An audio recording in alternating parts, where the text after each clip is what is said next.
Hello and welcome to a new video. Today I'll be playing Call of the Elder Gods. It's a sequel or another game in the same universe as Call of the Sea, which I haven't played, but I've watched CJU Games play. So that's kind of like the same thing. Not a very graphically demanding game by the look of it, very cartoony. Alright, subtitles on, don't need that. I'm gonna put down that as no. Hard mode, no journal for tracking clues. Some interactions that help solve puzzles are disabled. Achievements are not affected by turning this mode on and off. This option can be changed anytime during the game. We believe it's best to leave it disabled. Well, since it's not affecting achievements, let's give it a go.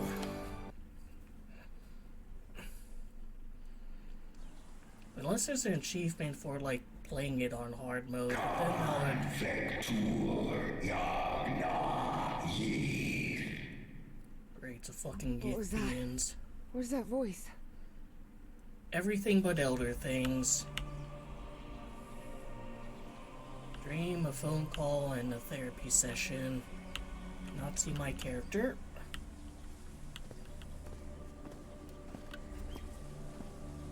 This is the story of a young girl. A girl who had strange and disturbing dreams. Is it disturbing? This place is whimsical as fuck. Like there's glowing mushrooms here, man. I know this place. I've been here before. It's like this is the ancient stone city amidst the jungle. These giant flowers, there's butterflies.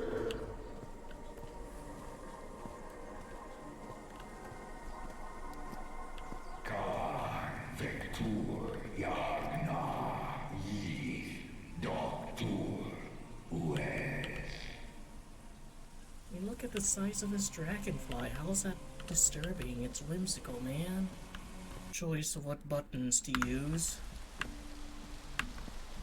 So hopefully Oh, sweet Jesus. Oh, Okay, ignore him. Just ignore him. He's not gonna hurt you.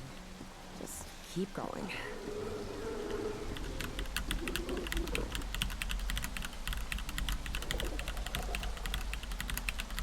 hopefully there's no sprinting or crouching. Alright, enough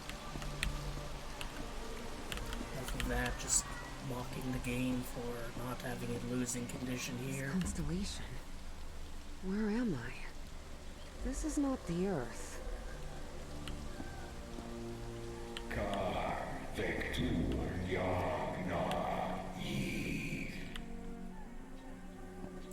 I've seen CJU play this game like up to the end of this prologue here, so I know what to expect to a degree.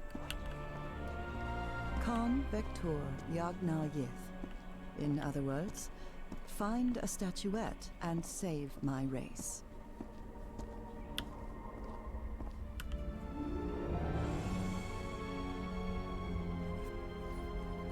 So the Yithian language, is that like subject, verb, object, or subject, object, verb?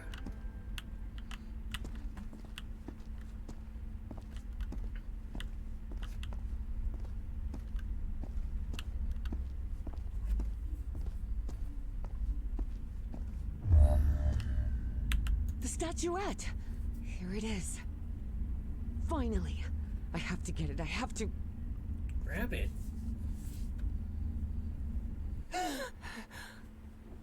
This is the story of Evie Drayton.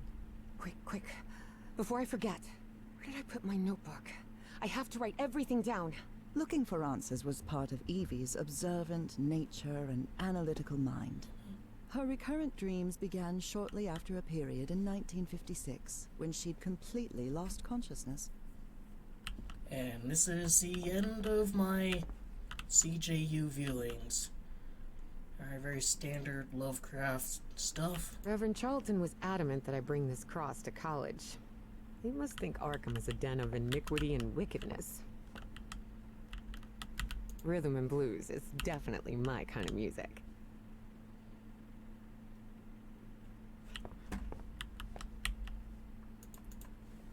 No comment on Bucky Chase. Do not know enough about Rhythm and Blues to know if this is a real person or if he's like kind of XP of Chuck Berry. I couldn't leave my science fiction book collection in Benoit. Let's see, Ocean of Time, Mind's Death, Illogical Rules, Expedition to the Moon. Any comments on these other books? Uncle Mo showed me a trick or two when I would help him in the motor shop.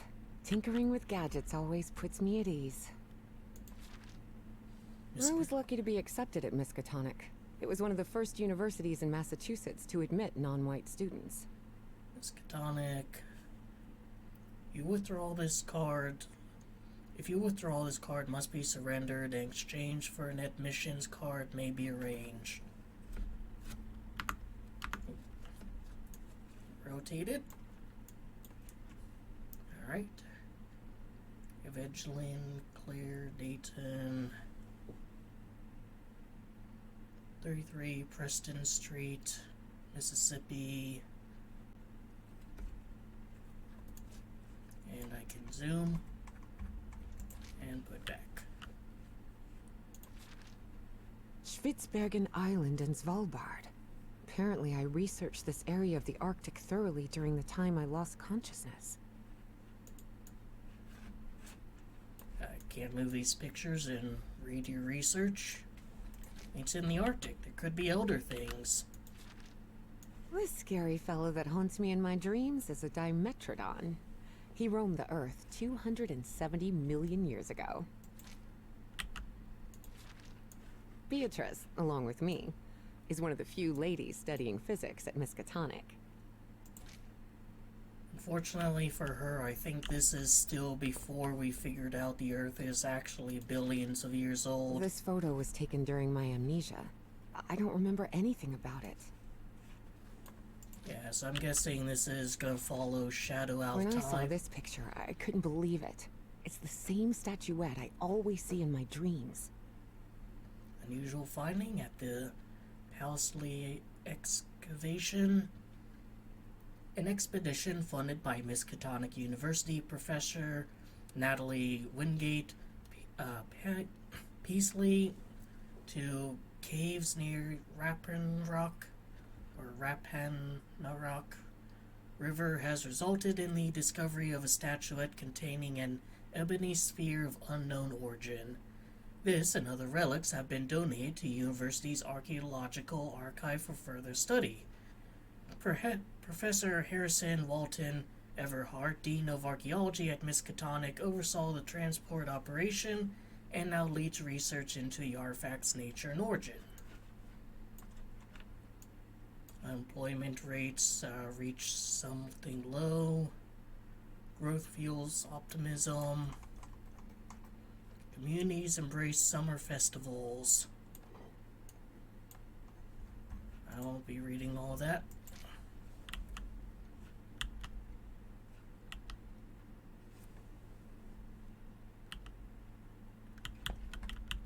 No comments on those guys either. Principles of modern physics, advanced mathematics.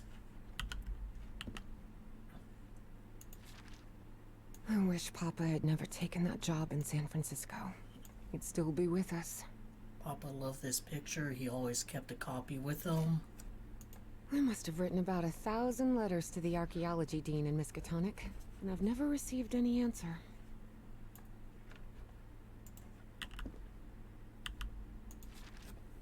I've always been a good student, but during my amnesia period, I almost reached excellence. All straight A's?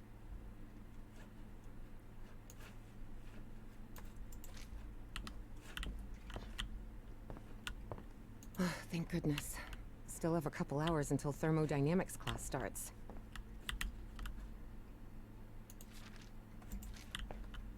Yeah, it's gonna probably follow Shadow Out of Time, and the main Lovecraft spookum is a great race of Yith. Oh, here it is. Evie's Nightmare Journal. Evie was worried that someone might read it. That's why she kept it locked away under that complicated padlock. Complicated padlock, and it's a very standard lock you'd come across in a puzzle game.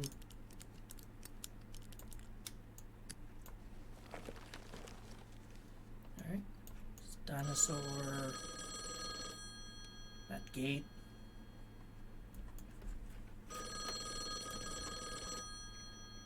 Different flora and fauna.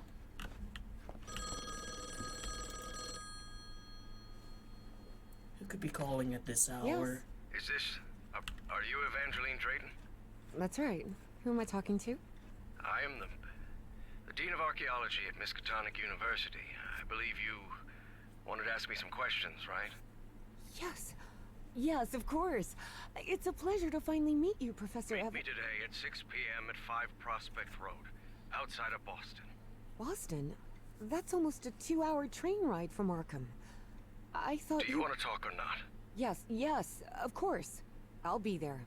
6 p.m., Prospect Road. See you in a couple of hours, Professor. All right, I should get ready. There's a lot of information here about my strange dreams and my amnesia. I'd better go through it again before I leave. I don't want to miss any questions when I talk to the professor. Just realized she has her own bedroom, which is unfortunately a bit of a luxury in colleges right now. Julian, Beatrice, Herbie, and I, we're always together. Alright, this. I've searched every astronomy book at the Miskatonic Library, but none of them contain any reference to this constellation. Well, if you're viewing it from, like, another planet, then obviously none of the constellations that show up in astronomy books are going to have it, because you're viewing these stars from a different, like, frame of reference.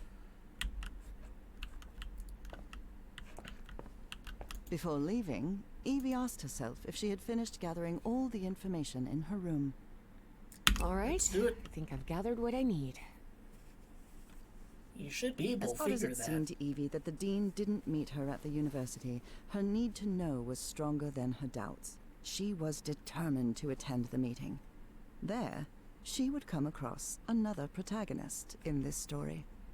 I mean, it's one of the reasons why astrology is so clearly bullshit. So, you have finally decided to talk to that young lady, Professor. Yes. Acknowledging responsibility for our previous mistakes is vital to moving forward. You've taken a crucial step in... Listen, there's no need for us to talk, Doctor. The only reason I let you into my house is because you insisted it was necessary to prescribe my medication. This is also the story of a sad, guilt-ridden, and lonely man. This is the story of my husband, Professor Harry Everhart. Yes, I know well enough that discussing the effectiveness of our therapy sessions with you is futile. But you need to understand that therapy is just a part of the whole treatment. Without it, I can't go and... Ask whatever you deem necessary, and let's get this over with as soon as possible. Fine. What about your position as dean at Miskatonic University? We talked some time ago about your relationship with work was somewhat obsessive. I didn't say that. You did. Well, you told me you practically lived secluded in this very home, and the only thing that drove you to leave it was your job obligations. So, how would you define that? I'm an academic professional, that's all. I do what they pay me for. Teaching, student assessment, and certain logistical duties fall within my responsibilities. Cheering at the Miskatonic Mariners football games does not. And are you happy with that? With your life now? What kind of question is that? Well, I'm asking it because it sounds like you're subjecting yourself to a kind of self-punishment. I am not. Next question. There's another topic you've never wanted to delve into, Professor. Would you now be open to... You're going to do it anyway, so go ahead. Okay. What happened to your wife, Professor? She died at home after a long disease. Harry hated giving details about my death.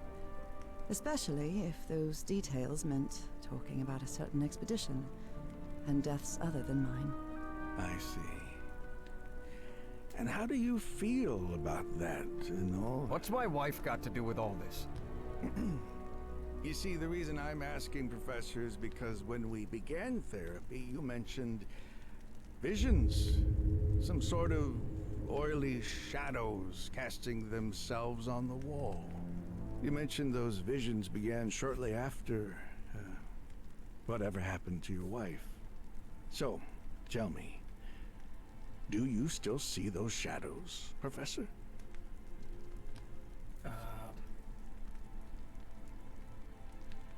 Yeah. No. Not since I started taking the medication, at least. Press 2. Harry had tried everything, and none of it worked. Not even the medication that helped him sleep could take away those oily shadows. But he kept it to himself. Listen, there is something different I want to try in today's session. Can I look around the room? I believe hypnotherapy might... Don't even think about it. Hypnotism is a scam. Professor, with all due respect, I believe you're mistaking mesmerism with hypnotism. Even so, if you want me to prescribe the... You won't give me my medication unless I submit to your quack experiment, is that it? Well, I'm deeply sorry you see it that way, Professor. But I need you to trust me in this. Then go ahead. Wave a pocket watch in my face if that's what you need to do. There's no need for pocket watches, Professor. The sound of a metronome will be more than enough. I need you to relax and free your mind. And think of something pleasant. A fond memory, if you will. Something that took place here, in the Everhart Manor. A fond memory? In this place?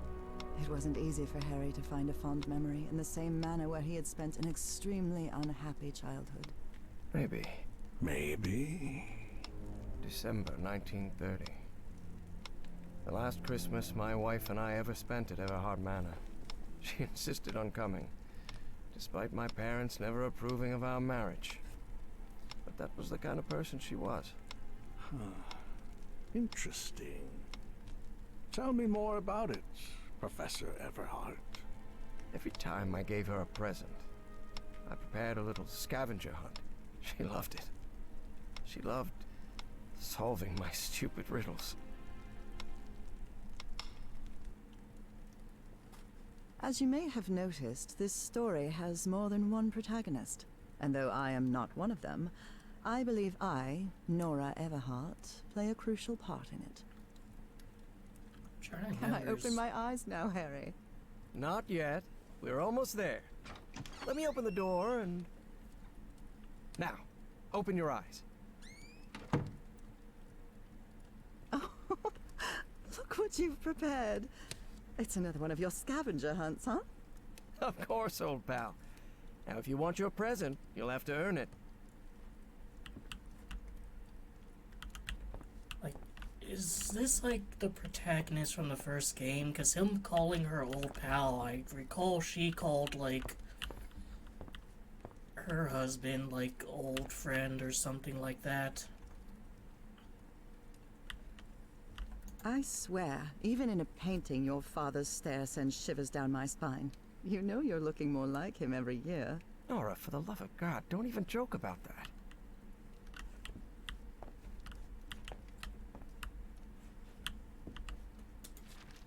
Merry A Christmas. new decade. I wonder what the future has in store for us. 1931 is a new year. What are you up to now? Oh boy, what a drawing. Is this supposed to be a tree? Of course it is. I'm doing the best I can with my limited art skills. Wait. There's something wrong in this memory. This wasn't... Ignore it. Focus on that moment. Your wife. That happy memory.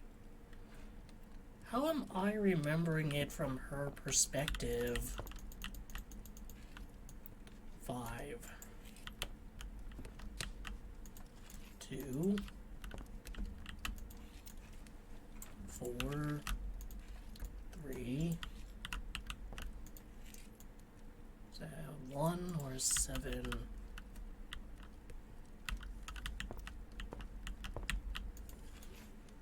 One.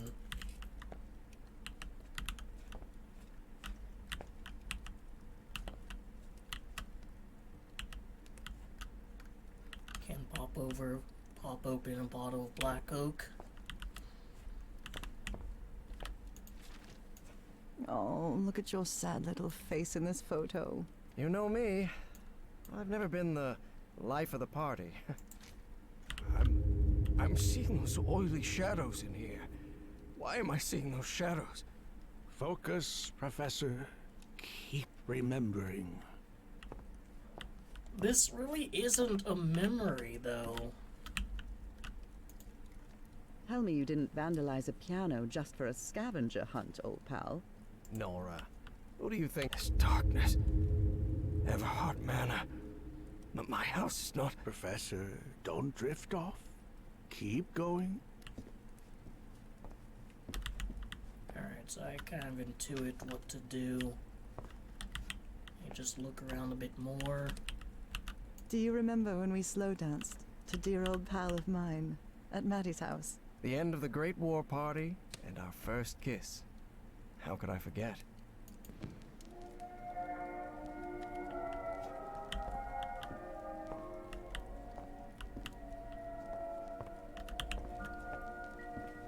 Alright, so let's see here. Swirls. Then checkers. Then diamonds.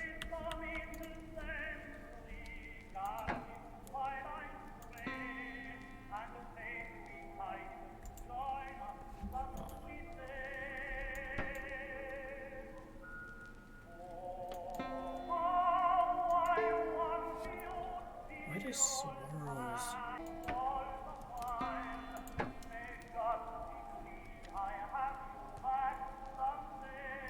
I'm not getting it, because, like, these three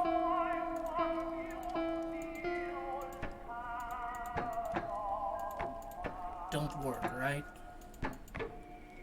And so for triangle to be played, this has to be triangle, which means this has to be star, because this can play, but star can't.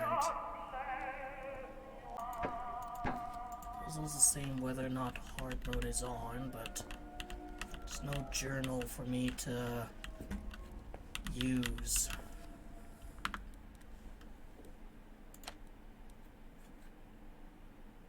No penalty for using hints. All achievements can be unlocked.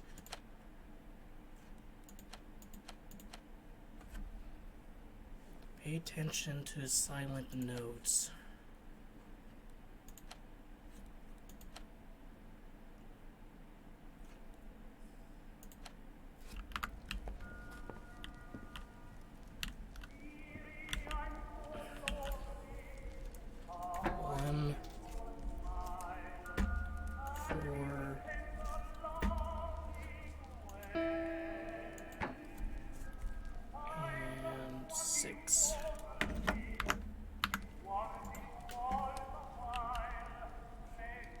That was a really unintuitive puzzle.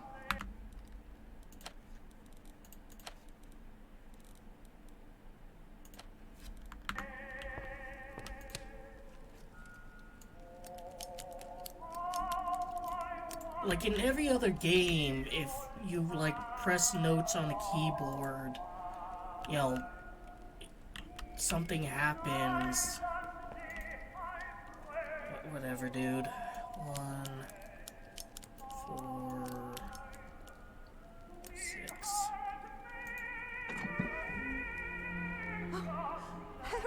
can't believe it! It's that statuette! And it even has a black ooze orb. Just what I wanted for Christmas. No. Wait. What do you mean a statuette? Don't touch it, Nora! Keep going, Professor. It's important. Got filtered by Where very is the first fucking statuette puzzle. You're no psychiatrist.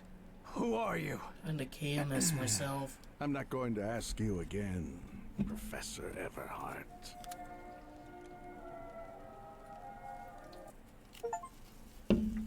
Painful memories complete the prologue. Shortly after Harry's peculiar hypnosis session, Evie finally arrived at Everhart Manor. Prospect Road 5. Here it is. Professor Everhart. It's me, Evangeline. Wait. What is going on here? Professor? Is everything all right? Most people would have turned away and left, but not Evangeline Drayton. She had been waiting for months to talk with the Took me professor. 2 hours to get here. No I'm way fucking was she talking. letting it slip away. So, she decided to climb over the walls of the Everhart Manor. Yeah, I was thinking that, like, alright, so since the white key didn't work, maybe one of the black keys is representative of the symbol. This looks like something straight out of Tales from the Crypt. You know, like, and I had to figure out which one they are. And so since triangle was, like, at the very edge of the playable keys, that means that the correct black key for the symbol is to the left of it. And like in every other game, I don't think I've ever seen a game use a puzzle like that. But in every other game, you'll figure out which symbol belongs to which key, you play it, and then that causes a mechanism to open up.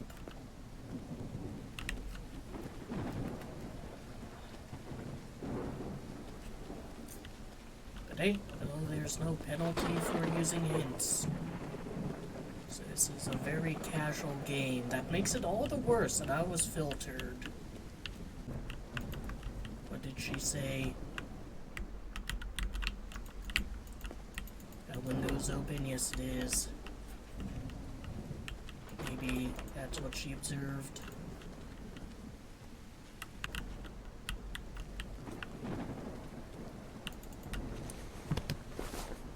That prompt did not want to come up. I was by that box. It appears the Everharts have been quite well off for generations. Or so they used to be. Can I go back? No. Now that's a knife. The Everhart children. Harrison, Madeline, Richard, and Donna.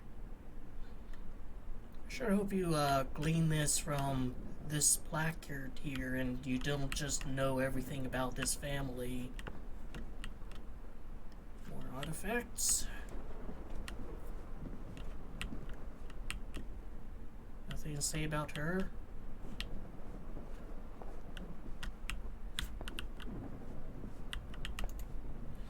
It had to be pretty close for the prompt to show up.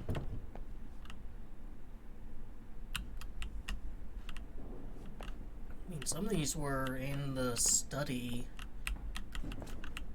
during the little Christmas scavenger hunt. I don't want to pop open a bottle of La Floresta.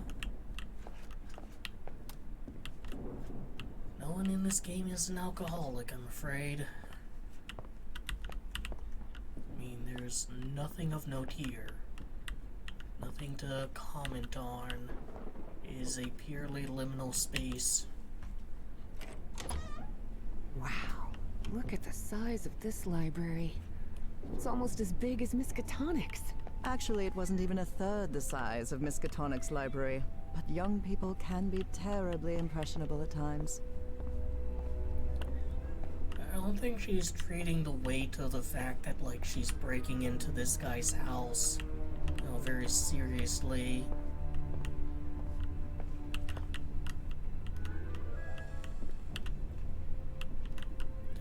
read that. Don't want to pop up in a bottle of Manford. Yeah, conveniently, nothing written on the spines of these books.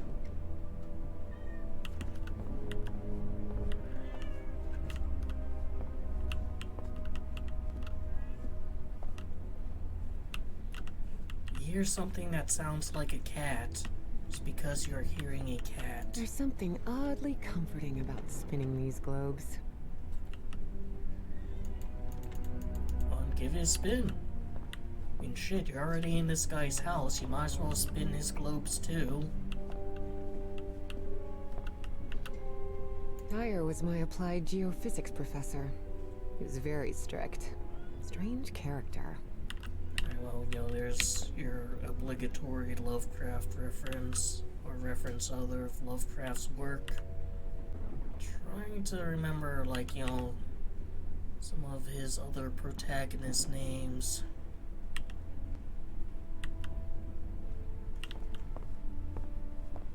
You know, if any of those other professors or references. It's a lot of paintings. You'd only see them if you do the thing that no gamer does, which is look up.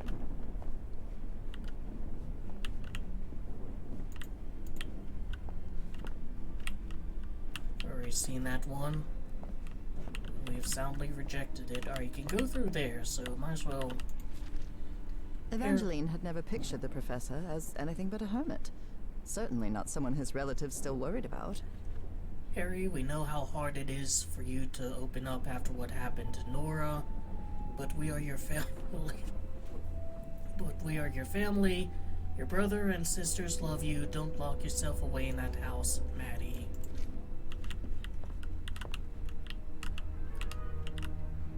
I'm gonna pop open a bottle of... I cannot read that label. Or first...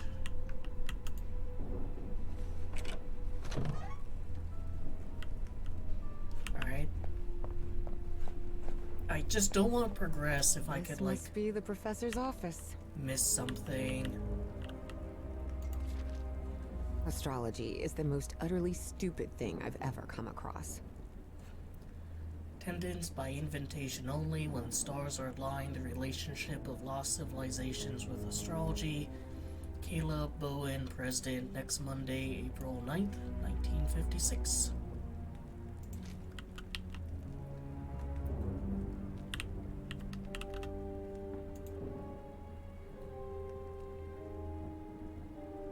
Alright, that's gonna be a puzzle.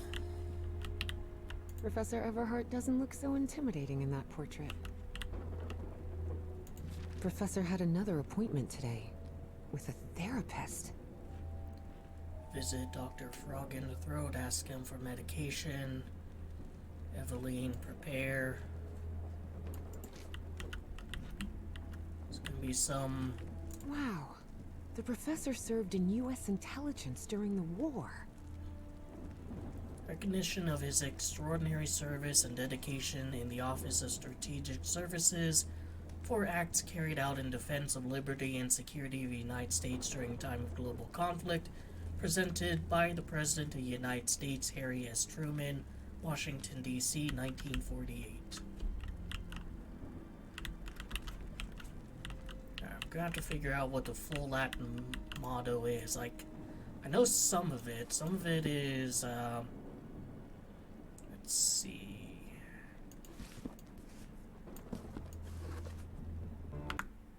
Keep doing that. I'll need to figure out the full one. Which I suspect that the answer key is going to be over here. Darn it. This door is locked. Or maybe it's not. Good thing the skull is fake. Ugh. Rich people definitely had weird ways of entertaining themselves. But it wasn't mere entertainment.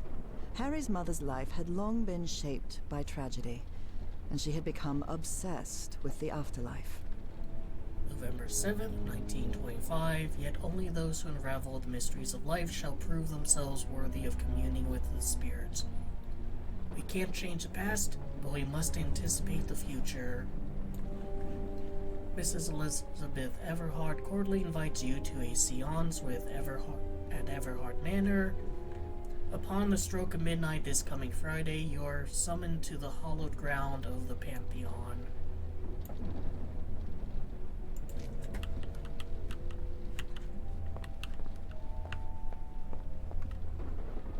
Non possumus. Someone lit the fireplace, but this room is still cold. Nora and Harry? Yeah, it's a Professor was character from the married. first game. She turned into a fish. I mean, technically a deep one, but still sad because his wife turned into a fish. Here's her hat, too.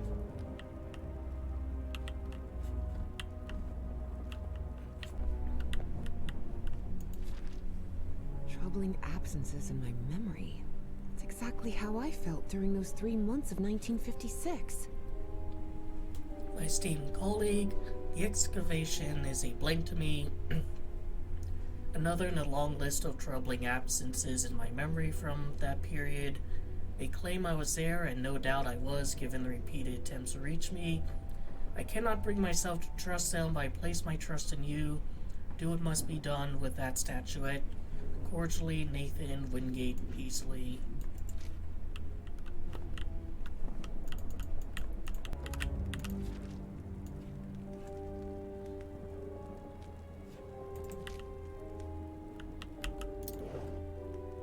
Key. I wonder what this opens.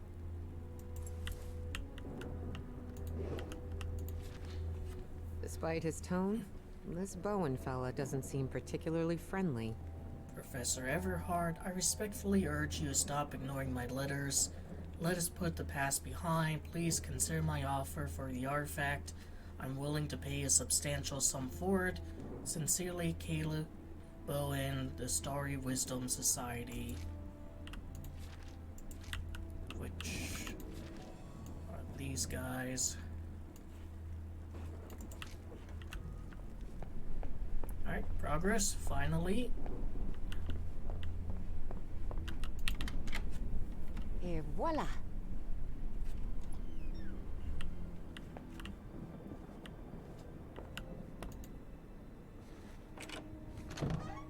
Don't think anything happens until I solve that puzzle, so I can open any door I please. It's in a sorry state of affairs. But why even have this here?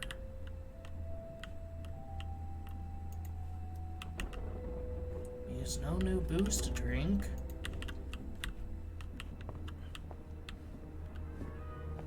Anything in these drawers?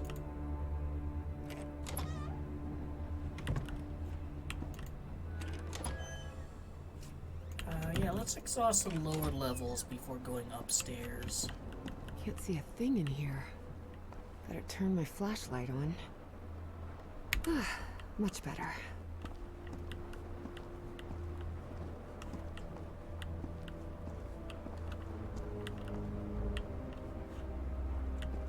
No portraits or anything. Here's a bag. Good heavens above, would you look at the size of this place? I'll stay inside for now. I'll go out back if I'm stuck.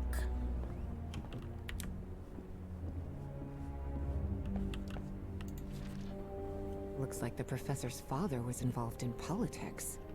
Senator John W. Everhart, Republican, announces bid for Massachusetts governorship. State Senator John W. Everhart, staunch Republican voice in Massachusetts legislature since 1912, today announced his candidacy for governor. Speaking to a packed hall of party faithful in Fenwell Hall, Everhart called for steady hands and firm principles in time of uncertainty abroad. Is this before or after Democrats and Republicans effectively, swapped policies? So Professor Everhart set on an expedition to the Pacific. I never pictured him as an adventurer. Senator's son seeks cure in South Seas. Harrison Everhart, son of State Senator John W. Everhart, guess he won his election, has announced plans for an expedition to the South Seas. Mr. Everhart's wife is reported to be suffering from a rare and as yet unidentified illness for which no treatment is known. Convinced that a remedy may exist in distant and low-charted regions, Mr. Everhart will depart within a month, accompanied by a small party that includes a medical professional, technical support, and other specialists suited for a challenge ahead. CW. Cass insisted on promoting the expedition. I thought it was a good idea. I was wrong. So wrong. Had Father given me the funds, I'd never have needed her. It's the same article, both sides. I mean, game did a pretty good job of not doing that. That expedition must have been quite important for him. Oh, it had certainly been important to him, and to the other expedition members. Alright, let's just, straight up Lovecraftian, overtly.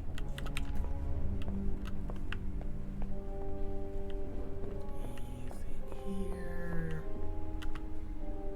Must be, one of the pictures down in that little dingy room. There are a lot of pictures of that fireplace, only shadows. Beginning to suspect the old professor's lost a few marbles.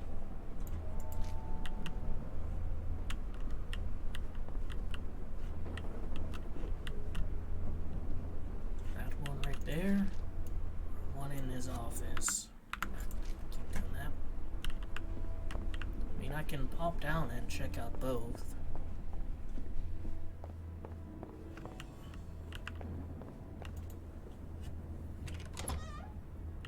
Wow, this room is really depressing. I hate this piano. Looks like a memorial of some kind, dedicated to a woman. Yeah, cant into it, that's his wife.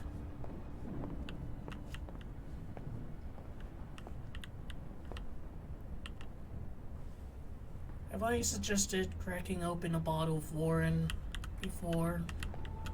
Maybe I have, but I shall do it again. The driver's license of a certain Manuel Silva.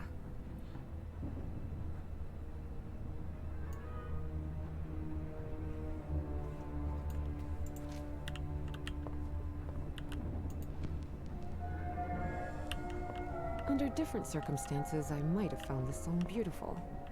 But at the moment, it sends a shiver down my spine. Anything else here?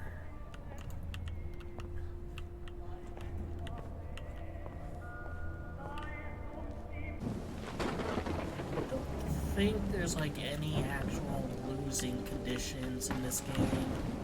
This vase-like thing with a face engraved on it can be rotated. What kind of madhouse does the professor live in? That one facing the well.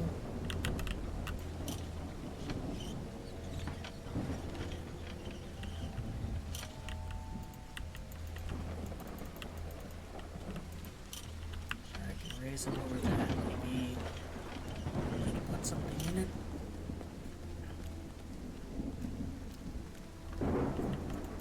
Switchblade. Has the name J. Zanuck engraved on it. Wait, you don't want to take it? Fine,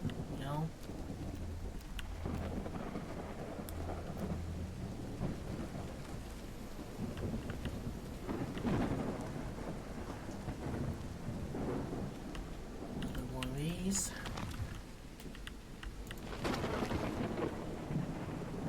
Anyone looking at his brother?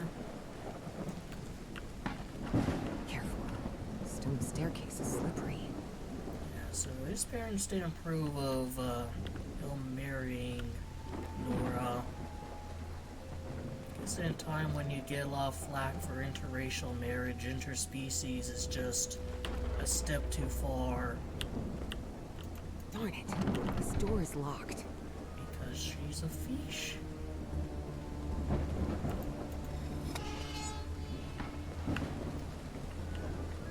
Professor's like nowhere to be found. Hidden room?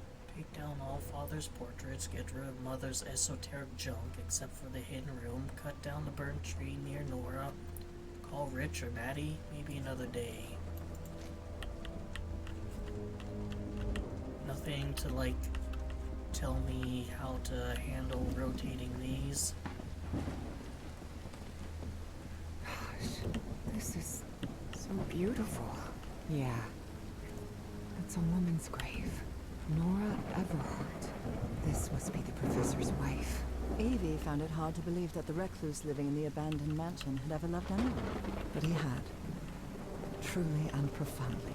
Such a graceful and elegant woman. Evie certainly had a keen eye for beauty.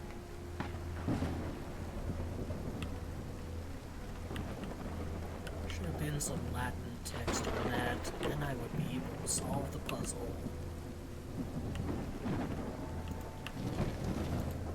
Here, let's have that face her. I mean, is that what I want these guys to do? Like face Nora?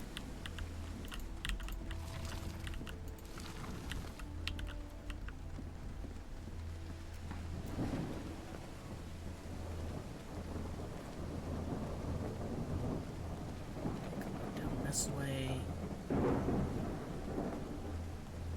It's the wrong direction, buddy. Go,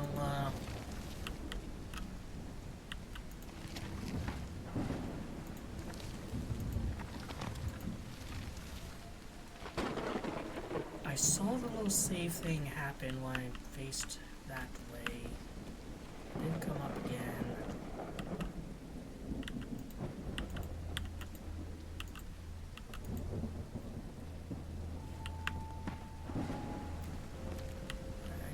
Kind of somber expression. So I think that's you, and you want to face the moon.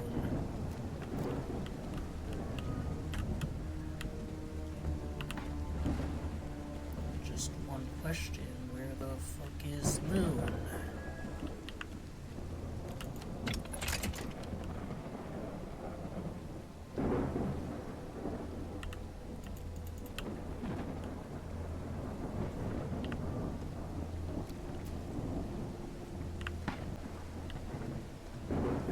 Which one are you? You are angry. And angry faces fire. So you're gonna be looking at that, because that looks like ash.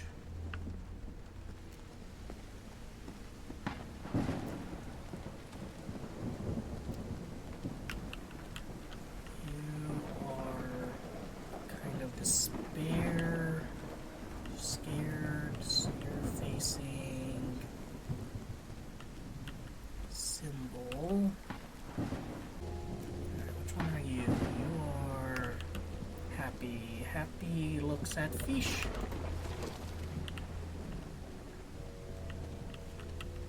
I want facing that way. Well, I mean, he's facing the water.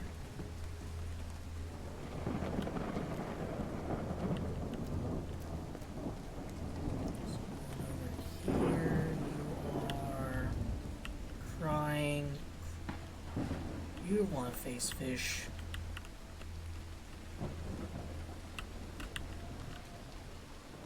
Happy is... Did I fuck up and like put fish down twice? Still no, like... Oh, this moon. Alright, so yeah. I want facing the gate because he's facing the moon.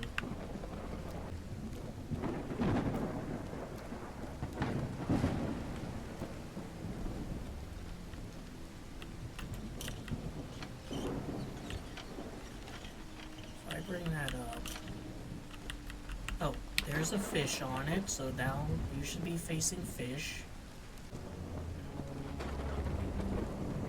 Does that symbol appear anywhere?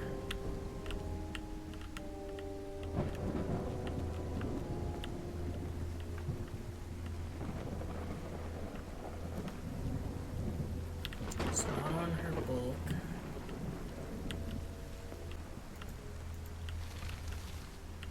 I have you looking at that tree stump. Is that gonna change something? Hopefully it does, because then I can just kind of brute force the last one, which is flowers.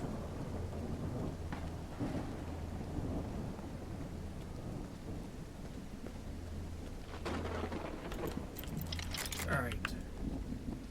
So, last one. Alright, so you face this way. There's flowers in that direction.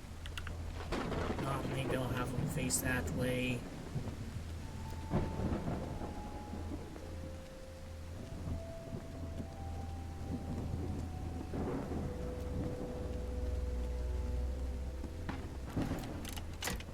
There we go.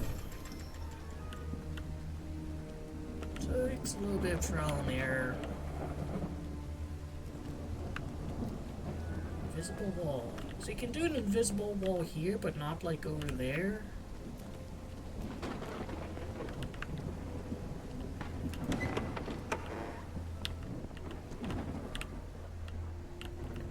Found her path in the shadow of morning? Maybe this guy was in the army? That's from the Bible. Psalm 1, verse 1. This person must have been quite devout. Father, husband, and servant of the people. This must have been the professor's father. This definitely looks like the greenhouse key.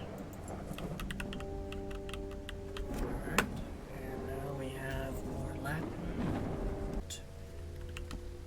In loving memory of our firstborn son, John Everhart Jr. Yeah, it didn't live very long. Can't examine the book. Alright. Harry rarely spoke of his brother John, mostly because he had never known him. The boy had died years before Harry was born. Still, he believed that tragic incident had played a critical part in his mother's obsession with the occult. Now it's open.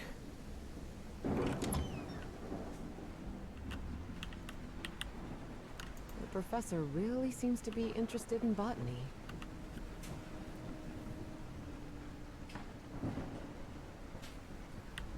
After I look around here, I'll have to feed the cats.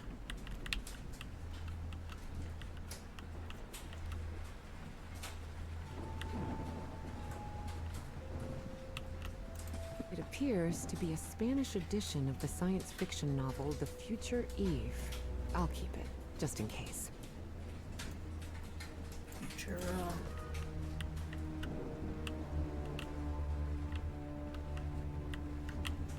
Yep, that's the kind of nature of these sorts of protagonists. They just kind of intuit what will be useful in the future. Is there anything about the fireplace I can examine now that I saw that photo? I wish this fireplace was lit. It's bone-chilling cold in here. Someone lit the fireplace, but this room is still cold. Greenhouse and the mausoleum. After those 3 men showed up last night, left one of the books in the greenhouse. Got that. I locked it and left the key in the mausoleum. I need to buy a weapon just in case they decide to come back. And I do have a key. But the key went to the greenhouse.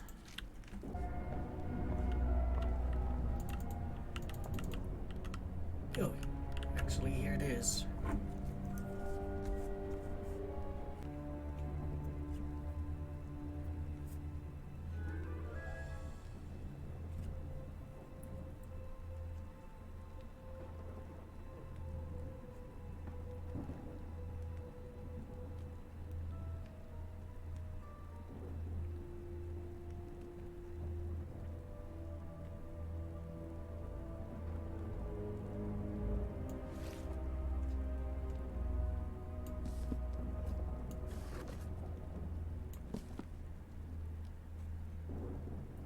There's only two kind of transitionary ones.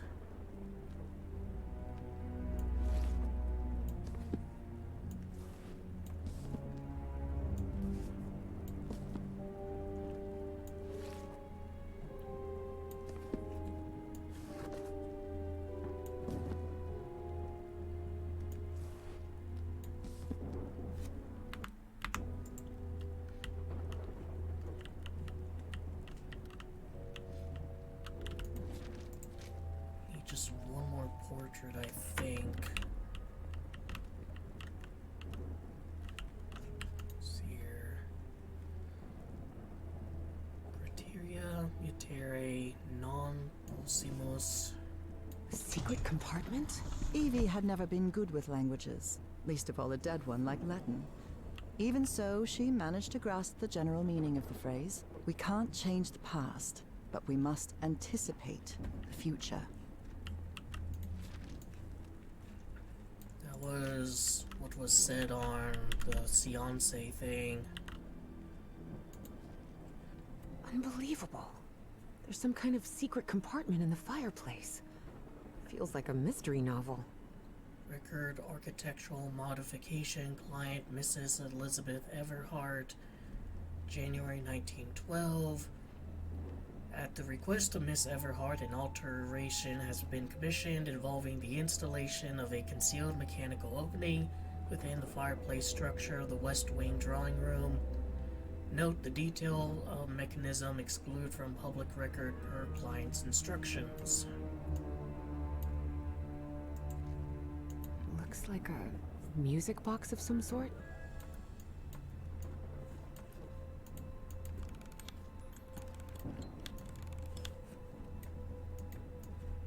A mermaid on it.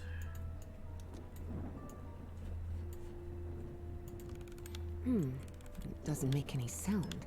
Maybe it's broken.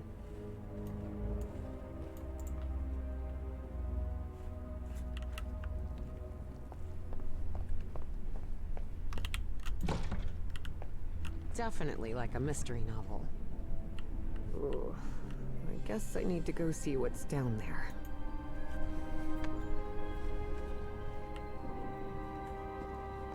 Professor! This Scooby-Doo ass house. General map of Boston. Probably, you know, an actual map that's public domain they used.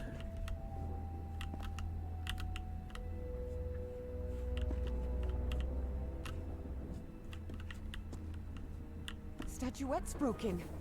And the sphere. Shattered to pieces. I think there's maybe another thing you might want to comment on. I wonder if I... No! No! Don't touch it! Don't touch it.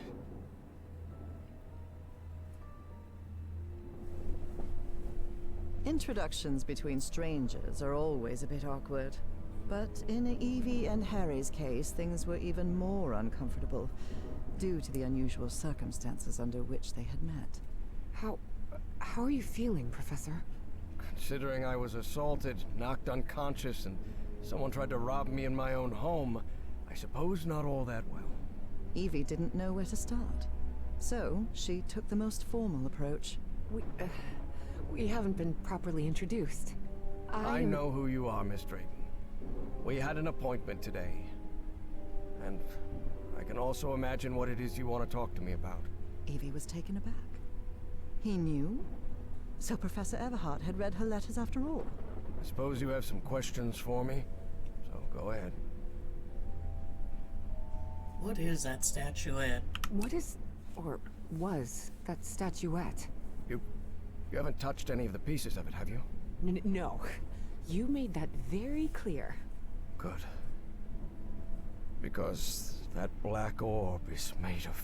Harry thought of telling her the orb contained the blood of an elder god that came from beyond time and space. But he chose not to frighten Evie for now.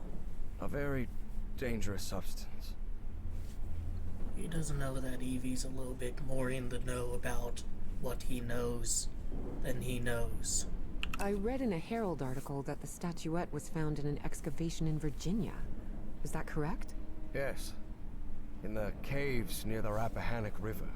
It was led by a professor from Miskatonic, right? Paisley or Presley? Nathaniel Wingate Peasley. Yes, Peasley. Do you think it would be possible to speak with him? No. He passed away a few years ago. Of natural causes. Or so I hope. Ancient artifacts excavated here in the United States. In this game's universe, Mormonism is correct. Who's responsible for all this? For the robbery?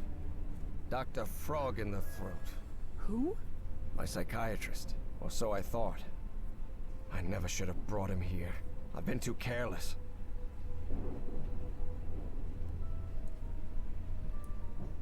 What do you mean about the material being dangerous? Dangerous?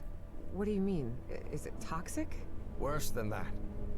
I've seen people lose their sanity and their health just by coming into contact with that substance. And what happened to the statuette? Statuette is in pieces. What happened? I destroyed it. You destroyed it? Yes. It was better than letting it fall into the wrong hands. Evie felt frustrated. After all the effort it had taken to get Professor Everhart to agree to talk with her about that statuette, and on that very day, that curmudgeon shattered the relic into 1,000 pieces. So what's it doing here? Shouldn't it be in like a museum? I thought the statuette was in the Miskatonic archive.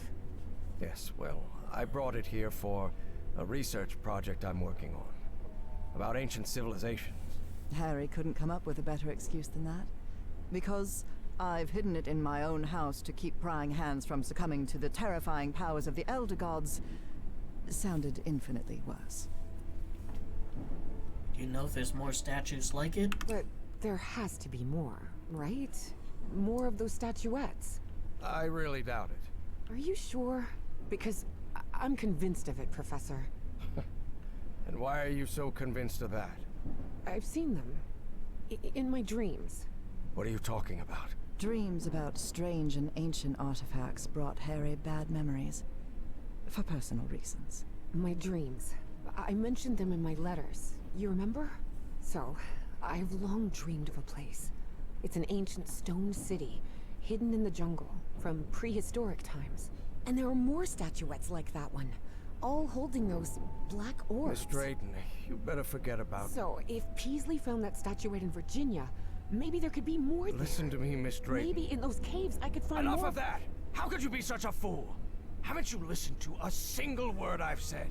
Don't you ever think of going near that cave in Virginia. Professor, you can't be serious. I need answers. Of course I'm serious!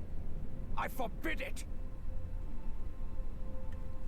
Calm Are down, you done dude. yelling now? All right. Now that you've calmed down, I'll tell you that I'm a grown-up, and you can't prevent me from going anywhere. And while we're at it, my mother taught me manners. And as far as I know, if it weren't for me, you'd still be locked up behind that fireplace. So maybe now's a good time to show a little gratitude. It had been years since anyone argued with Harry, and for the first time in a long time, he felt that an interaction with another human being had been authentic. Perhaps not very enjoyable, but authentic nonetheless. That fireplace can be opened from the inside, Miss Drayton. Oh, well, Perfect autistic answer. But even so, I owe you an apology. You've taken quite a risk without even knowing me, Miss Drayton. So, thank you. all right. Apology accepted. You're completely determined to go to those caves, aren't you? Yes, absolutely. You're right. I can't stop you from going to Virginia. But how do you plan to get there from Arkham? Well, I don't know. I hadn't really thought about it. I don't think there's a regular bus service, is there? No, there is not. So here's my proposal. I'll go to Virginia with you. I'll take care of all the expenses, don't worry. If there's one thing I have plenty of, it's money. All I ask in return is that you please follow my instructions while we're there. And be very careful. We'll look for whatever it is you want to find there, and then we'll leave. Agreed, Mr. Drayton? Yes, yes. Thank you so much, Professor. And don't worry. I promise I won't get in any trouble. Harry couldn't help but doubt that Evie would keep her promise. But even so, he immediately liked that sharp-tongued and stubborn girl. Which made sense. Harry had been a good friend of Evie's father, after all.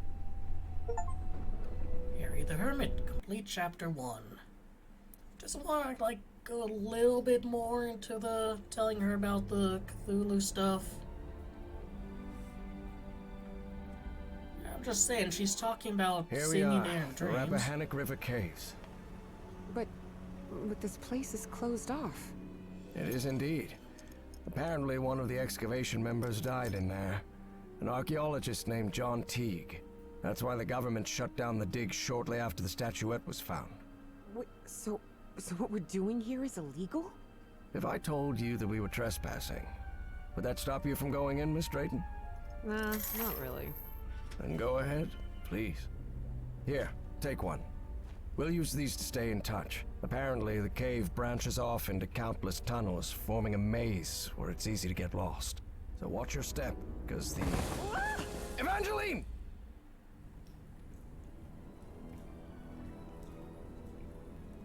Miss Drayton!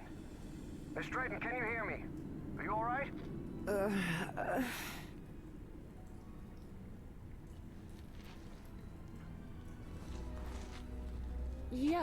Yeah, I think so. I'm safe. I'm on the path. Follow the excavation trail. It'll lead you to the underground lake.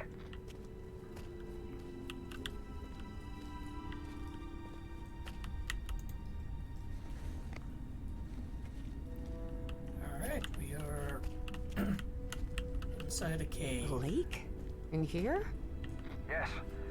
The water from the Rappahannock seeps through limestone, so there's a complex hydrological system inside the cave. Peasley mentioned they had come across the statuette somewhere around that lake. It was one of the few things he still recalled from the dig. Wait, he didn't remember the dig? In his own words, he suffered a period of absence. Amnesia of some sort. He didn't even recall planning the excavation.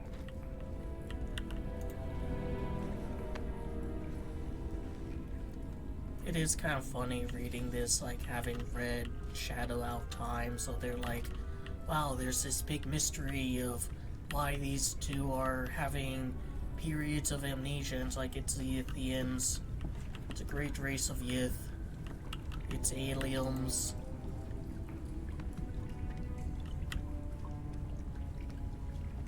Although, mankind in that story, was just kind of a blip to them, just something to be passively amused by, till the real, champions of Earth, a race of beetles, emerge after we all die.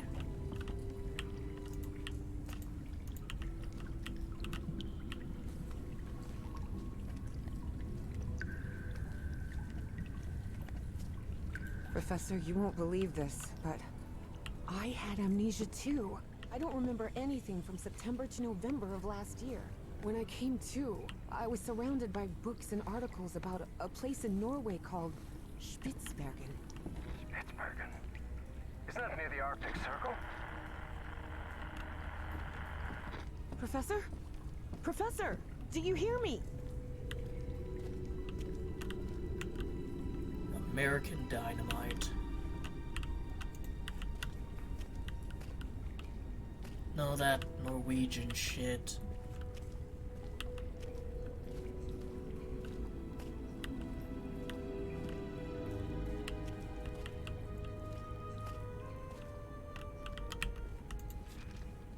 Well, everything was properly cleared for the excavation, no doubt about it. United States Department of the Interior Office of Special Permits. Authorization is hereby granted under federal acknowledgement and remains valid for a present calendar year for Mr. Nathaniel Peasley to initiate and carry out excavation activities at the site referenced in the accompanying description for purpose of survey and scientific inquiry by the authority of Henry R. Whitemore, Assistant Secretary, Interior Department, and Edgar L. Mason, Register of Permits.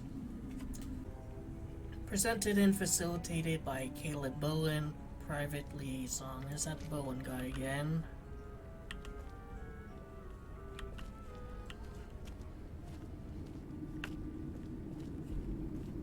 Wow. What is this place? It's a Miss cave. Drayton, over here. I'm here. I'm glad to see you. I thought you'd gotten lost. You all right? Yes, thank you. You were lying about those tunnels. Have you found anything, Professor? This mural. Come take a look at it. It kind of was. It was like a singular direction that I was able to take. Such strange plants. Luminescent underwater fungus, EV fungus. Those are not plants, they are part of a different kingdom. She's majoring in physics, so maybe she doesn't know. I would have liked to speak with this man's father. Truth is, Evie would not have liked that one bit. Nathaniel Peasley had always been a brooding, reserved man. More even than Harry. September 1949, Father, I dare to write you once more, though I have no faith that you heed reason. It has been far too many years of costly expeditions to the most outlandish corners of the globe. I entreat you return to Arkham and allow the Dean of Archaeology handle matter. You are, after all, but professor of economics, for heaven's sake. With grave concern, your son, Wingate. Look at your mural The later. wording here is peculiar, to say the least. Just gonna peep through your family history a bit more. Facial patterns. Facial patterns are extraordinarily similar. Need to keep written record. Assignments. Secular fossil analysis. Prioritize unusual symmetry. Monroe. Chart visible constellations. Check for deviations. Stall. Infer functions of the structure. Record hypotheses. Take or tube. Explore the water conduit. Search for functional remains. Though Evie chose not to mention that report, it gave her a clear sense of the danger posed by the black ooze. Stuart L. Meterns, physician and surgeon at Virginia Memorial. Professor Peasley, I regret to inform you of the passing of Mr. Tuke. His cutaneous alterations worsened rapidly.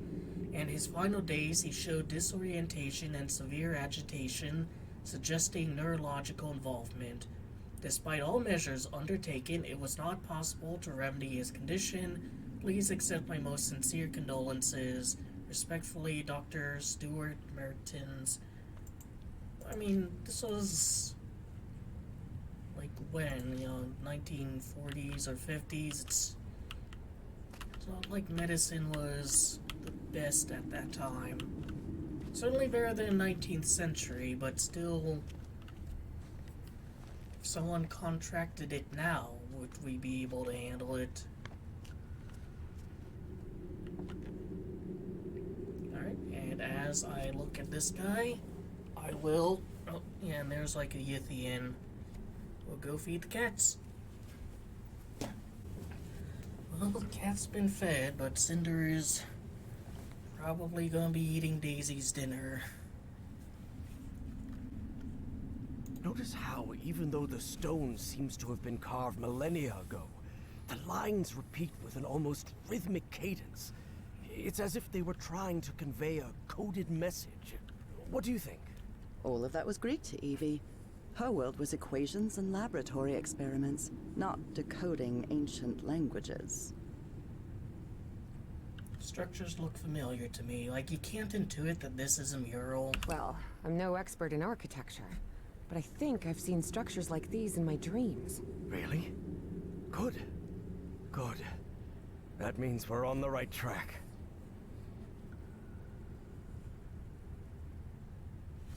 You seem to be interested in this. Gee, you do seem genuinely interested in this. Well, it's an occupational hazard, I suppose. Despite his best efforts, Harry had failed to bury his excitement for archaeological fieldwork. But I'm mostly doing this to help you. Will we find more Do you statuettes? think we might find more statuettes like Peasley's down here? Miss Drayton, You were the one convinced you'd find more statuettes here, not me. Yes, you're right. And, Is there anything I can do to help? Take a look around the site. If you find anything worth noting, let me know. I will, Professor. I'll take a look around, see if I can find anything interesting. Fine. Just don't wander too far from the excavation site.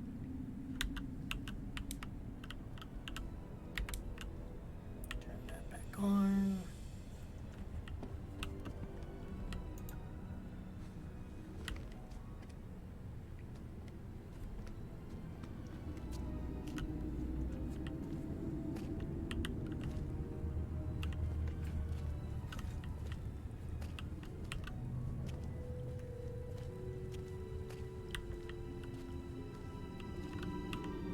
Fossils.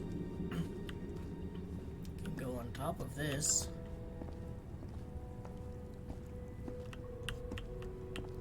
I see some sort of control panel here.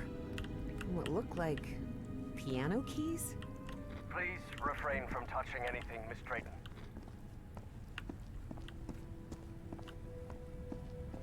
Can't stop me, I'm a free spirit. Oh, here's that mural in full, though. Human piano puzzle filtered me, but maybe the alien piano puzzle will not. Also, she doesn't want to, like, tell him about this.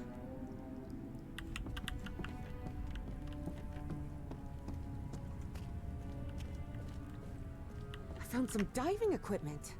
What if Peasley didn't find that statuette near the lake, but rather beneath the lake? You're not thinking what I believe you're thinking, Miss Drayton. That depends. What do you believe I'm thinking?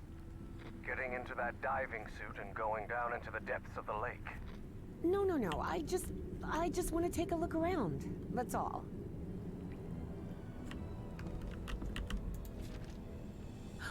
It seems they found the statuette in the depths of the cave's lake. Evie deliberately chose to omit that the man in the photograph had been entirely covered in black ooze. In the depths of the lake? Are you sure about that? Wait until I finish with this mural and we'll talk about it. John crosses streams of black liquid to reach a refinery and retrieve the statuette. An air compressor. It looks like it works in the same way as the one we had in the workshop, except for diving cylinders instead of car wheels. Air supply valve, engine on off. Follow these steps, refill diving cylinders, switch on the fuse box, power compressor. Place a empty diving cylinder in the cylinder holder, turn the right hand switch to on, open the valve to release air into the cylinder, press the button to release the cylinder and compress the process.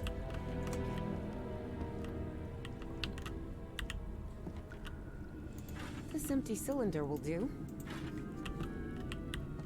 No doubt a problem for a later version of myself. I still want to look around. Professor, have you read this report? Does Project Kronos mean anything to you? No, I've never heard of it. Doctor, I believe I've managed to infer the sense of incomplete symbols on the mural. The sequence of signs reveals a language built from curved strokes and dots. Based on this, the most plausible interpretation suggests that the pictogram refers to the act of rotating. I'm convinced that the substance used is the same one we uncovered in Project Kronos. I found a report stating that the entire cave may function as an open-tube acoustic resonator, sustaining standing sound wave patterns. Yes, could be. Harry was a scholar rather than a scientist. Of course, he hadn't understood a word of Evie's scientific jargon. According to Peasley, the black liquid reacts to sound waves. My hypothesis is that certain musical sequences may have been used to induce a specific response in the substance. A cavity of height L can behave as a resonator, with its fundamental frequencies approximated by F equals N times V divided by 2L. where v is the speed of sound in air and n is a positive integer. Need to determine the cave's exact dimensions and compare them with these theoretical frequencies in order to understand how it works.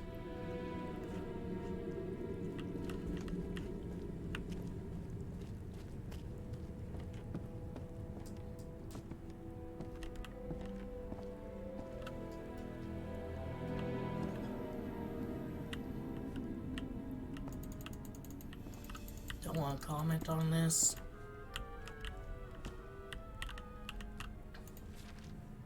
Oh, Peasley mentioned a refinery of some sort. A refinery? In here? How could Peasley have known so much about the refinery, the black liquid, and then the moment he had the statuette, it was as if he awakened from a bad dream? The man remembered nothing. How could that be? In any case, Fornax's death has brought everything to a head. They're going to shut down the dig and seize everything we've uncovered. It's all been for nothing, damn it. Alright, so you got a thing, got a barrel of oil. You put the thing in the oil, you heat it up, you got the special thing. 10 feet? Wonder why these structures were so colossal. The dimensions of the architectural elements suggest that the inhabitants of this civilization possessed a much greater stature than modern man. It is probable that their average height approached 10 feet. Does this correspond with Stahl's account? I think we're kind of underselling the fact that, like, you know, there's creatures that are intelligent that aren't human. Like, I know she has those, like, spooky dreams and all, but I don't know, it seems like something you ought to be a little bit more amazed by.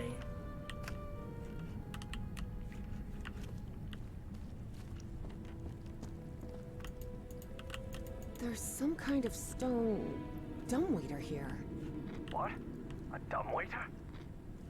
Yeah, you put the thing in here, and then it goes into the oil, and you heat up the oil, and you get a special thing.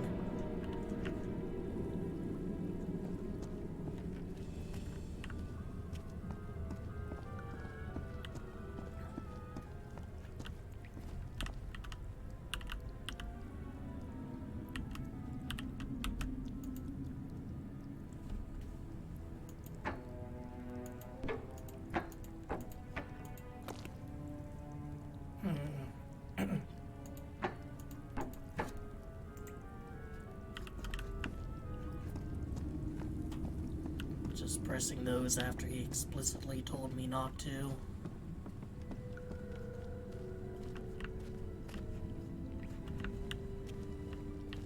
But hey, I'm an adventurous spirit.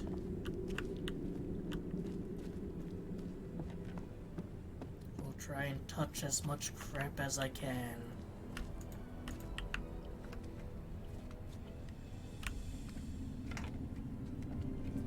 I'll talk to him or see if I can.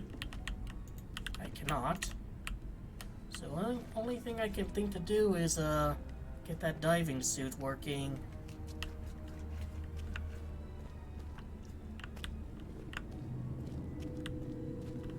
That's where it came from.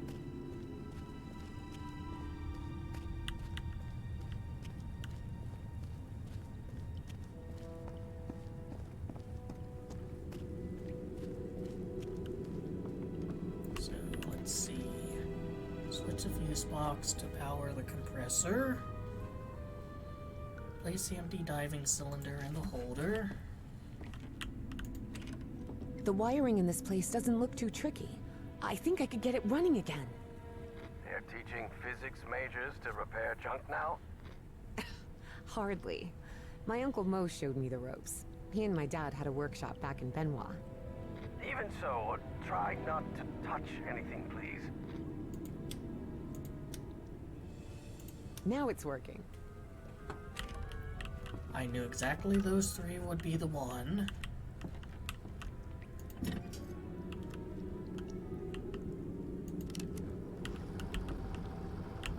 it on.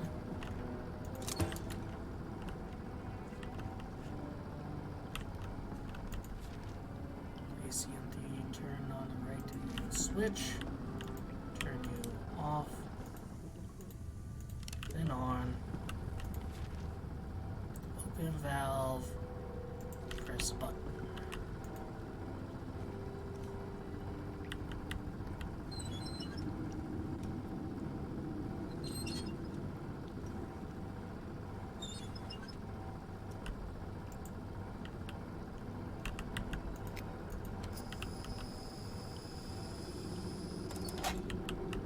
Well, it must be full of air now.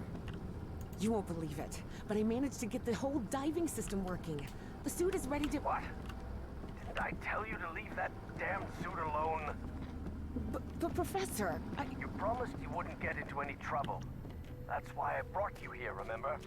Yes, you're right. You're right. Of course I'm right. What were you thinking? Forget about going down into that lake. You hear me? Okay, Professor. Sorry about that.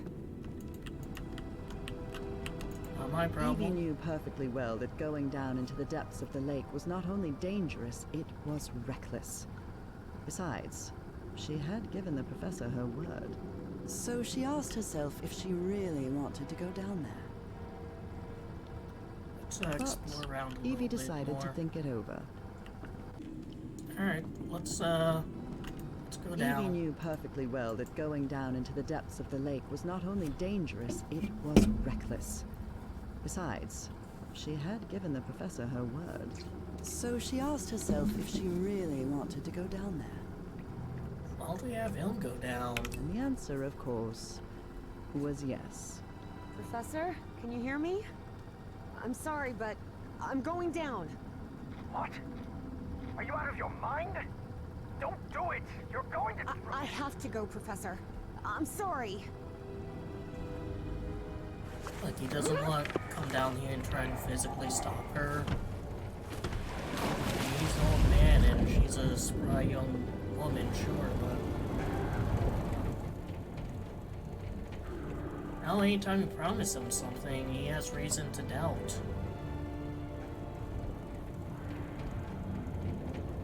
Wow.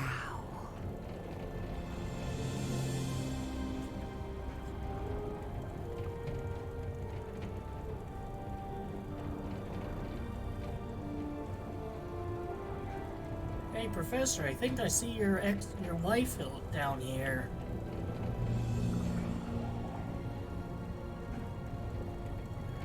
That'd be a bit of a cruel thing to say. Evangeline? Evangeline? Can you hear me? Yep, I'm here, Professor. How could you go down there on your own? That was utterly reckless. Don't you realize the danger you're in? Come back up right now. Please calm down. It's all right. I just want to take a look down here. Evie felt she was so close to finding answers. And she was already down there. What harm could it do if she just took a look at that refinery? This is madness. I should have been the one to go down. I don't disagree. Professor, how could you possibly go down here at your age? What do you mean it's my age? I'm only 67. Oh, I'm sorry. I thought you were like 80? Harry found himself thinking he might have let himself go too much. 80 years old? Really? Is it the funny number? Must be the beard. Tell me what you see, please. It's hard to put into words. I never imagined an underwater cave could hold so much beauty. You know, tell them about these, like, you know, monuments and relics, this thing that you see in your dreams pretty often. Like, you want to at least try and describe it? It's like magenta lights coming from coral and seaweed.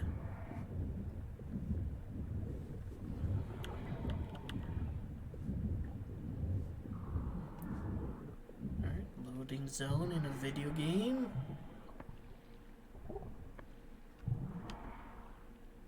Oh, actually I have to press W. Can't give my fingers a break. My poor aching fingers. Just a small bit of respite. I just look to the left and there's just Cthulhu hanging out.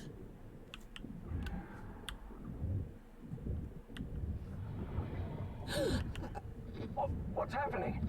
This place is full of black liquid waterfalls? Miss Drayton, please. Turn back at once and return by... Oh no. No, no, no! I'm trapped! There's a column of black ooze behind me. Oh god, what do I do?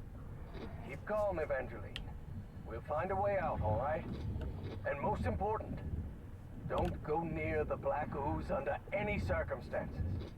Now move forward and tell me what you see. On a bridge, I'm entering what might be some kind of temple. I see a ladder. Someone from the excavation must have made it this far. Climb it. The farther you are from the black ooze, the better. And there's nothing else for me here, so I guess I shall.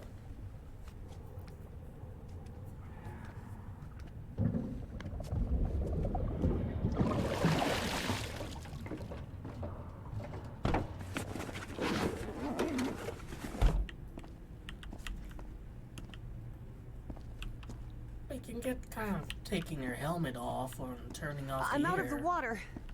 I think I'm in the refinery Peasley talked about.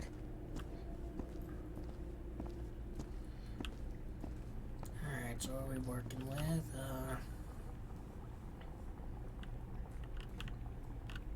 Do the thing, it opens up and got the special gizmo. I don't know if I can actually do anything here. The whole chamber looks dead.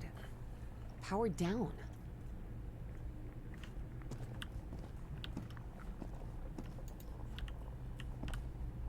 Yeah, that's where you put the oil and the thing in.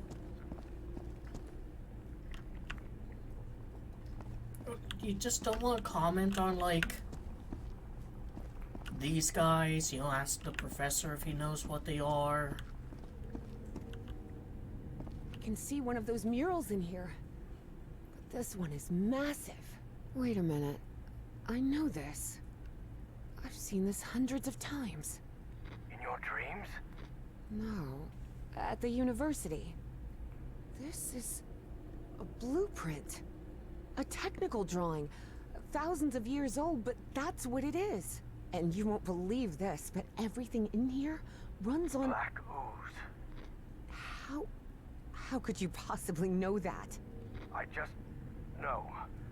Tell me what else is in the mural. I mean, is it that hard to conclude that something that looks like oil might be a power It source? looks like the black ooze can be channeled from where I am now. There's some kind of valve-driven collector system that directs the flow upward. Apparently, we need 4 units of black ooze.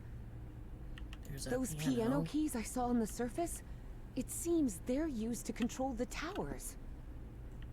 One of those towers is loaded with statuettes. I told you so, Professor, Evie thought of saying. But seeing the mess she'd gotten herself into, she figured it wasn't the right time to brag. Those ruins I saw rising out of the water, they're not ruins, Professor. They're 2 stone towers. And apparently, they're used to alter the state of that liquid. The black ooze. Nothing about this.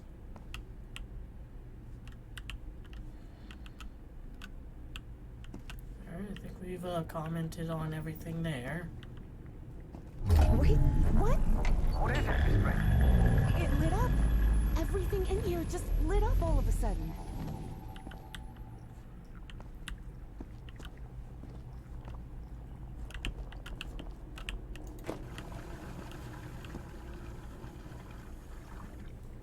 Oh, fuck me, it's one of these puzzles.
it.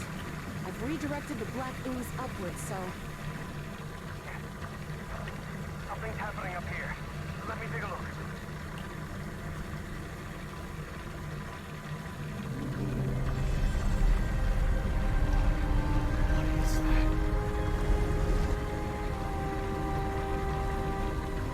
Harry's fascination was growing. Here he had living proof of an ancient civilization with technology beyond anything he had ever seen. But did that need to happen for him to figure that out? The murals weren't enough?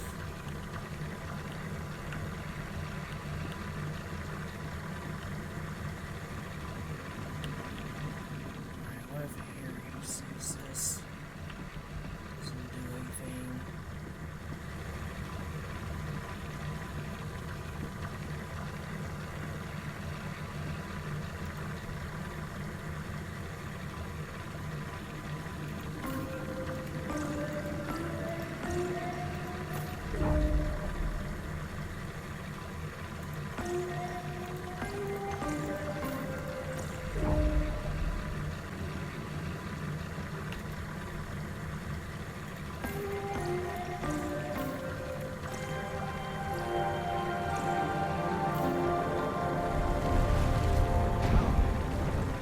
I think I'm beginning to understand how their language works.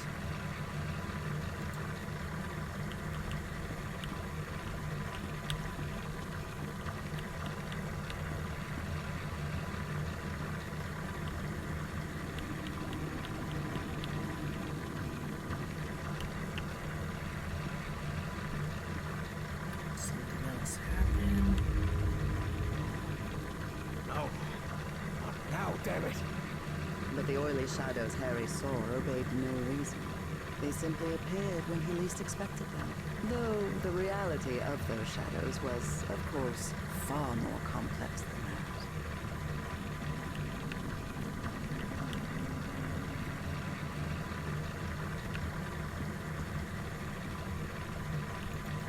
that. Eventually, I think we can use this contraption to exchange items between us. The dumbwaiter, you mean? Yes, the dumbwaiter.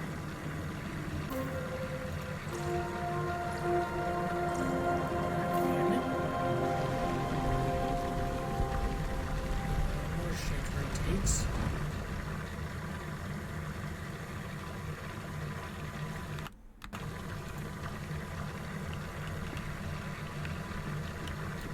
I want it to keep rotating.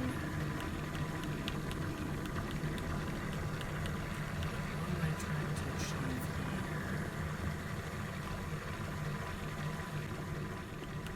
Mirrors here. So that causes it to go up and down. And that causes it to rotate.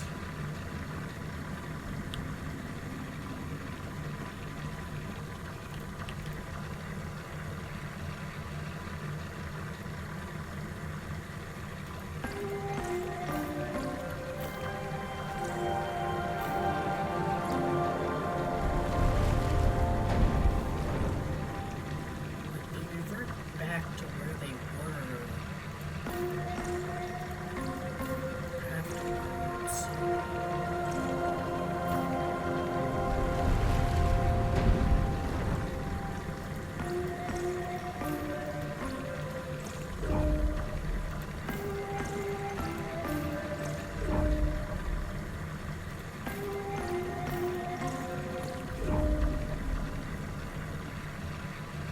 Always right to left. Arrows. Why don't I try?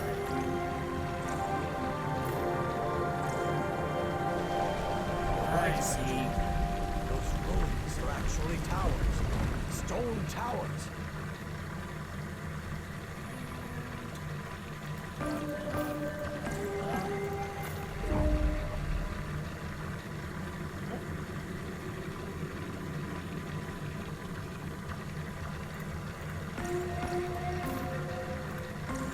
Can't make them rotate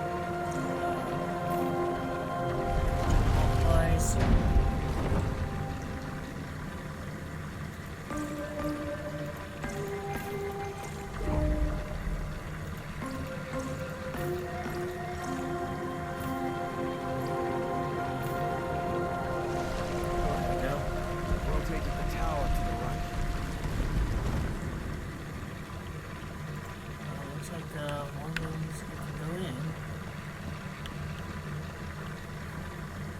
so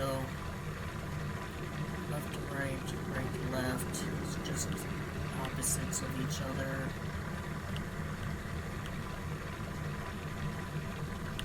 Still can't go in, so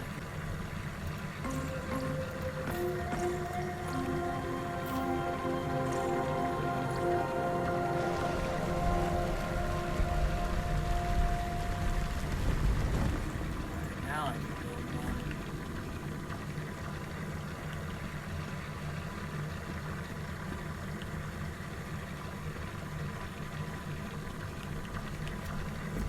Right, another one. That starts a fire.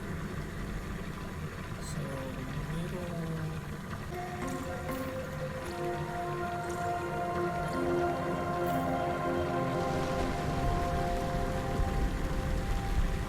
Rotate it like this. Couple times, see if there's anything in there.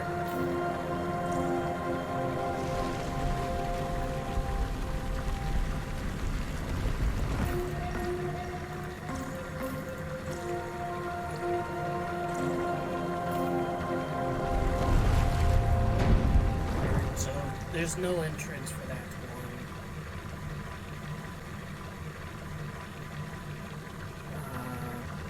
Do I want to go back down?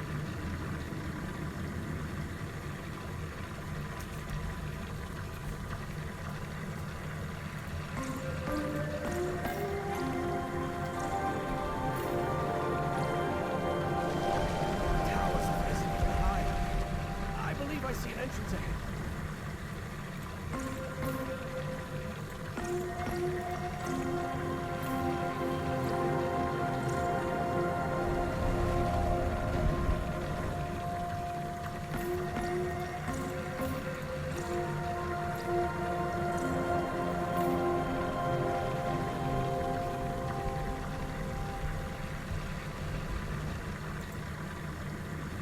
Please be done with this puzzle video game.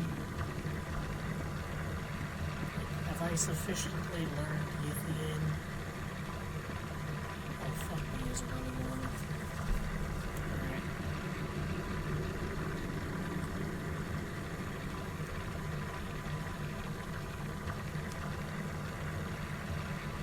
It's gonna be second middle. The tower with black ooze.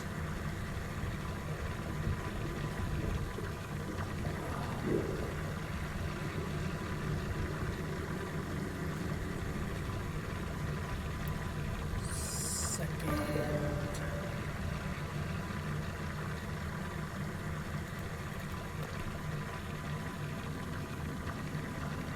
Alright, let's see. Middle.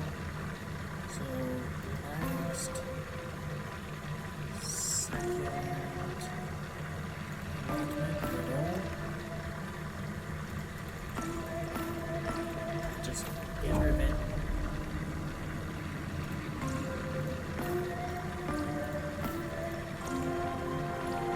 On the tower. And it's second. Alright. Yeah. Yeah. Alright, then let's just draw these lines. It's gonna be second, penultimate, first.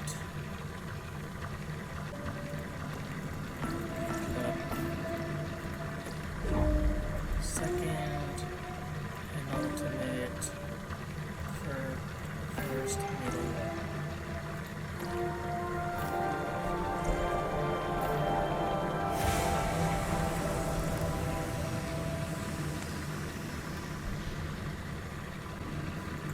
There's another room over there.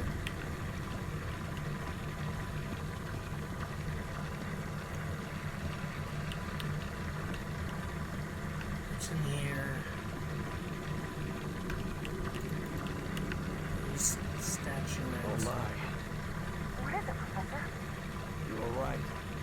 The stone tower is filled with statuettes. For many years, Harry had been haunted by that statuette. Still, he felt reassured to find that none of these held a sphere of black ooze. The statuette fits perfectly.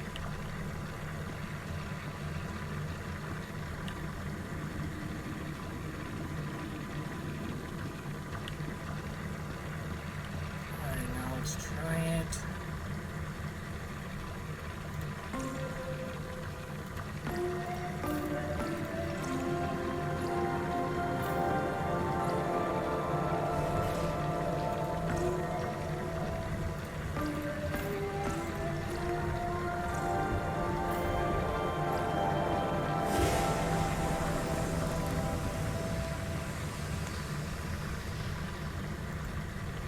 Alright, so did something happen? Is the statuette now meaningfully different?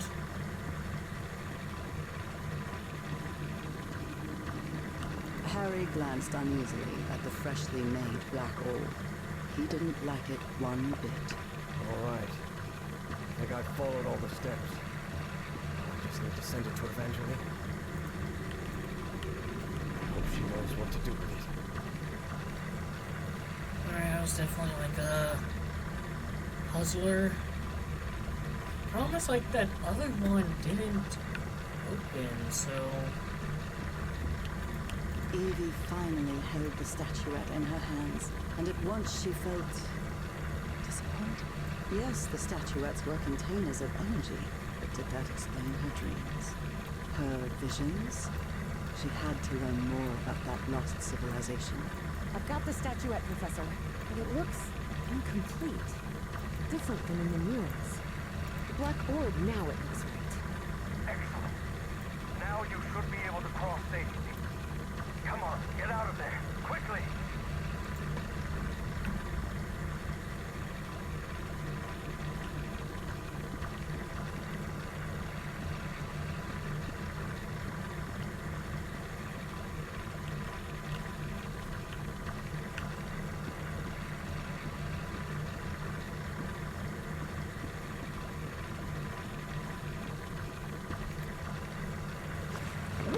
Just go back from once I came.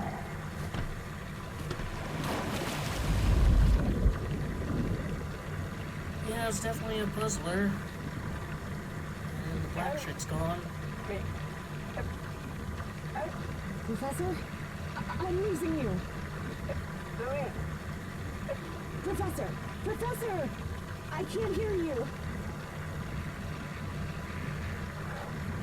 Evie felt a chill sweep through her body. Impossible though it was, she had just heard her dead father's voice, unmistakably. It works! It works! The path is open! Evangeline? I can hear you now. Oh, good. Glad you're back, Professor. I'll be waiting for you here. Once you're out, we'll return to... What the... Professor?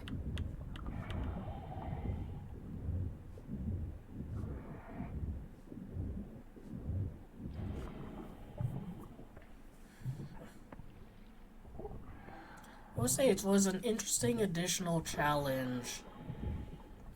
You get so used to doing it right to left that the other ones you have to do kind of opposite.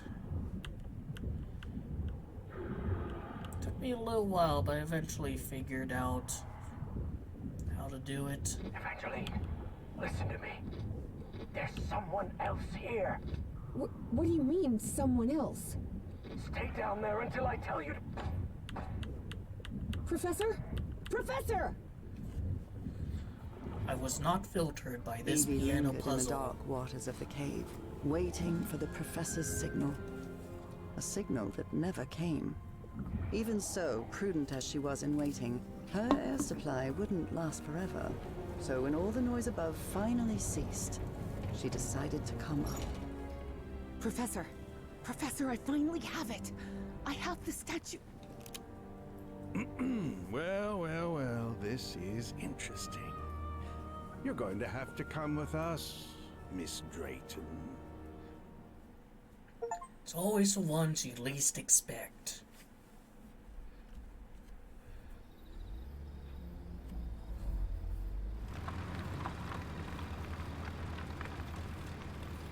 Fuck-ass astrologers. Wake her up.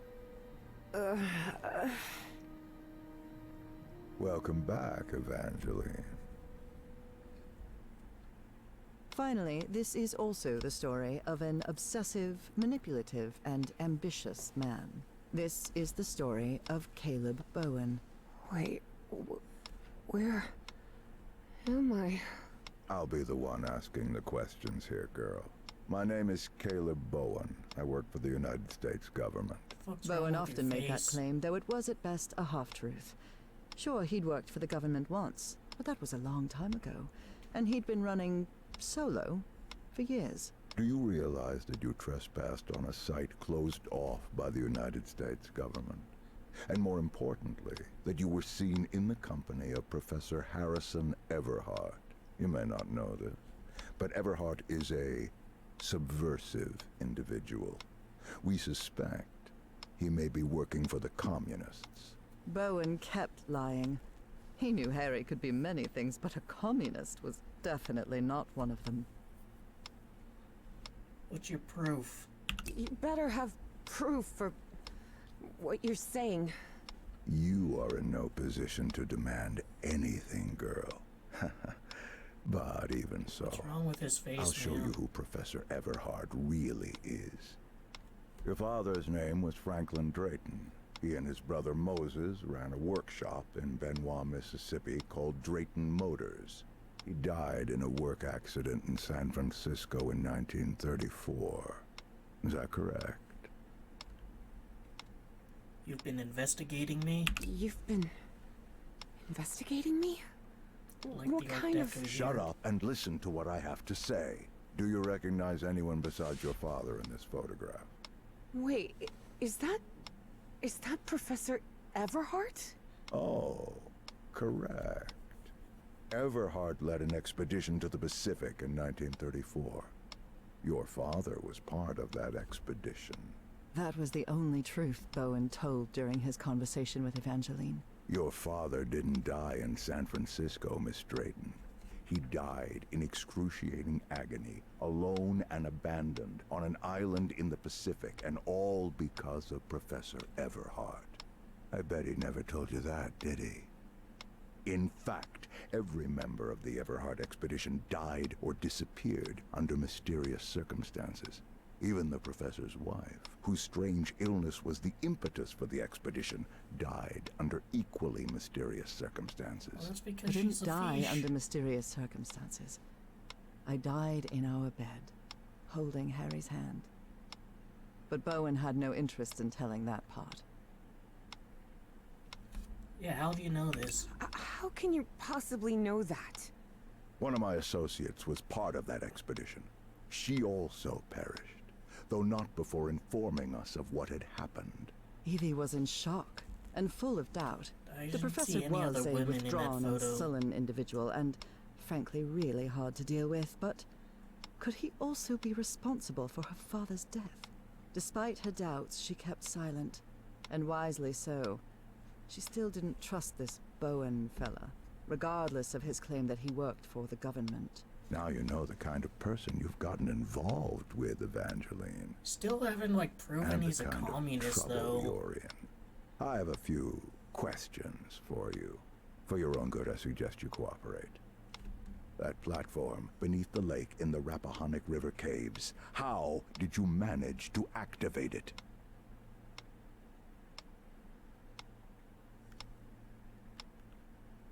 You want me to explain how to activate that platform? It's easy. Go on. You just have to stop being a dim-witted weasel.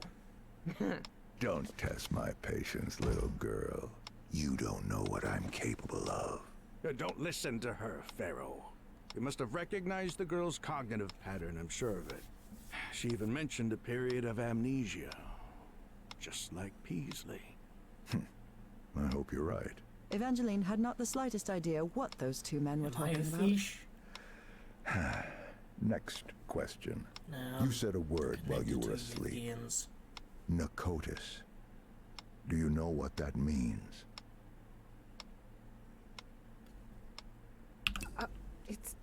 It's the first time I've ever heard that word. I swear. She mentioned the city's name. I heard it myself. She's lying. Evie realized that, unintentionally, her captors had revealed something to her. Nakotis was a city. Final question. Have you heard of someone named Dr. West?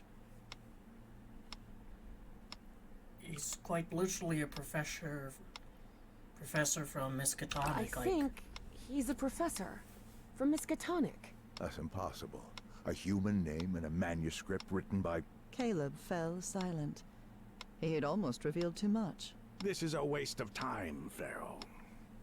It's obvious the lie, girl is it hiding is something. what was on that but there are more chart. effective and less dramatic ways of getting that information. You're right. Proceed. Is he with the government too? You expect me to buy that this old geezer with a bow tie works for the government too? You'll recall I mentioned that Evie was feisty and stubborn as a mule, and whatever they had injected her with wasn't doing much to Can I read tame her that book? spirit. I like to laugh too, Miss Drayton. Can I Please peek the take a book? look at this. Yeah. Do you understand this language? Even though it was written in those puzzling characters, Evie understood the book's title. Narcotic Manuscripts. Non-linear displacements toward the Great Library and reversible transfer of cognitive pattern. Tell me, Miss Drayton, what's written in the book cover? I'll lie again. Narcotic manuscripts. Evie surprised herself. Had she spoken against her will? She couldn't help but translate the book's subtitle as well. She was feeling more and more tired. That's better, Miss Drayton. Now, open the book. Focus and listen to my voice. Listen to my voice while you read the book to us. Read the book to us.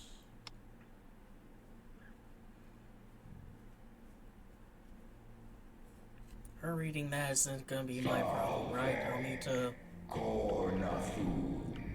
translate the Yithian. What just happened? Am I in my dorm?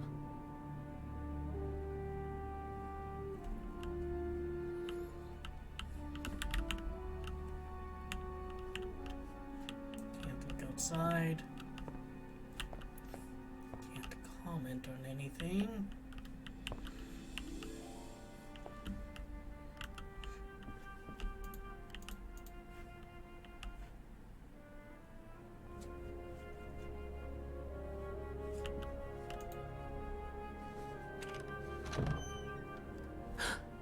Oh no, Evie was not in her dorm room.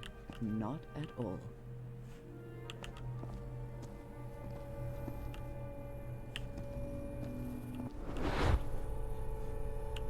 Alright, more crap from my Over dorm. here! Evangeline! Hey, how are things, kid? Papa! Papa! But it can't be! You're alive? Oh, of course I am, darling. But you have to find a way. That was not her father, of course. You must reach Nakotis.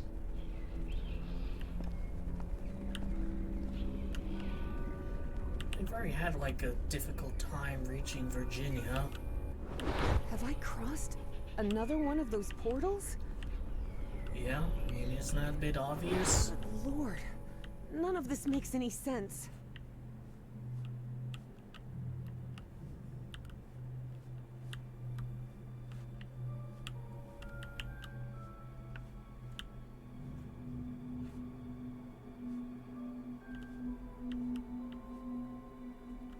This is weird. Really weird.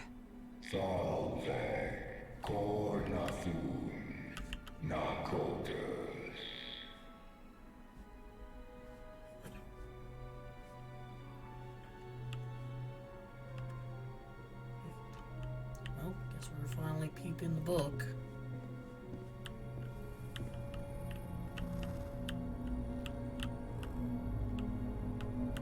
Driving motors?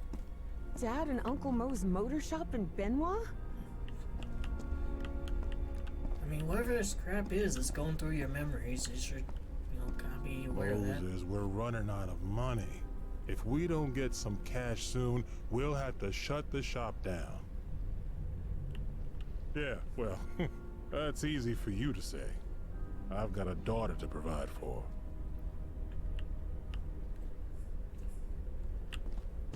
Alright, that might not be a memory. Maybe you're also accessing your dad's memories. You're a whiz, mister. Would you be interested by any chance in an exciting job opportunity in the Pacific?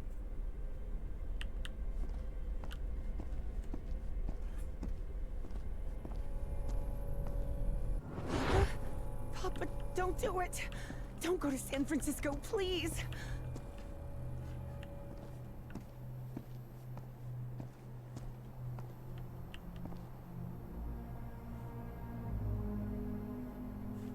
Hey, what just happened? It'll only be a few days, Jitterbug. I'll be back before you can say Jack Robinson. Alright. Prompt again here is gonna be clear, right? Guess it's not my problem. Drayton is dead, but it doesn't matter. His death brings me closer to an answer. I'll do whatever it takes. The only thing that matters is Nora's life.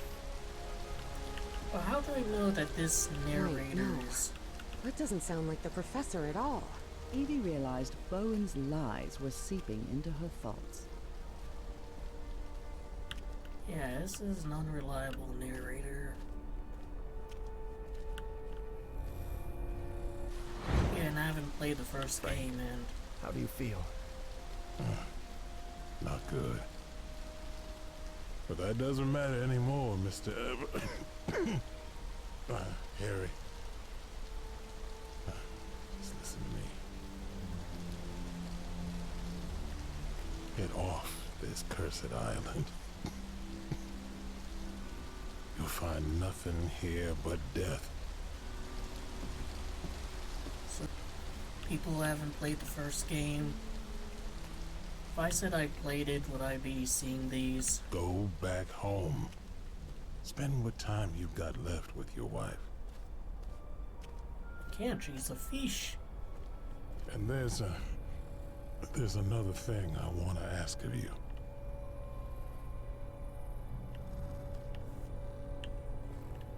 I'm sure his daughter gets into college. Where am I now? Hey, you don't recognize your dreamscape? There's a dinosaur on that rock.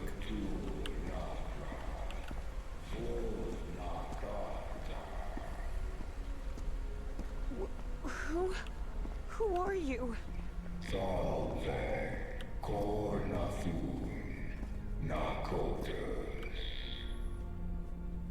The great engineer?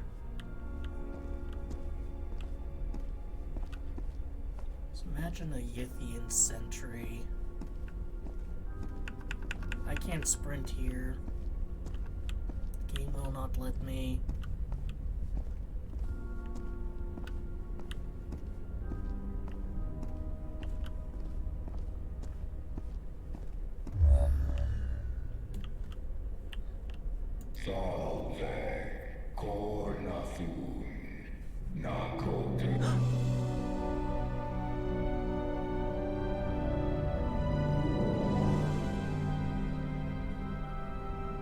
Incredible. Did you hear that? We were right. We finally found the coordinates. At last, we know where Nakotis lies. Thanks for your cooperation, Miss Drayton. Hey, Jitterbug. Evelyn sure About has an a lot hour to deal after with. Evangeline had her otherworldly vision, Finally, I'm inside.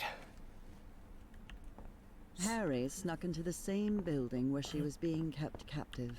He had been there many years ago, when he was seeking funding for the Everheart expedition. So are they just gonna like fucking murk her since she's no longer useful? Miss Drayton, are you there?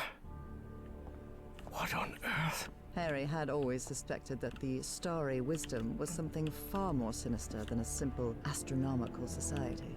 And as soon as he stepped into their inner sanctum, his worst fears were confirmed. Thoth, god of intelligence and magic. That is so big. God of fertility and life, and lord of the Nile. Anubis, Egyptian god of the underworld. Bastet, goddess of protection and love. A statue of Horus, Egyptian god of order and justice.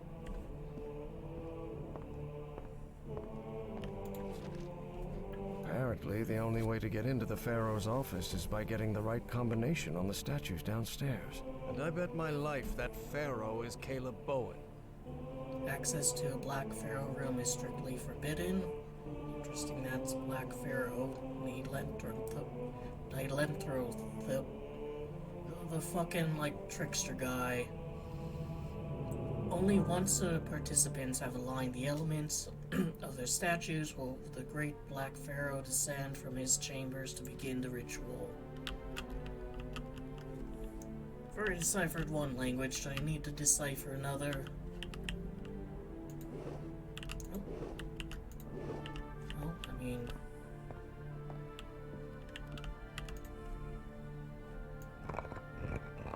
There's a number... Different name... Jobs...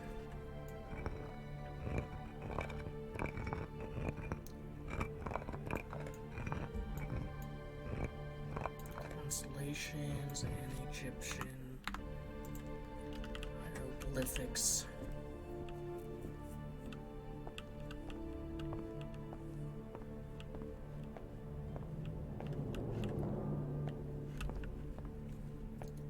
Need to match them all up.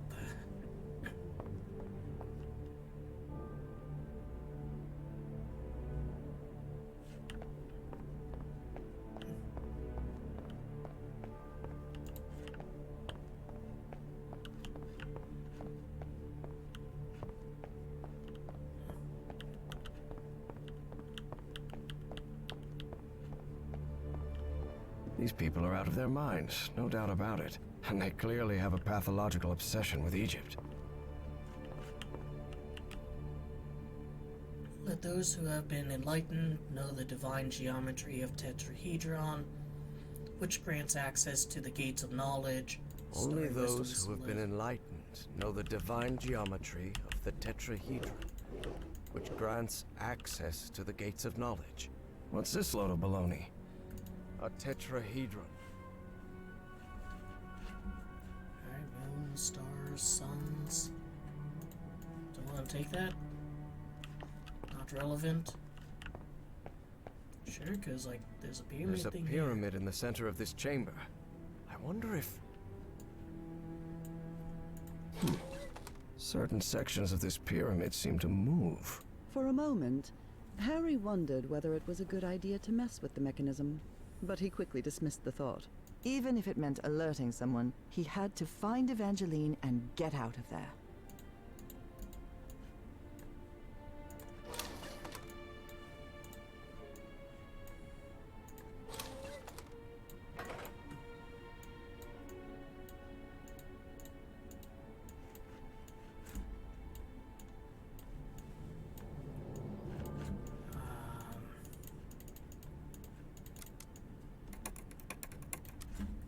Star.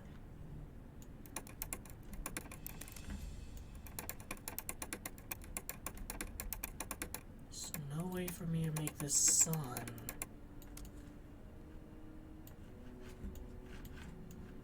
Alright, you're good.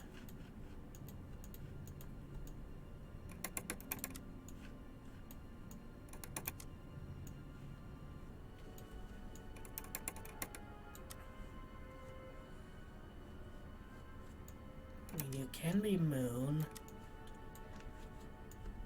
You can be star.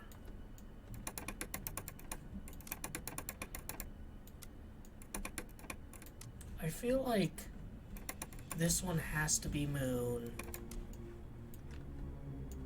Then this one can be star.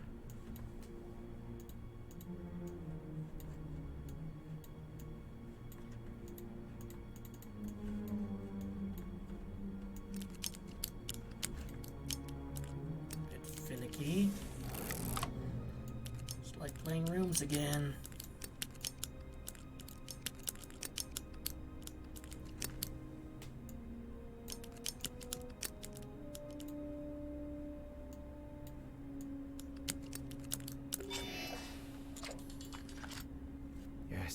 The doors to the upper rooms are open.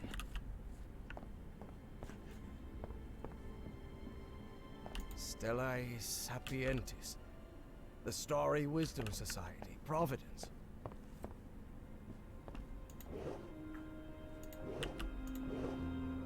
I believe my psychiatrist had one of these too. It's always Egypt. When are we gonna get some love for ancient Mesopotamia? Let's give the Sumerians and the Akkadians their due.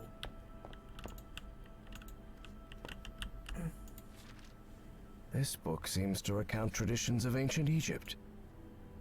The hidden legacy of Kefen's revelations in the Nile Valley.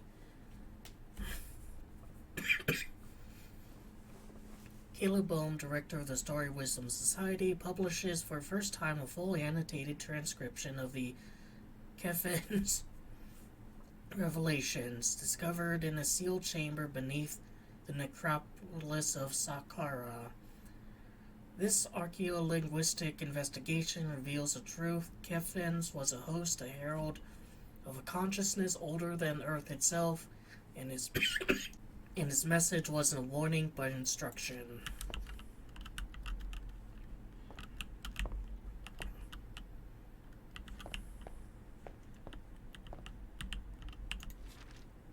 So these freaks have masks, code names, and hieroglyphs assigned to each of them.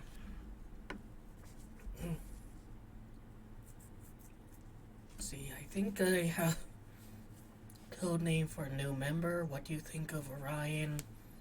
We also assign him the hieroglyphics we discussed. His symbol should match his mask, just as yours does. Let me know what you think. After all, astronomy is your domain, Pharaoh.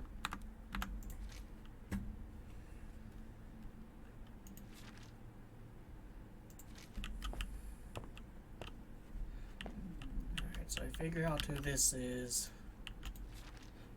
Heaven's sake. These kooks really are obsessed with ancient Egypt.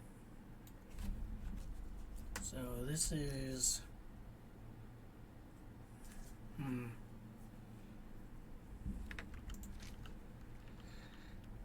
have a feeling this is gonna be a tough one.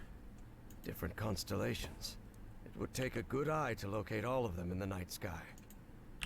There's Orion.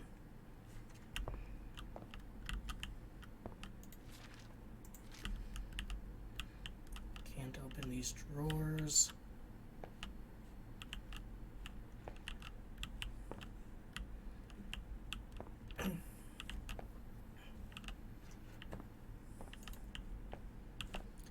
No little sign saying who this guy is.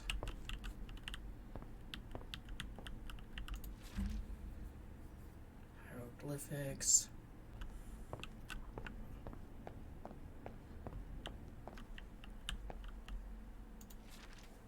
There's something written in German in these pages. Although Harry's German was a bit rusty, he understood what it meant. Egyptian hieroglyphics, the directions a figure's face determines the opposite reading direction. A subtle guide for the reader's eye to navigate realms hidden in stone. Thus, if the character's face right, the text is read from right to left. Conversely, if they face left, the text is read from left to right. So if they face right, read it opposite of where they face. Even though these savage traditions disgust me, I have no choice but to accept them. This must be the group's official photographer.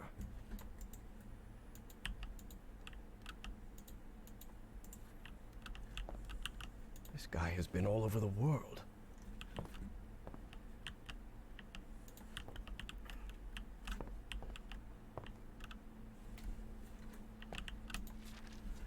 The letter laid bare the bad blood between some of the cult members.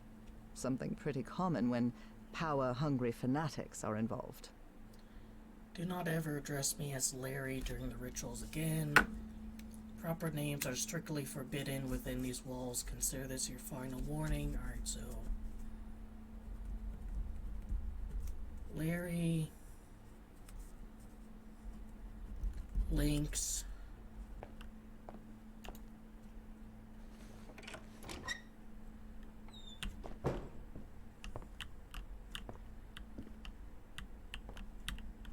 I have to develop Looks like a device to make prints from photographic film.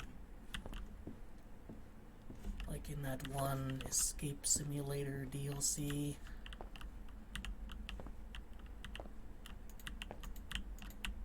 Is this just a bit more world building? Like, you know, further establishing that he's a photographer. If I ever get any blank film, I'll bring it in there.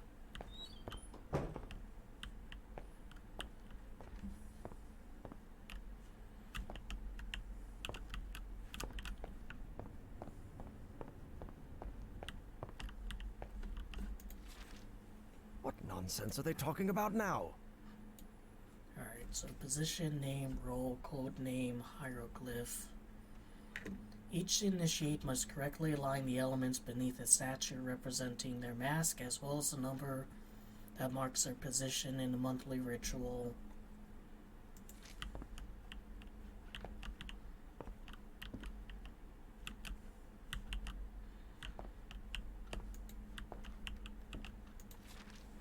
The robbery at my house could have gone way worse, all things considered.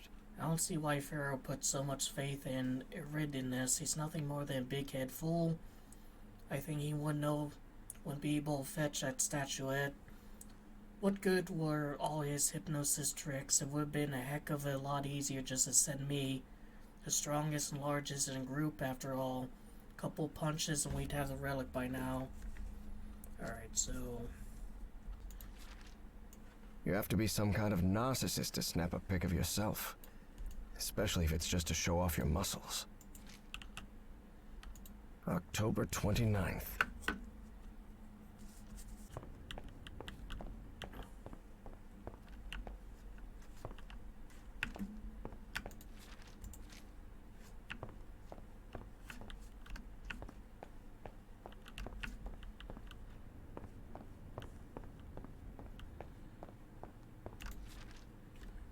So, October 29th.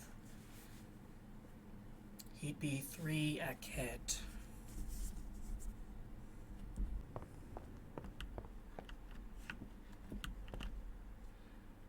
This fella clearly has expensive tastes. I'm impressed.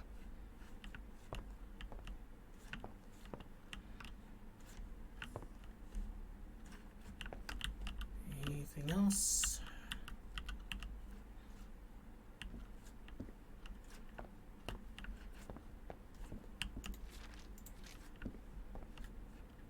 Since he's here, that almost implies he's the newest. Since he needs that. He sounds glad to be rid of him. Last I'm getting rid of that idiot, at least in the rituals, is about time. Pharaoh already announced the ritual positions. I'll have to be next to Orion nearly all year. Harry immediately recognized the voice of Dr. Frog in the Throat. I've always despised spoiled rich kids, and Orion's no exception. I'll have to pretend I tolerate him, but luckily I'm fairly skilled at pretending. Alright, so psychiatrist is Orion.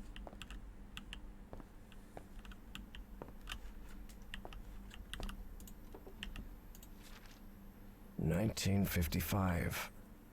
So they've been doing this for a while now. Felix's camera.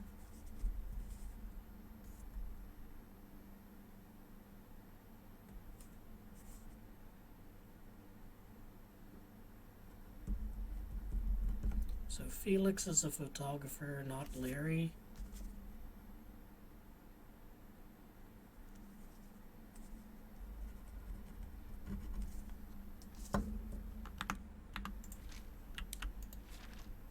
Drat. This is my prescription. From Dr. Frog in the Throat. He's a Eugene.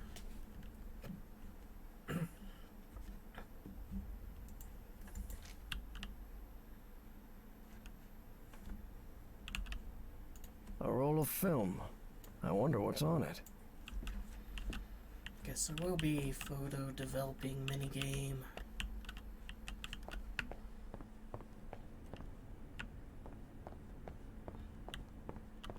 This must be a biologist. Photographic processing instructions. Dip the exposed photographic paper into 3 tubes of chemicals. Developer, stop bath fixer, Enton OH, Stacks OH, something else. It is clearly the biologist.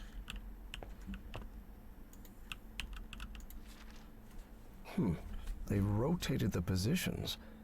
What does that mean? Glad we finally changed position. Last time I had to go last. I didn't like it.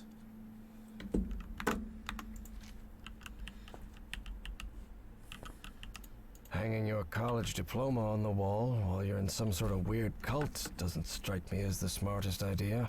Alright, Patricia. Biologist.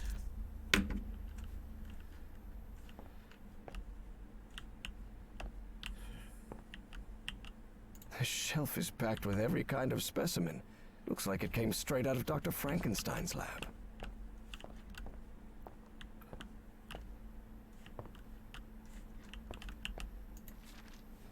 Looks like even kooky cultists have a love life. Who would have thought? Life is all hocus pocus. Just say the word, we'll have a drink sometime, sweetheart.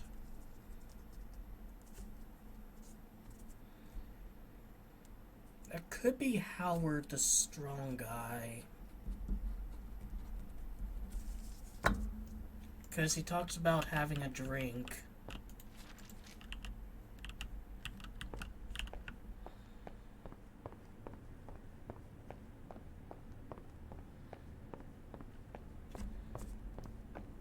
Alright, so I have 1, 2, 3, 4, 5 names.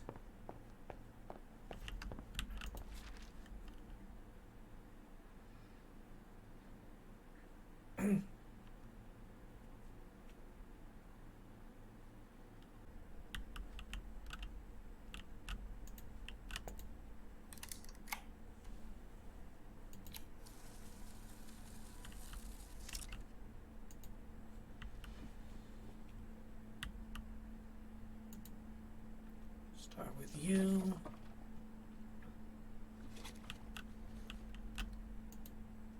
Then you.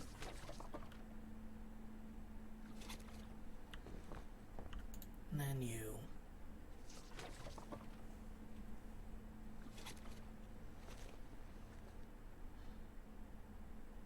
Good. I've developed the photo.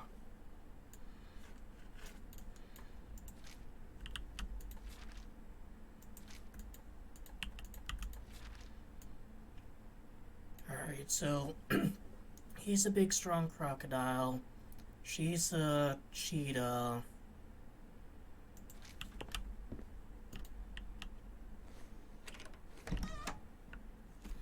Yeah, I think I'm gonna have to use some hints for this one. This this one might be filtering me. But actually, what I'll do is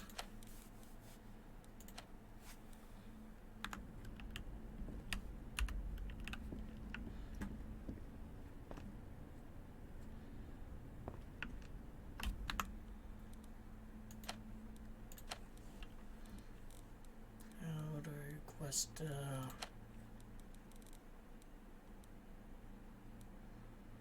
no journal for tracking clues.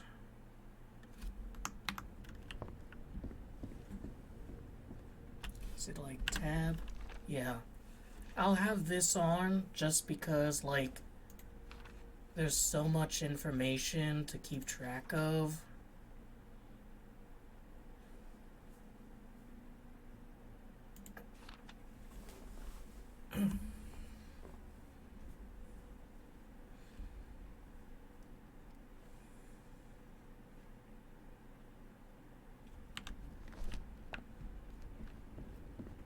Like, there's just a lot, you know? I've been writing it down on this envelope here. Alright, so who are you? Anubis, Egyptian god of the underworld. A statue of Horus, Egyptian god of order and justice. That is so big. God of fertility and life, and Lord of the Nile. So we know strongest and largest.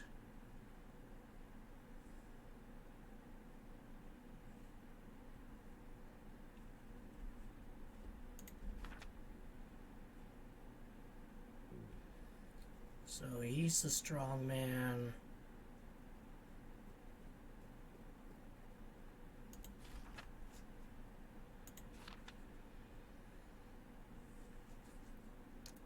Ryan has the astronomer, and the astronomer have masks similar to their hieroglyphics.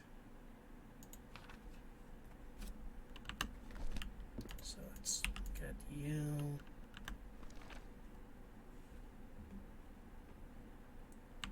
Leonte. I think he's Howard.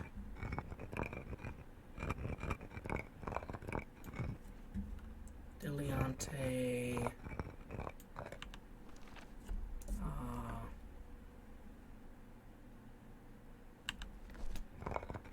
You're 3.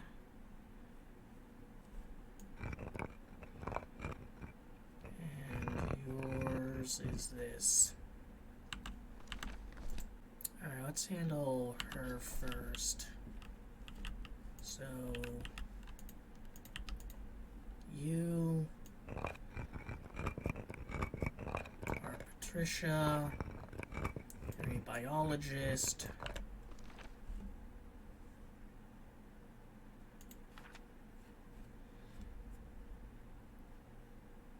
Hates being last in the previous rotation. So she was hated being last in previous rotation, 828. 1020 57.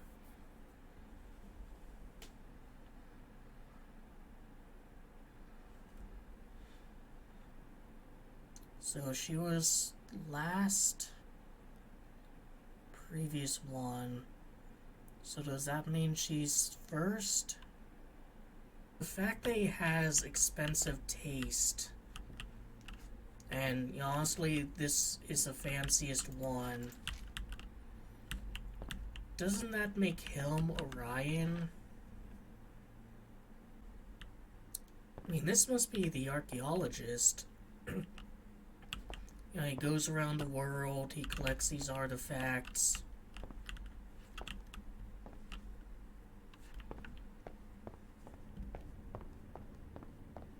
And he wouldn't be in the photo because he's taking a picture of the others. So maybe the archaeologist is Thoth, since there isn't like a mask. Like, that's the astronomer. So I'll mess around with that. See, you're the astronomer. That's your symbol.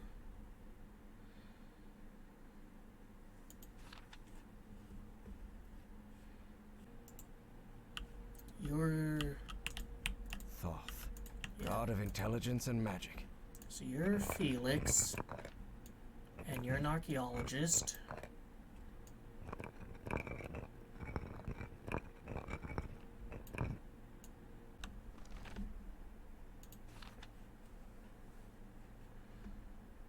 Eugene. This year I'm almost always next to Ryan in the ritual of always despised rich kids. First... Okay, this is the first rotation where I don't have to go next to him in the ritual 1028. Psychiatrist. See, there's like some photo, something up here that I'm missing. That would be really, really nice if I had. Because maybe... This elevator doesn't seem to have a call button. I don't know what to do with it. Egyptian hieroglyphs?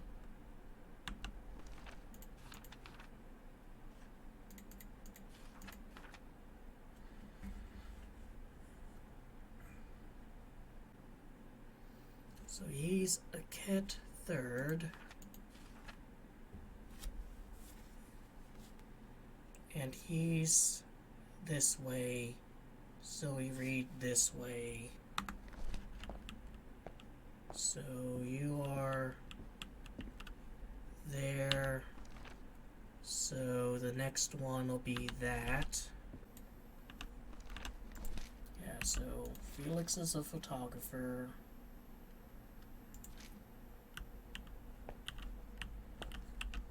So the good doctor tried to make off with pieces of the Black Ooze statuette. Wrong move, pal. Is that? Nope. Oh, and I guess that explains why his face is so fucky. This metronome still makes my skin crawl. But we know it's not him because we know the photographer is Felix. Because it's his camera. And he's Thoth because that's the only mask that doesn't appear. This I'm not getting. Like, this is the astronomers, that's for Ryan, Howard, the big guy. But it doesn't follow this. So I'm supposed to read it this way from Orion. This works, but this one doesn't work.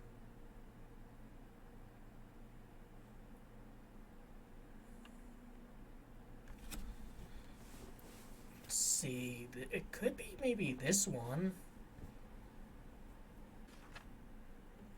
Keeping last in previous rotation. So if he's not last, if she's not last, is she first?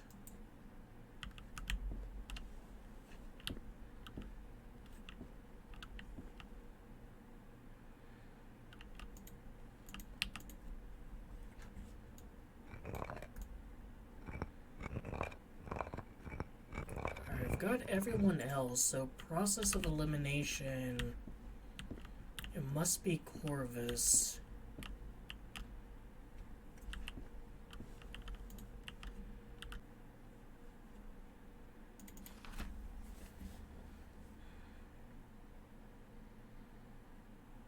Maybe he's one.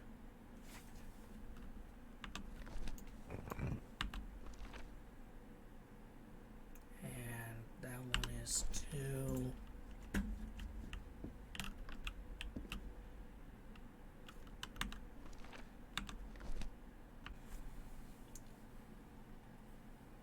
I mean, he's next to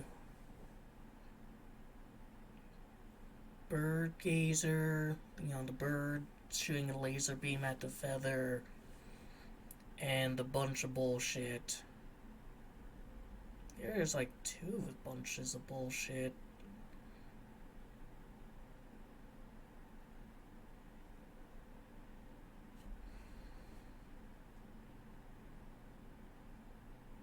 Alright, I think psychiatrist is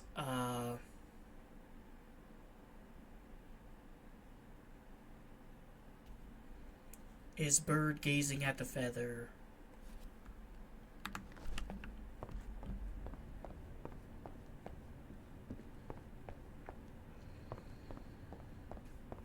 Because he's almost always next to the gator, which we know is Orion.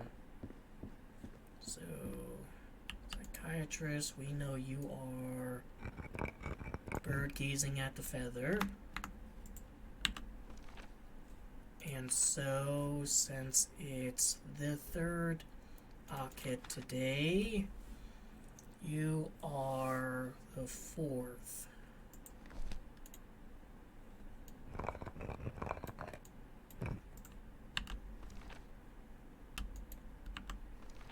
And you are third.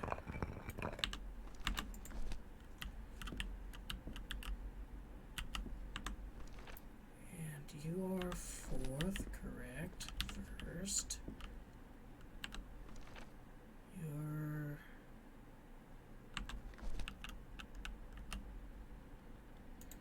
You're not bird gazing at the feather. Because bird gazing at the feather is a psychiatrist. So you are maybe bunch of bullshit, which places you third. Oh, we already have bunch of bullshit, don't we?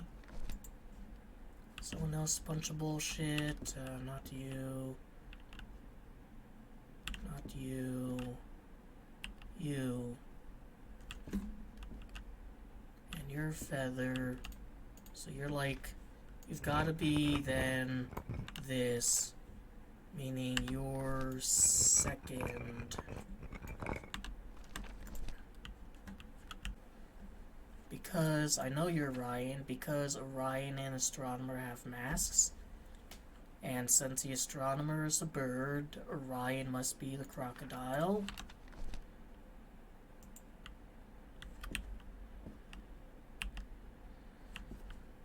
I mean, Corvus makes sense, it's a bird.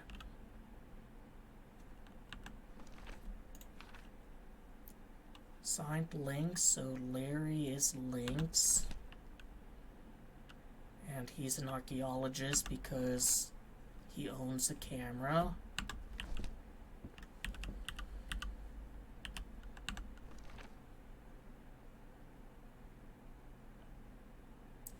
And Iridianus stole it, so we know that, like, he's the psychologist.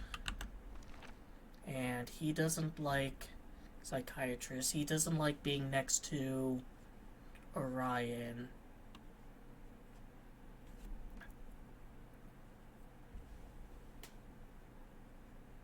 This is the first rotation where I don't have to go next to Helm. 1028.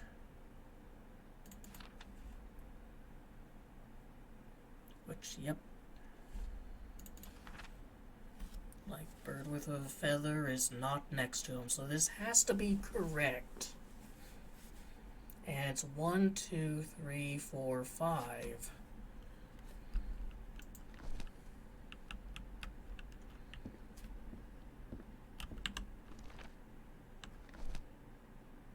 I mean, maybe... The only thing I can think is maybe he's bunch of bullshit. In which case, he would be first.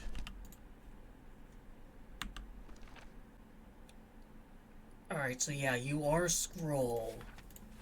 Because that's a previous rotation, so... You are Scroll, which means... You are the second one.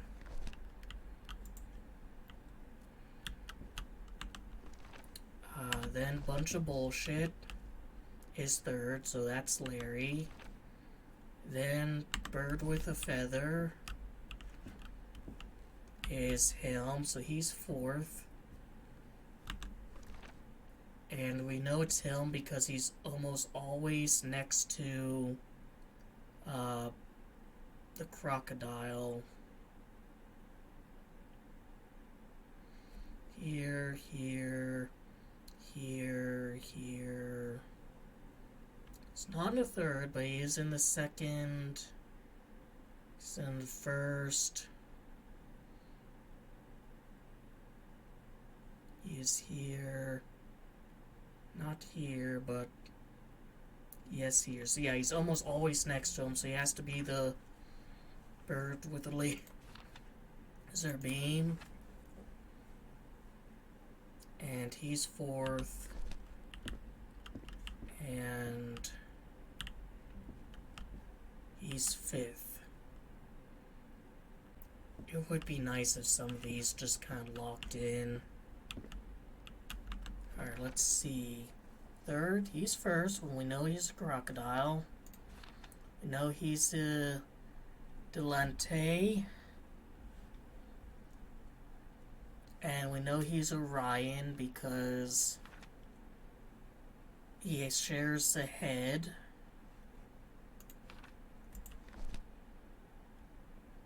So this is absolutely true.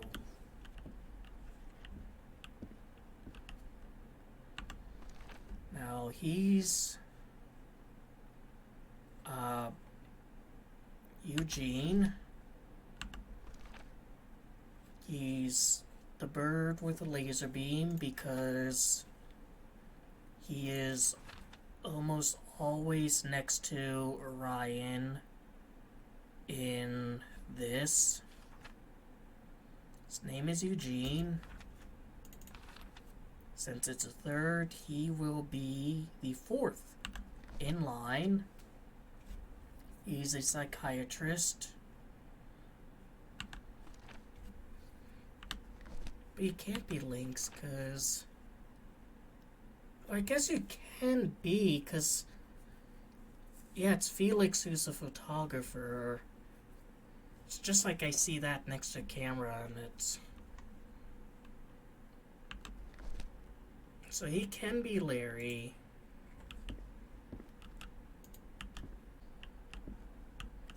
Alright, so what do I know? No, he's Howard. He's Orion. He's 1. Because he's here, and you start right to left, because they're all facing right.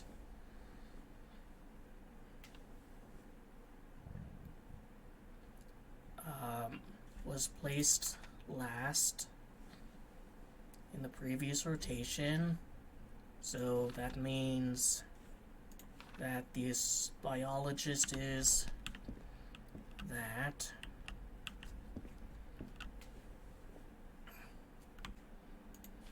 He's a bunch of bullshit by process of elimination. Because we know those two, and we know that's the astronomer.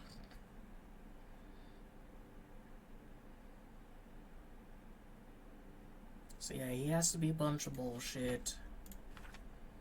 So he is third.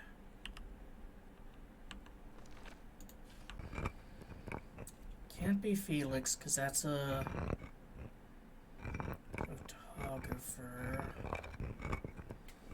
Oh my fucking god. Alright, I'm gonna use a hint.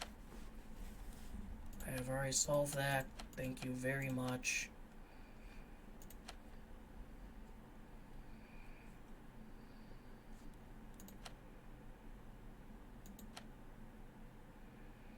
I figured that out.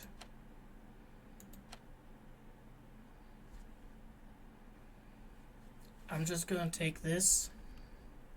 So we know he's number 4. Did I figure that out? Did I figure out that he is number 4? Where is he? Yes. So this is all correct. We know he's Howard because he's a drinker. We know he's Felix because he's a cameraman.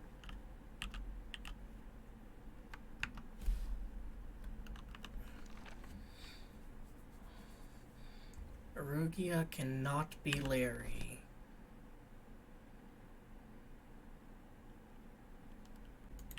Alright, so you're not the Arugia, so you can be.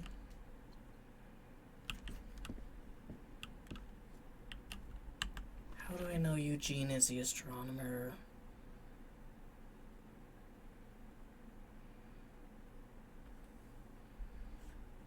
Felix is the archaeologist.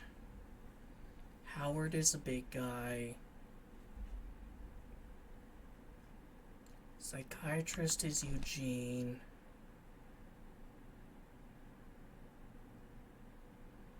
No, he can't be Eugene. He has to be Larry or...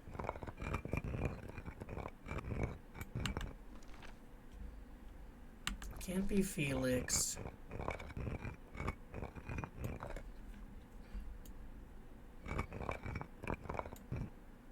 He has to be Corvus. That's the only one that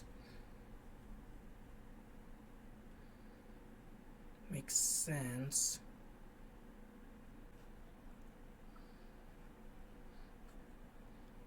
Fields is only one remaining empty statue. For example, if you have every statue staying filled. I mean, I know that. Like, that has to be Patricia. That has to be Eugene. That has to be Howard. That has to be Felix. So this has to be Larry. And Larry is the Lynx. Am I accusing anyone else of being the Lynx? Sorry, you can't be the Lynx, because Larry's the Lynx. You can be the Auriga. We know for a fact you're Eridanus. We know for a fact you're Orion. So...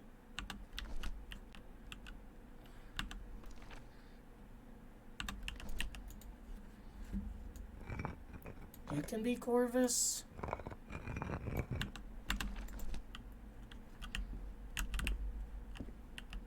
You're Lynx.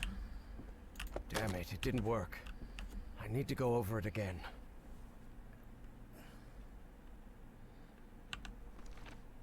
It's this one that's fucking me in the ass, man.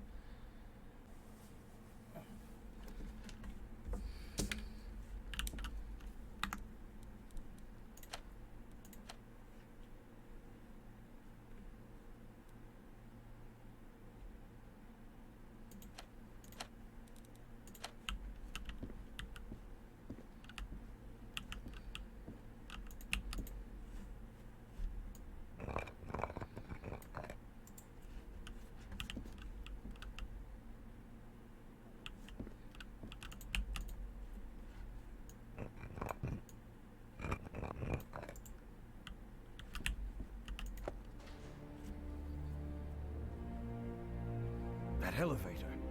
It must be the access to Bowen's office. Evangeline has to be there. I'm sure of it. They really needed to, like, I don't know, establish something that this is Corvus.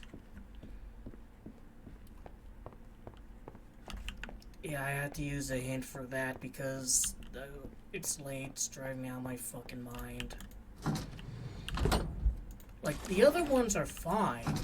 It's literally just like, who is Corvus? Like, there's nothing... Harry regretted not bringing a weapon. What if Bowen was still up there? It's gonna suck ass to edit. Now, all right. Let's see what you're hiding here, you scoundrel. Well, looks like they give this medal to just about anyone. Caleb Bowen, in recognition of his extraordinary service and dedication in the Office of Strategic Services. So you must have known this guy if you've worked together. So the cult was on the expedition along with Peasley. How long have they been behind all this? This guy here kind of looks like Lovecraft. Rappahannock River Caves, Virginia, 1947. Left to right, Nathaniel Peasley, Caleb Bowen, John Trug, Patricia Seckler, Eugene Kingsley, and Larry Monroe. Nodic ruin, matching structures in the caves of the Rappahannock River, which were in the city. Apparently, that John Teague was Fornax, another cult member. Site confirmed, very useful information. Fornax died from complications after retrieving a statue. Ikur is dangerous. We need to decipher the manuscript. How? Who? Don't want to look at that one. Consciousness exchange? Is he talking about mind swapping? Kefnes, the Egyptian priest, holds the method to activate the shining trapezohedron. The consciousness will exchange. Let me access the arcane knowledge lost to time. Spitsbergen. That's the place in Norway Evangeline mentioned. The base at Spitsbergen. Regia said they're keeping one of those creatures frozen in the ice. Maybe we can communicate with it. The girl with Everheart understands its language. Set it down here, man. I want to see elder things.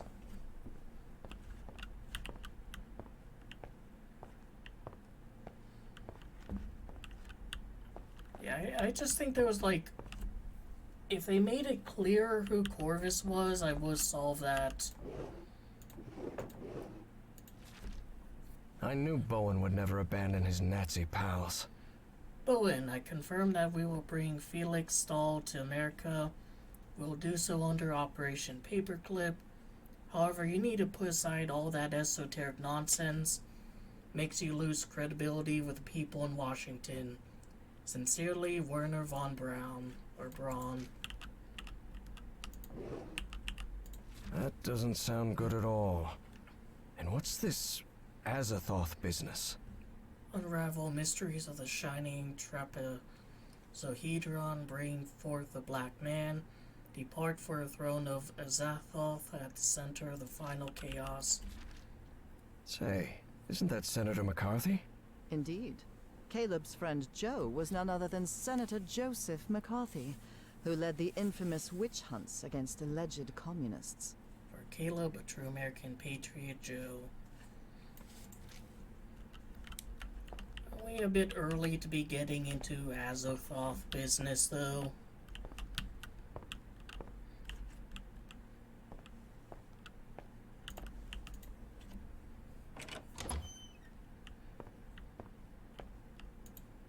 This creature seems vaguely familiar.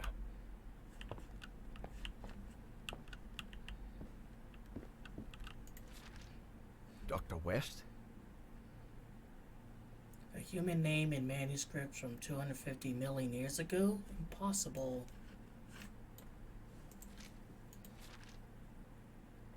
Oh, it says Dr. West. I mean, how do you determine that says Dr. West? Maybe you're just reading too much into it, dude. You know? Really, I don't want to peep this Necronomicon here.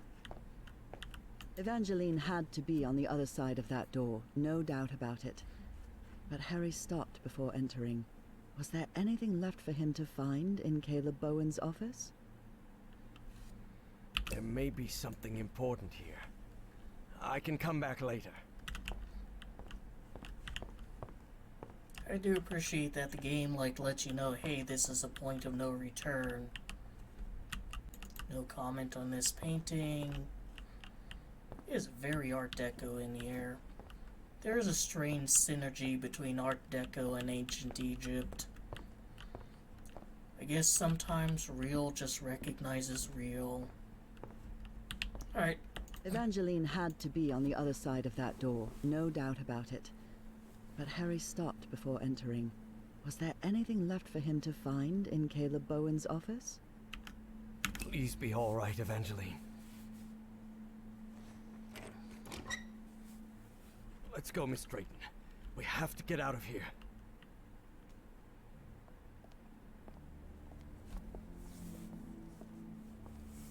Look, it's the engineer. I've seen one of those creatures before. In my dreams. In the Stone City, in the jungle. He spoke to me in my dreams, Professor. I have Forget about it, Miss Drayton. We have to call the police and... Calling the police won't do any good, Professor. We have to go to Spitzbergen. I need to talk with him, with the great engineer. Miss Drayton, don't you realize this doesn't make any sense? We can't chase Bowen and his... No, you don't understand. Bowen isn't in Spitzbergen. He's on his way to the city, on his way to Nakotis. Harry couldn't believe what he had just heard. Evangeline had mentioned a place he had known in dreams, long ago. So long ago, he had nearly forgotten it. I had a strange dream today. I was inside a vast library and gazed at vistas of another world. All these questions came crashing down on Harry. And suddenly, he wasn't so convinced anymore.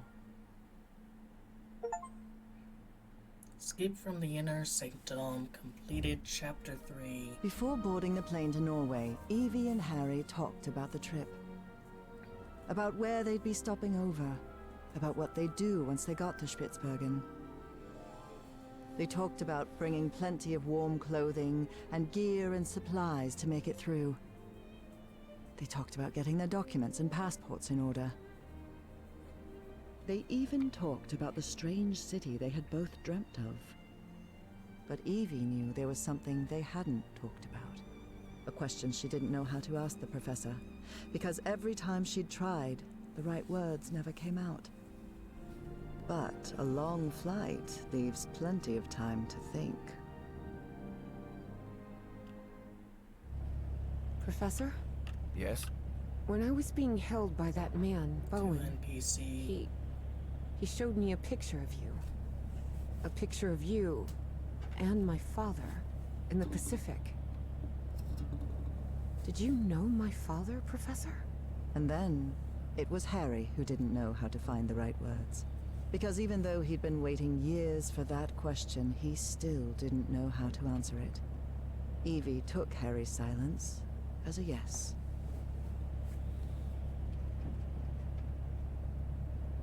Bowen told me my father died because of you. Bowen said, my father died because of you. Is that true, Professor? Well, it's complicated. Look, I wanted to. You wanted what? Just talk, for God's sake. All right. I'll explain everything. Good. We've got plenty of time to spare before we land. My wife, Nora, was diagnosed with an incurable disease. The same hereditary illness of unknown origin that had struck her mother before her. The doctors had no answer. So I decided to find it myself. I never imagined the answer would take me so far away. To a remote island in the Pacific. Back then, I didn't have the financial independence I have now. So I had to raise money and put a team together. Do you remember the night before your father left for work in San Francisco? You were probably 5 or 6 years old. Oh, God. Yes, I remember. I remember a beautiful, dark-haired woman, a nervous, scrawny guy, and a man who seemed really happy about something. I'll never forget those words. You're a whiz, mister. Would you be interested, by any chance, in an exciting job opportunity in the Pacific? That's right. Frank agreed to come with us to the island. It pained him to leave you and your mother back in Mississippi, but he needed the money and I was paying very well. But that island wasn't what we expected. There was something there that... Let's just say there are forces in this world that mankind ought not to meddle with, Miss Drayton. Things like the Black Ooze, and on that island, it was everywhere. I told you, It's the most dangerous substance I've ever come across. We found that out when one of the expedition members came into contact with it. It was him, driven mad, who attacked your father. Just a shallow cut with an ancient dagger, but enough to infect him with that black liquid. That is what took Frank's life. I did what I could to look after him, but that infection, it was beyond anything I could handle. His final words still haunt me. Harry, please look after my wife and my little girl. Which And that's what I've been trying to do all these years. Though evidently not as well as I might have done. Evie was speechless. She could not believe it. Take care of me? What are you talking about? Yeah, you weren't in our I life. just met you a week ago. I've never had anyone except my mother. And the only help we ever got was from the insurance checks. What kind of help are you— There was no insurance, Evangeline. What? Harry decided that since he'd started telling the truth, he wouldn't stop halfway. I am the Hydrangea Foundation. Hydrangeas were just Nora's favorite flowers, that's all. And then Evie understood. She understood the strange and painful sacrifice that man had made. I wasn't the one who drove that dagger into your father, but I dragged him to that island and didn't listen when he told me we had to leave. Harry had spent a long time avoiding the truth of what had happened nearly 30 years before, on that island in the Pacific. But for the first time in ages, he was forced to face it. So yes, your father died because of me. I can't tell you how sorry I am. I won't be so foolish as to ask for your forgiveness. I know I have no right to it. I understand how you must feel now. I understand that you hate me.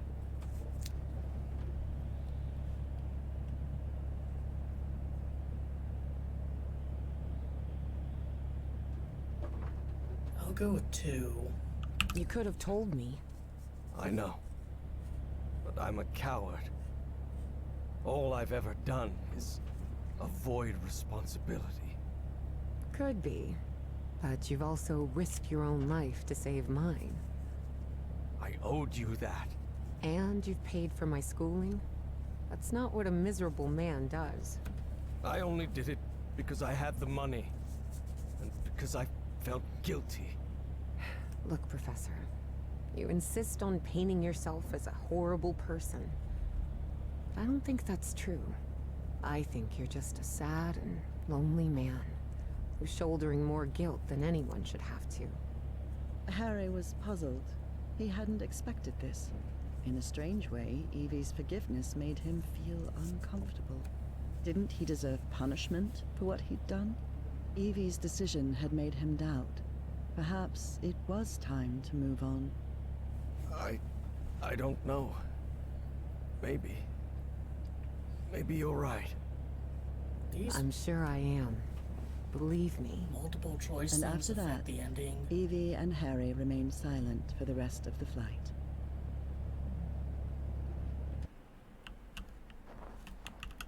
Despite having talked about it, Evangeline and Harry were not prepared for the freezing cold they would face on that remote Norwegian island. Although weather would be the least of their problems in that place. Look, Evie. Look what I made. It's art. And after making such wonderful art, I think this will be where I will stop playing for the day. Still kind of miffed about getting filtered by that one puzzle at the start. And I see my artwork has been undone.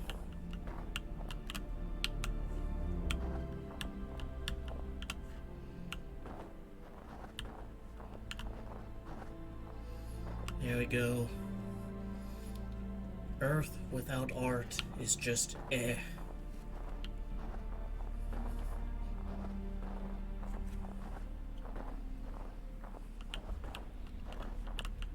Fork in the road. Let's go left. God, this is unbearable. Professor, are you sure you're all right? You should have brought a couple more layers. Don't worry, Miss Drayton. I'll be fine. Harry hadn't always been like that. He used to like heat. But 3 months stranded on a Pacific island had changed his preferences. Going left in honor of CJU Games, whose videos playing through this I won't watch, or at least not yet, because I decided to play through it myself. What we saw in Bowen's office? The Black Pharaoh, Azathoth, and all that? What do you think it means? Just the ramblings of a madman, I'm sure of it. I'm actually more worried about the other things. Spitzbergen, the statue, your memory loss, and your dreams about that creature. Too much of a coincidence, isn't it? I mean, you already know about all this spooky shit. Are you really gonna dismiss the ramblings? This sign, it's written in Norwegian. I guess we're close. Satellite entry is forbidden. Only authorized personnel. That's the funny thing about language. Occasionally you can kind of suss out the meaning. Do you really believe it's possible to switch minds? Honestly, Miss Drayton, I have no clue what we're dealing with. But whatever it is, we'd better stop Bowen as soon as possible. Alright, loading screen.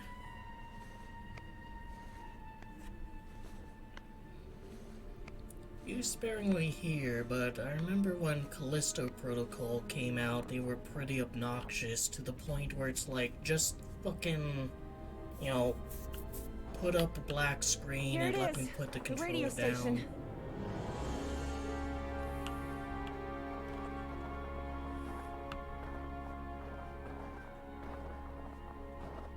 The storm is getting stronger. We'd better stay close to each other, Professor.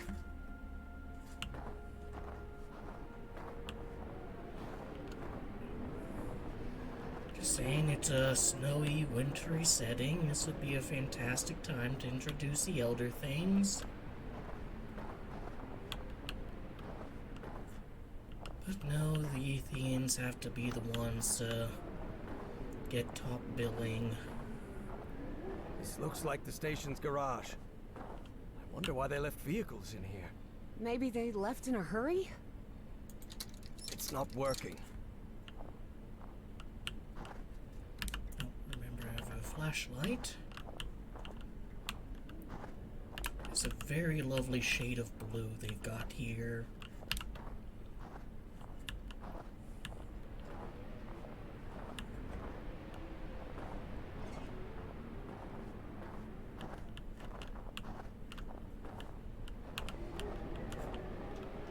You may have to pay attention to the colors because you'll never know if one of them will be out of space. It's no use. This switch is completely wrecked.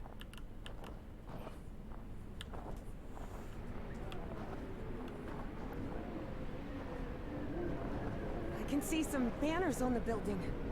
They look like... oh. Generic Nazis. World War II bad I hate guys. these guys. Just as I thought. No power in here. Is there anything we can do without power? I doubt it.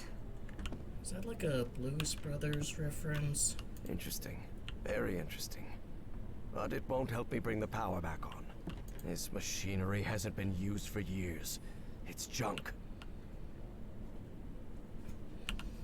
Stille unten Ted Oben. Kriegsmarine des Deutschen Reichs. That's World War II. I do know Lovecraft wrote a story about a World War I. Was it World War I submarine? This might come in handy, but not right now. I need to get the power on in here first. Even here, La Floresta is a drink of choice. No, the door won't budge.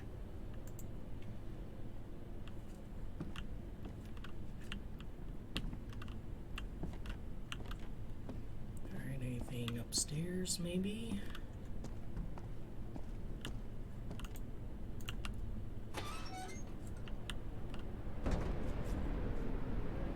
Evangeline, I see a... Harry hesitated to say the words because of how absurd they might sound. space ship of some sort? A spaceship? You mean like a flying saucer?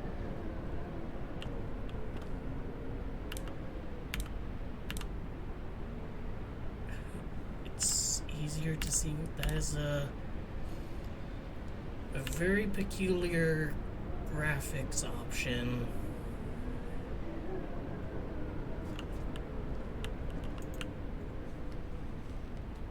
Legit, I don't know why I'm going up here. Like, why would the option of turning on the power be in the most precarious part of this? But, I mean, I might as well.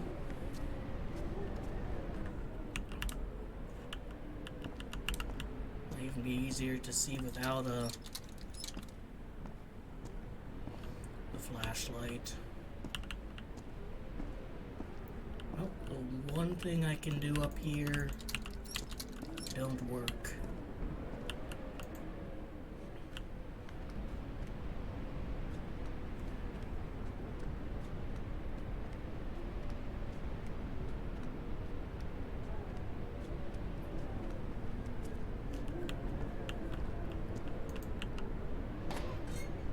Why didn't she come out with me? Not yet. I've got to get the generator running before I can get any work done. Der Blick führt das Reich folgt. There's Manford.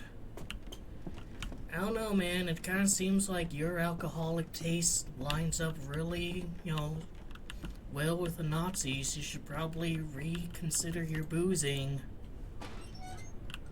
Oh, this is just out here.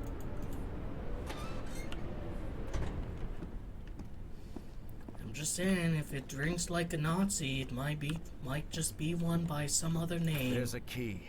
There must be a generator here somewhere.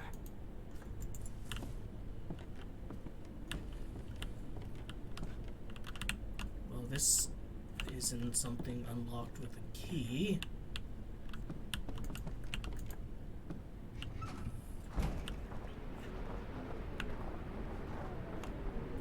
Alright, why don't you just stay inside? Like, you don't want to come with me to see the spaceship, but you want to come with me to find a generator?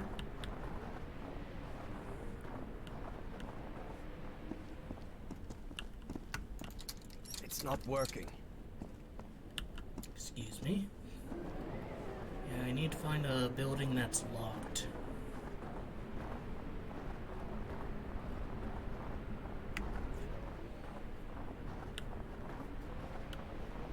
That's the main one. See a power symbol here. Totally missed this.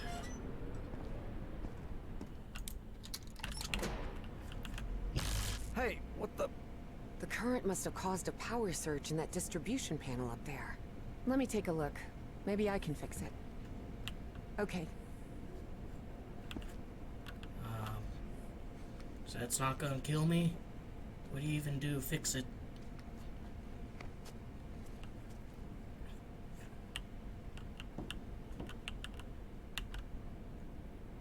Would you like to have some Warren? Darn it. This fuse box is sealed. You don't happen to have a screwdriver on you, do you? No, sorry, I left it in my other coat. With the field microscope, the flare gun, and the cannonball.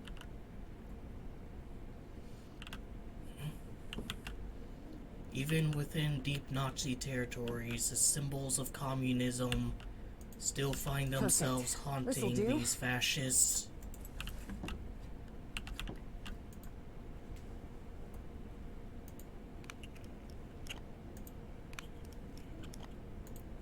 It's a very simple game, so you gotta get as much gameplay out of it as you can, I fuse guess. box. And it looks like it still works.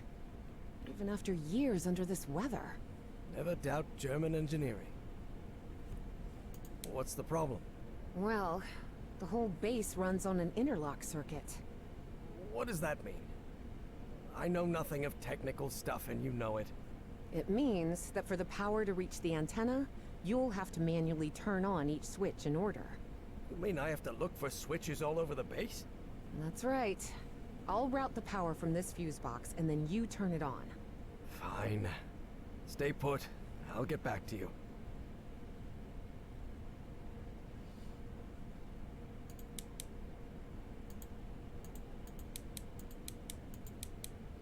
Alright, this is like the last one on the antenna.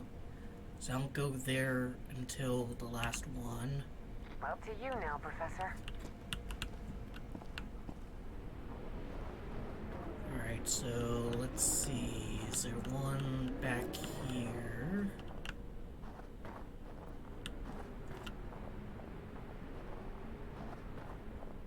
Yes. Good. I managed to turn this thing on. Evangeline, try another switch. Okay. Your turn, Evangeline.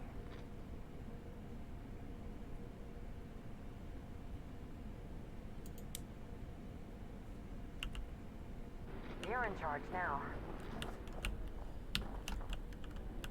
The entry post is completely wrecked. What happened here? Alright, not in these barracks.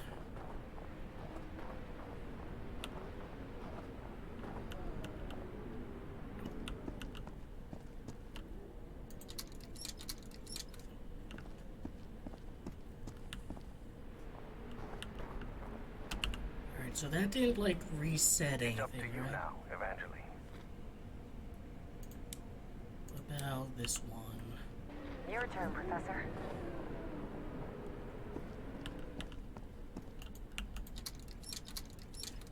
Nope. There's no other ones here.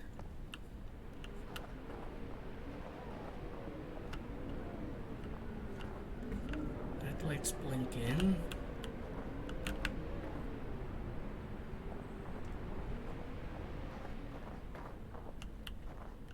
There's no fuse box. There are way too many beds for a simple radio station. It's no use. This switch is completely wrecked. Alright, so hold on a second, hold on. I'm gonna position myself. Alright, that one goes to power. There's one kind of way over there.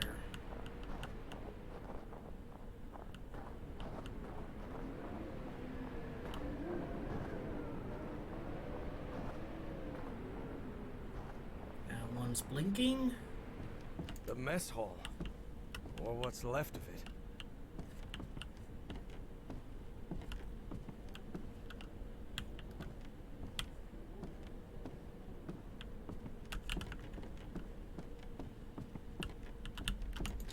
Good. I managed to turn this thing on. Evangeline, try another switch. Okay.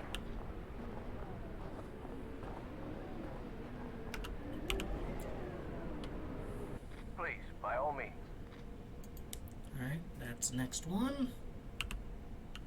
You're in charge now.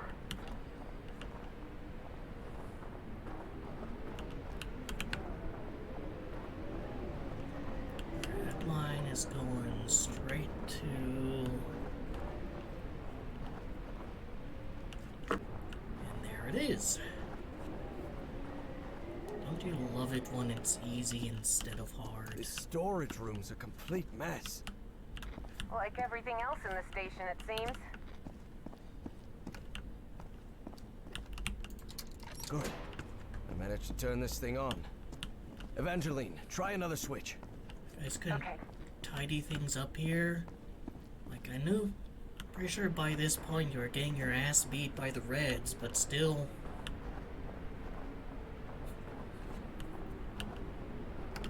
Just quickly... do that. Your turn, Professor. A little bit convenient that, like, that other fuse box being busted didn't completely fuck us. But it's a video game, so with a narrative, so obviously they're gonna do it that way.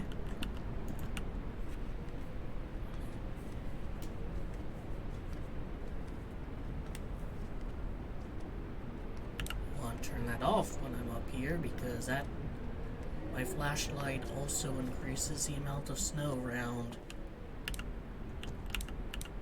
Now it doesn't. It's a Lovecraft thing, alright? Yes, we did it. We're good. Power's on. I'm heading back to the antenna, Professor. Okay, Evangeline. Don't you want to see a spaceship?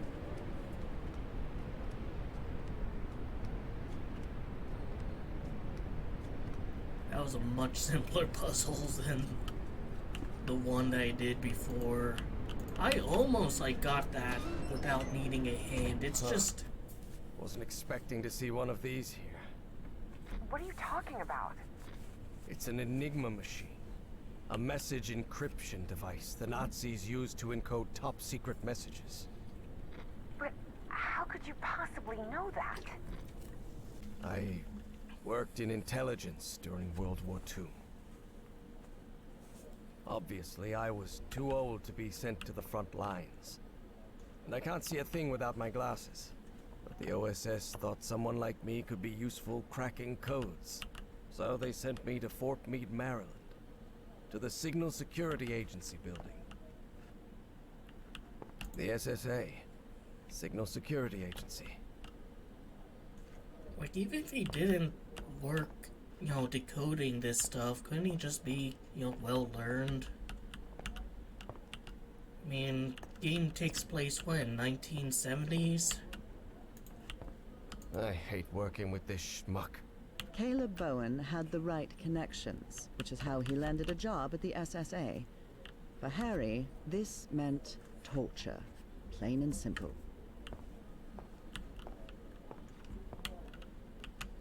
Alright, same map we saw in his place. And a few of the same paintings as well. And there's all the usual, some of the usual suspects in terms of alcohol. I guess this lifts other people's spirits, not mine. For my protagonist, only the propaganda Looney Tunes shorts lifts his spirits. Russell's desk is always a mess. He's probably on a cigarette break. Hendricks requested a transfer to Europe last week. He's a man of action, no doubt about it. Some of the generic books found in the library.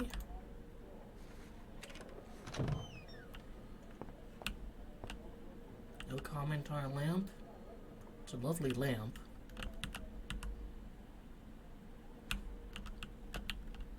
This is the message that needs to be deciphered. Classified information. Set the Enigma machine for a following message.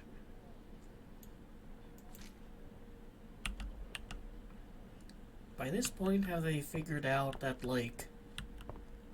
they can decipher it using common words and phrases?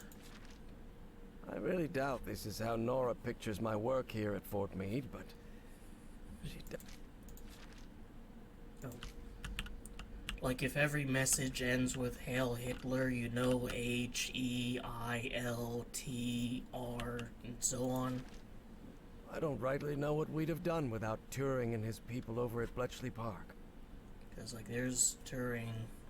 Dear Professor Everhard, enclosed you'll find the revised procedure for decrypting the latest Enigma intercepts, as well as a sample code. Pay particular attention to rotor settings and begin with yesterday's indicator group. The plugboard configuration will change. See attached cipher sheet. Yours sincerely, Alan Turing. The man behind the modern computer. Why are these here? Why is that green?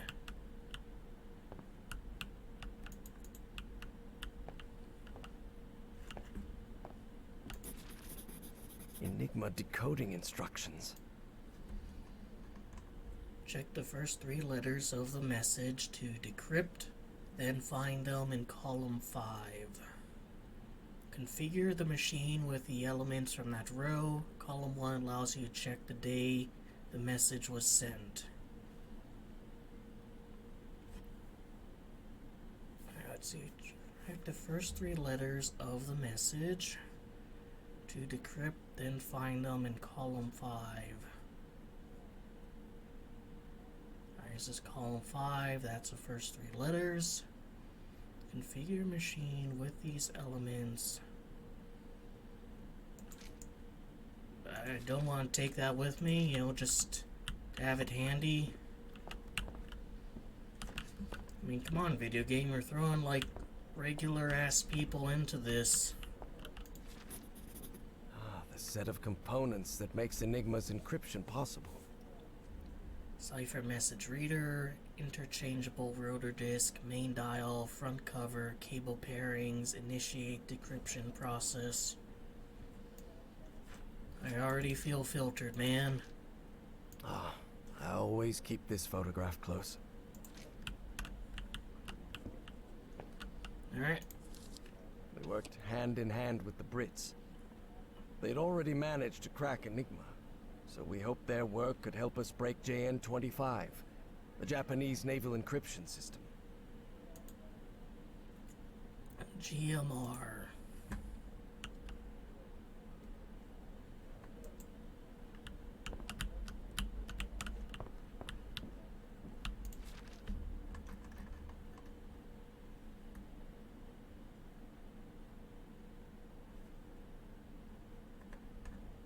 There.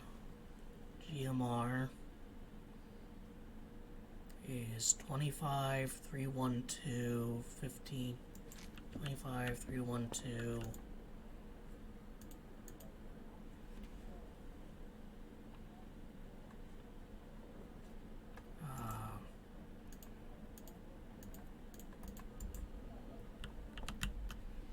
Those are 3. Let's see. So 15.26.1.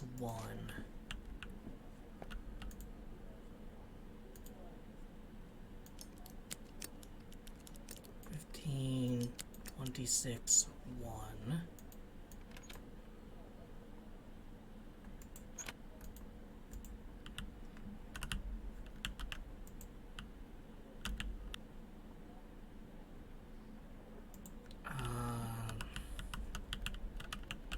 So the dials, the dial number, you know, this is correct, but maybe this has to be what, displays still. So 15.26.1.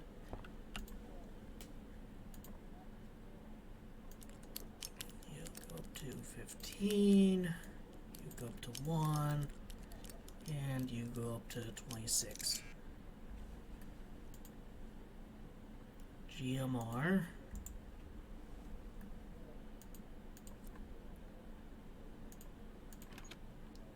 Three, 1, 2.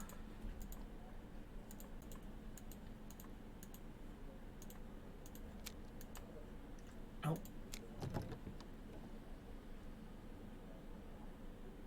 Oh, fuck me, man.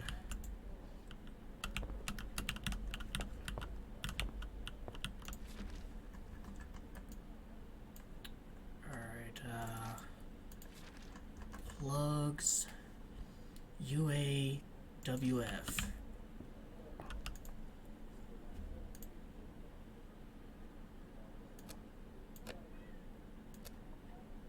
Let's see.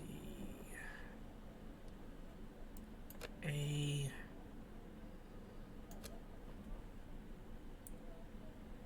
U W F.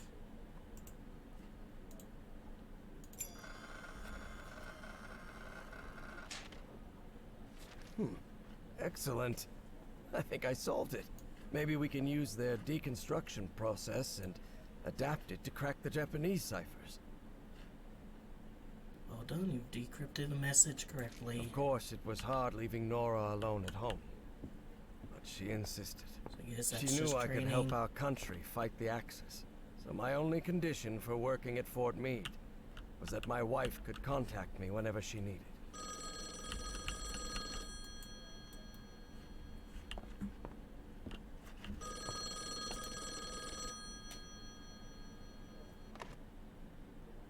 Yes? Hello, my dear old pal. Nora, it's so good to hear your voice. How are things going over there, my love? Well, you know they won't let me tell you anything about what I do here, but we're making progress. Mostly thanks to the British. Blimey, who'd have thought the bloomin' Brits saving our hides? Yes, they are, Nora.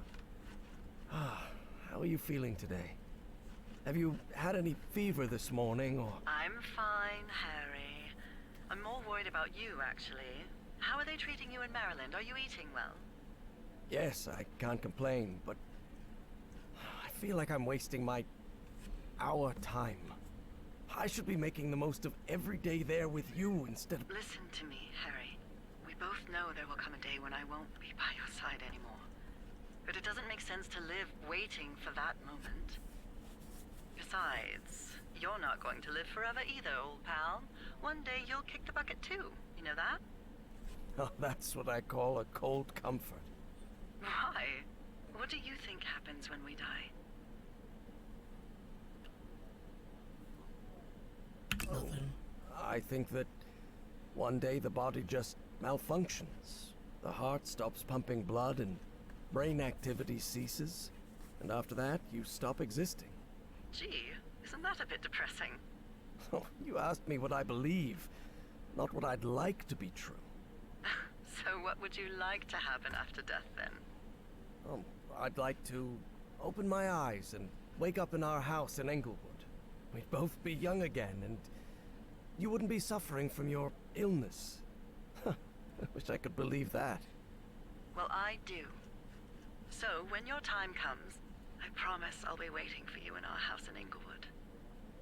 Let's talk about something else. All right, Nora? Because if we keep this up, I'm going to burst into tears and lose whatever little respect the army boys at Fort Meade have for me. All right, darling. I'll let you get back to it. Crack those codes, Commander Everhart. All of America is counting on you. I'll try my best. I love you, Nora. And I love you, Harry. I'll talk to you soon.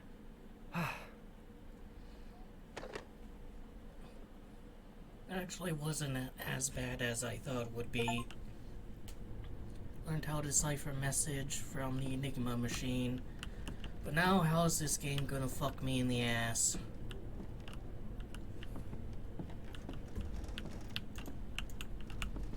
No use. It's encrypted. Why would I take that? Like the first three letters... Encrypted message. Filled 50% of Nora's journal. Februar 1943. That's February 43, right? I guess this is gonna be my guide. There's some sort of cable here.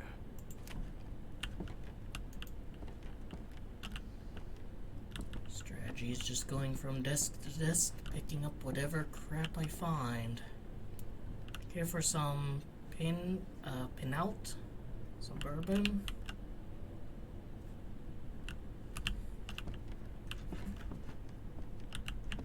Let's do another sweep, make sure we're not missing anything. This encrypted message is rather short.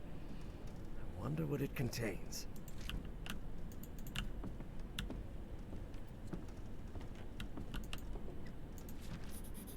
Januar 1943.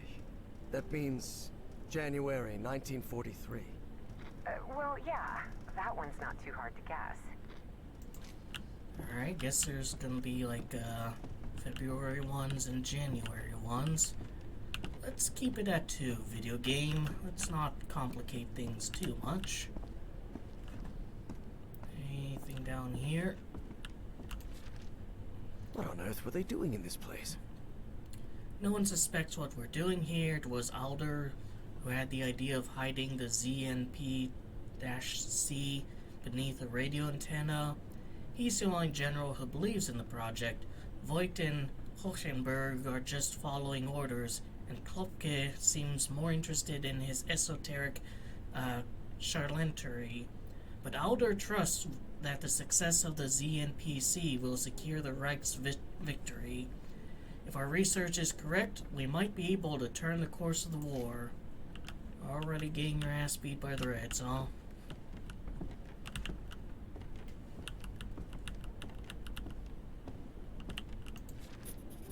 ZNPC. Yes. Sounds like a secret Nazi project, doesn't it?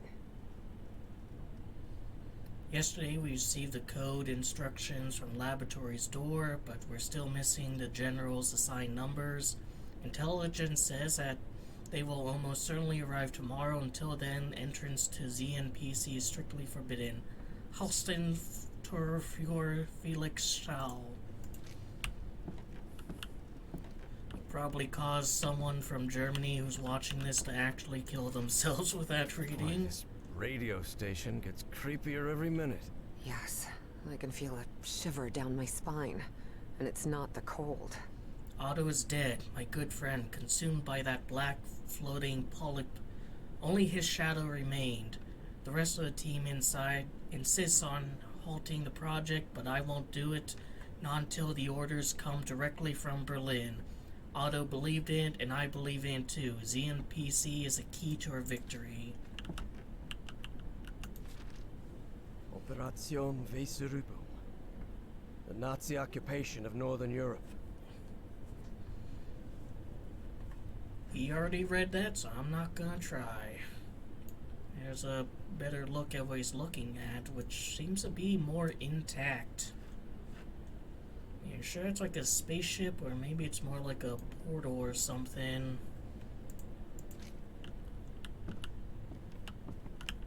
That guy with the white hair must be the senior one. What a creepy looking face he has. This guy looks like an Otto. He's probably Otto. A monocle. He must be upper class. This guy looks like a bureaucrat. This Voight fella doesn't sound too happy. Someone must have gotten some dates wrong. Oh, fuck me, man. Attention everyone, the 10-day rule in the lab code instructions includes the day the message is sent. To avoid further confusion, I have marked the correct dates on the calendar for when the code changes. I expect every general to update the code on their respective dates accordingly. Looks like a workers' registry from 1943. Alright, so I'm probably going to have to keep track of that as well.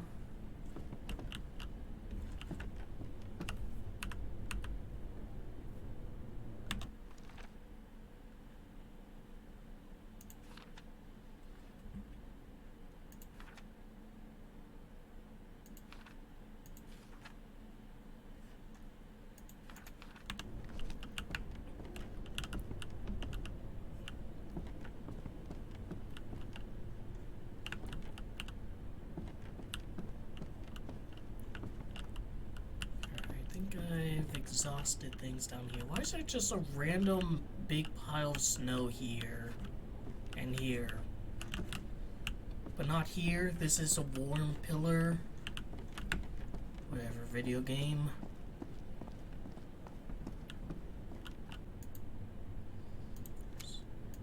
Open this shit down here too. Alright, let's do this one. UZW.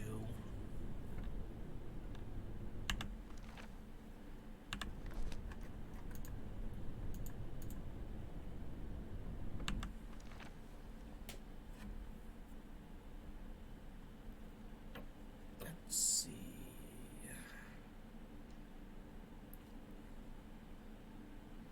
UZW could be 25.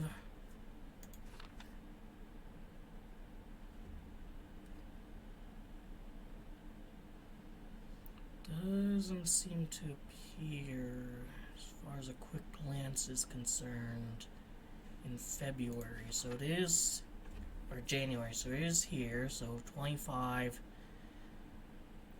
231.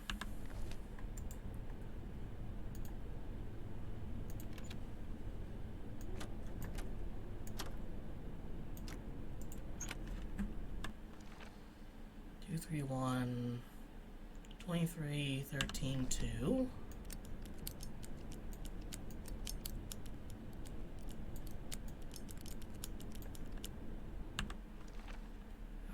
And GEFL.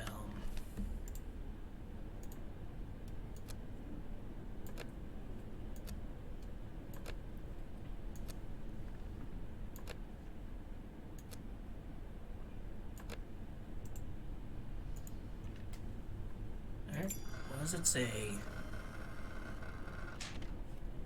The Nazis probably abandoned the base. That's why this message was never received. Final communication, all survivors must leave the station ZNP and return to Berlin. The area will be quarantined. Do not expect any more communications. This is the last message that this station will receive. Hail Hitler. Alright, this one is BDA.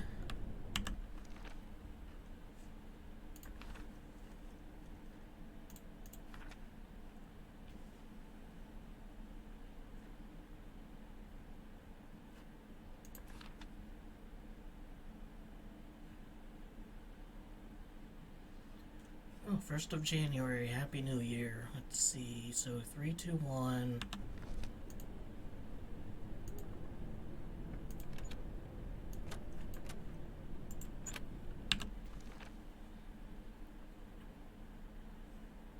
$19.25 6.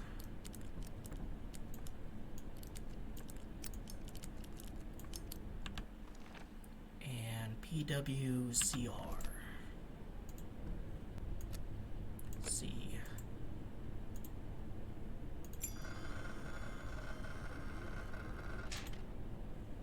Code. I wonder. Could that be the code to access the reinforced door, Professor? Instructions for laboratory encryption code, ZNPC, door code changes every 10 days starting today. New code equals general's assigned number and current day 2 digits. Only the current commanding general may initiate the code change. If unavailable, the previous commander is authorized to initiate the code change. Hail Hitler. Let's see, every 10 days starting today, so January 1st. And new code equals general's assigned number and current day 2 digits. So Jan 1st, 10 is Klopke. Maybe this guy's Klopke. It's the Dienstausweis of an SS Oberst Gruppenführer. What'd I tell you? Some Otto Adler. What'd I tell you? English, please? Oh, sorry, it's the ID of a Nazi general. I can spot an Otto from a mile away. I knew this fucker was Otto.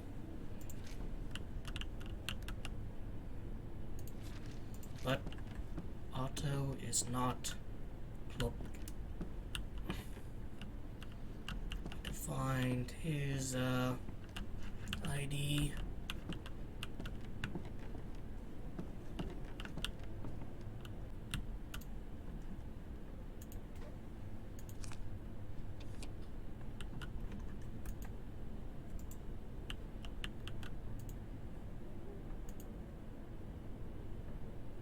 Looks like an S.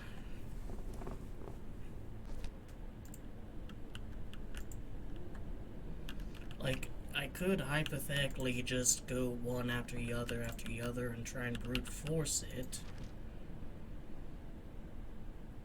That's was it on like the back?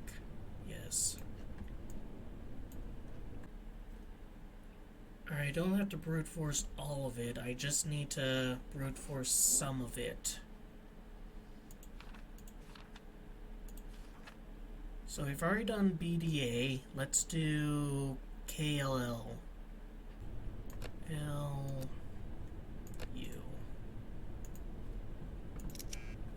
Nope.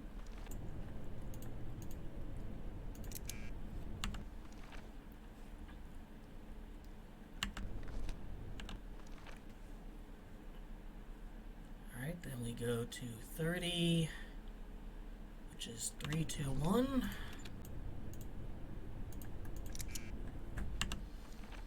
Alright, then we will... what's the 1st February? 1st February is the 9th. So, 1, 3, 2...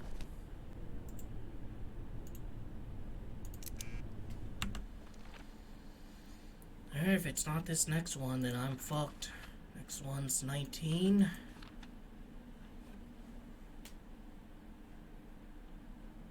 So, 213. Moment of truth. Alright, so what is it then?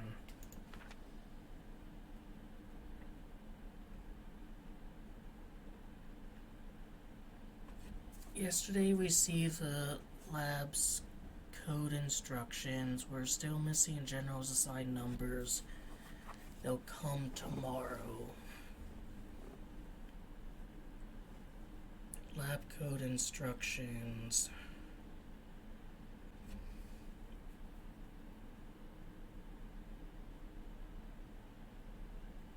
Alright, BDA, when is that?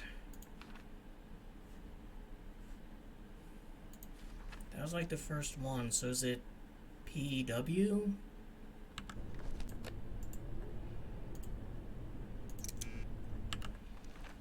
What am I not getting? Lab door code instructions. Yesterday we received the lab door code instructions, but we're still missing the general's sign number. Oh, it's a 3rd, isn't it? So that's when it was written, so it's SSW. It has to be, otherwise. Alright, 132.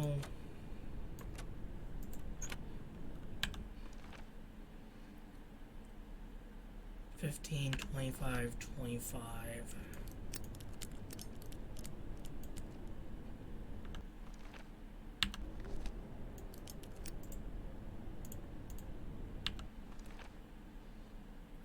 ZIHP.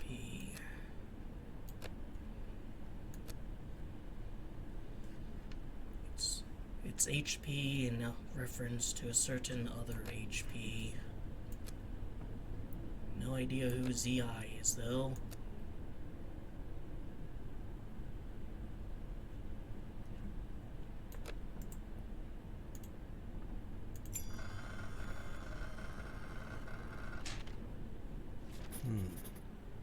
German names with numbers assigned. Alright, so he's 37.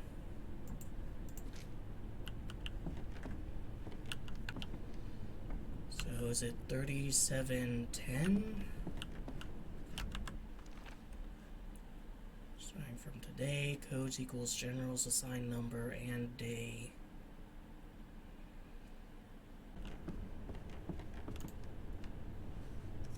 No, the door won't budge. Alright, but like, where am I inputting these general's numbers?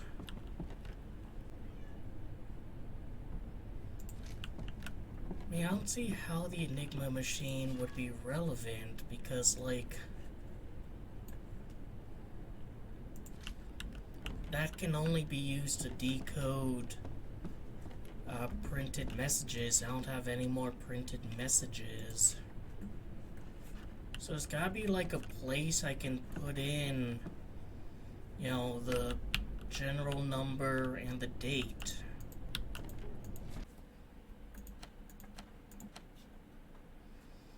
Day count. Solve the Enigma.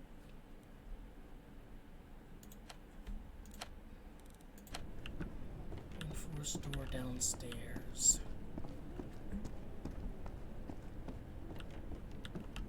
A reinforced door. Oh wow, that's really well hidden. Still think this is just a radio station? Alright, I've got to admit, this is weird as hell.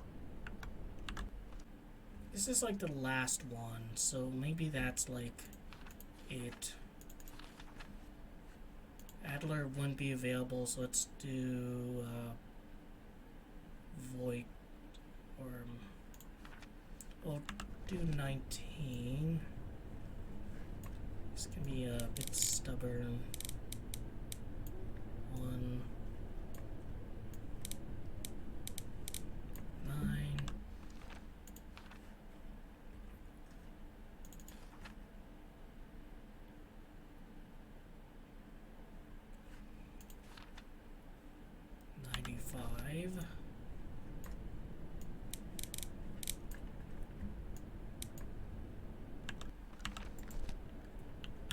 Now, do I have to like...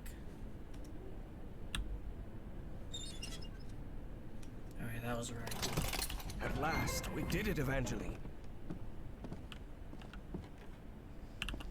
Yeah, that was, I think, a bit too well hidden. That just looks like a part of the door.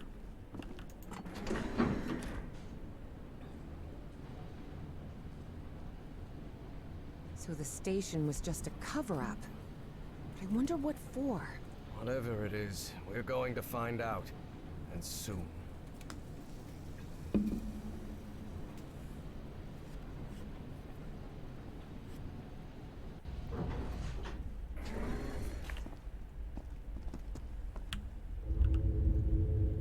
Harry tried to keep his composure when he saw the oily shadow. He didn't want to alarm Evie.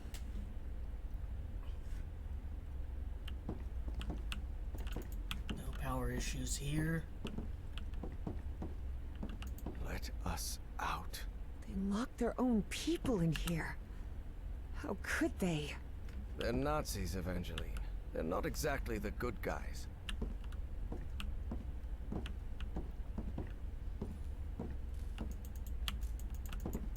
Don't want to translate this one.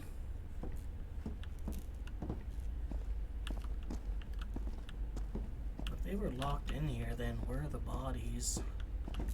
Look at those barricades. What on God's green earth happened here? I don't know, but we'd better be careful.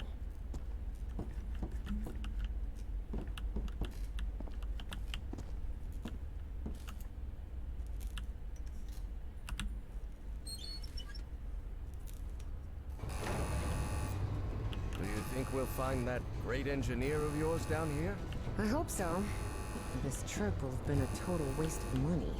But Evie suspected there was much more at stake than the cost of their trip. What are you complaining about? I paid for it.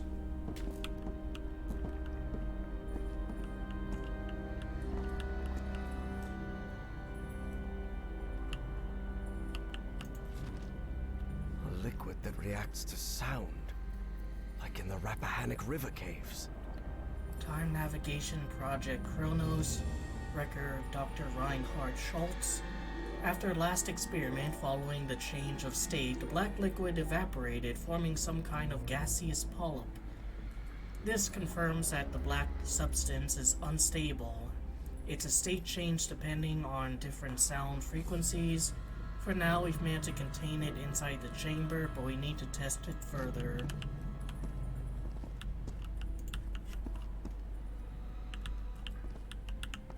I don't know, like if that panel was just like a little bit open or slightly ajar or something. Harry held his breath. The black shadows were back again. But then... What the hell is that thing? You can see that too? That sort of cloud of black smoke? Of course. It looks alive. Offices, control room, Chronos lab. That must be it. We have to go through to the other side. But how will we open these doors? You said control room, right? I bet we can operate the doors from there. That makes sense. Okay, stairs and through the offices. But Professor, the way downstairs is flooded.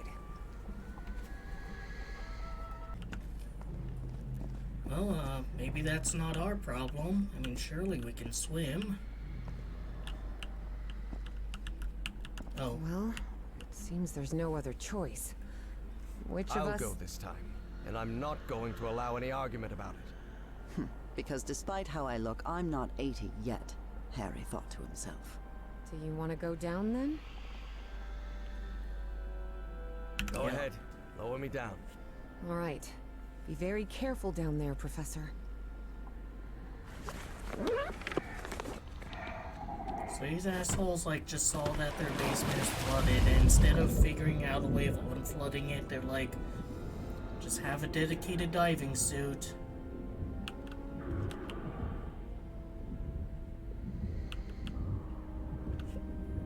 This was about when the tide of the war was turning. Down there, Professor? So far, so good. But it's very dark in here. I think I know why this place is flooded.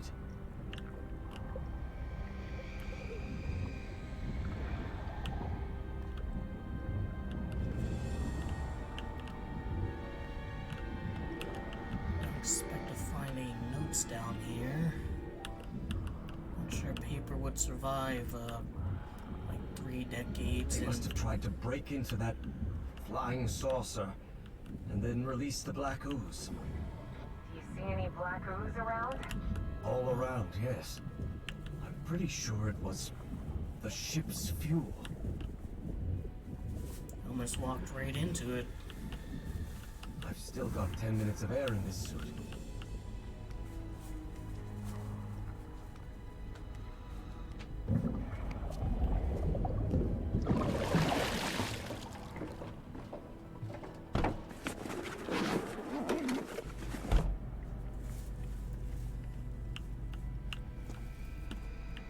Evangeline, do you hear me? Yes, Professor. I've reached the control room. This is where they monitored that black smoke thing and ran experiments on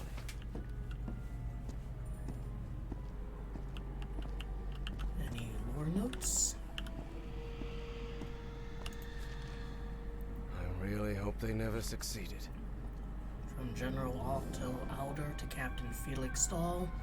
Imperative, find out everything about the creature in the ice. Stop it if it continues not to communicate. Use methods you deem necessary. Stop the Fuhrer. Waits results. Stop Heil Hitler. Stop. France telegram.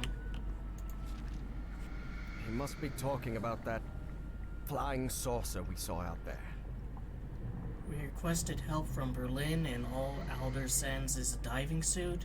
How are we supposed to recover all the lost equipment with just one damn diving suit? It's ridiculous. We better focus on studying the liquid that came out of the ship. I'll assign Dr. Schultz to it. Idiots. Only a fool would conduct experiments with black ooze. Definitely. Dr. Schultz came into contact with the black liquid. It appears to have infected his mind. He is showing signs of delirium. He represents a risk to a project. He must be transferred to Berlin. It's black goop that makes you go crazy. But why wouldn't they experiment on it? Like, you know, just in the spirit of pursuit of scientific knowledge. And, you know, maybe if they crack it, they'll have an edge over the Allies when it comes to war. So that thing is not only alive, but it's also aggressive. Whatever that liquid was has become extremely aggressive since the incident. Otto discovered this firsthand. Only a shadow remained, disintegrated. It seeks any opening through which to escape. For the time being, we have managed to confine it in its central chamber, but for how long remains unknown. Well, it doesn't seem to really, like, you know, bash on anything or do anything like that. It's just kind of running laps. Evangeline, there's a panel here. Maybe it'll open those doors. I need to do anything there? Alright, let's check the map. I am surprised that map didn't appear. Alright, let's see, It's like the organizational chart for Project Kronos. And that's Felix Stahl. That guy's a member of the Starry Wisdom Society. So that was the reason Bowen had pulled every string to get that man to America.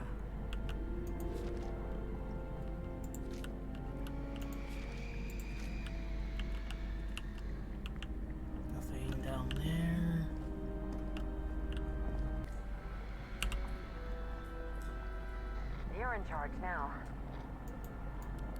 Oh, here. Let's do 5, 3,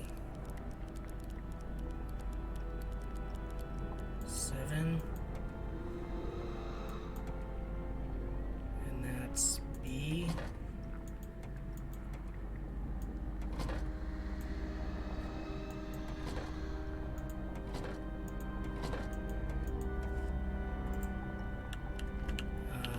What about 4, 3, 8? Just 4, 3, 8. A light just came on. No. Evangeline is on the other side of that door. That black smoke creature could get her. Alright, progress. So, what if I just can't get the angle other than at 5? It's up to you now, Evangeline.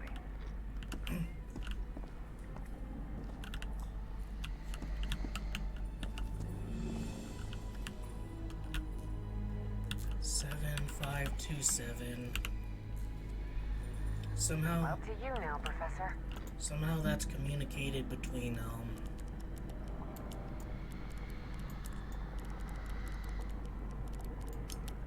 All right, that's on.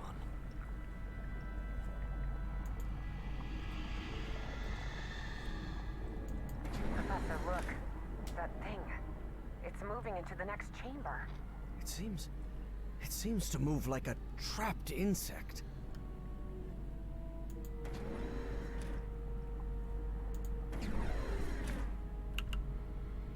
Please, by all means.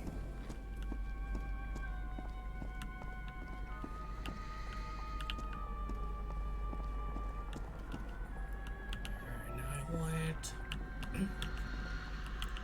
I'll go C.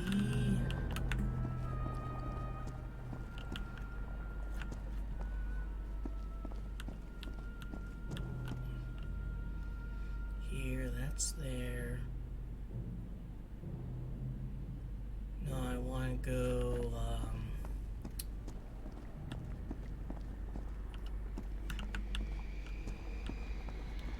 to, not C, but maybe D. Your turn, Professor. No. Evangeline is on the other side of that door. That black smoke creature could get her. Alright, so I need to, figure out what... Your turn, Evangeline. Just need to find, like, a number, you know? As long as I can get a number, I can progress. Let's see.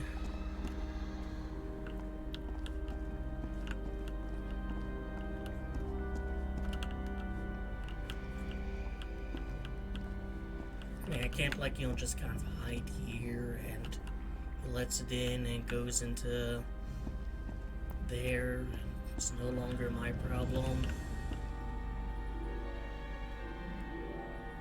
Right here, 816.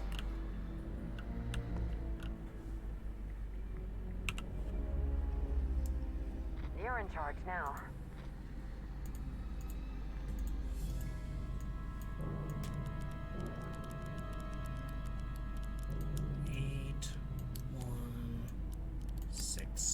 Another one.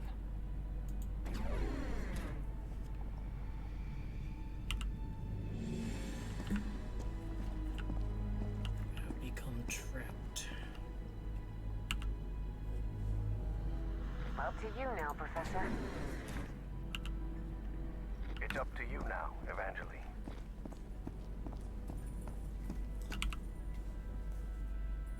Your turn, Professor. Your turn, Evangeline. You're in charge now.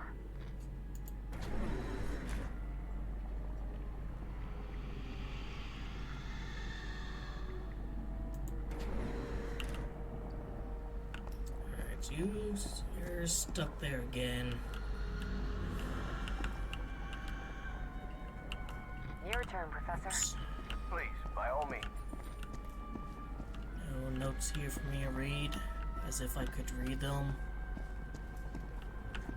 I don't know, maybe it's just a note says, I've decided to write this in English just for fun. Alright, 309. Up to you now, Professor.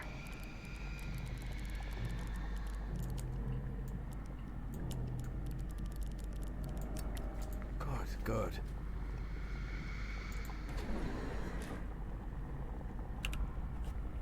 It's up to you now, Evangeline.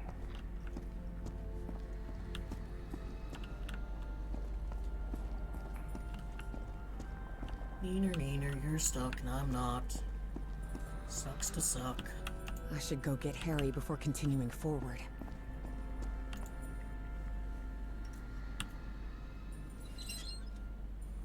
I opened this door for you, Professor. You can leave the control panel. I think we're safe.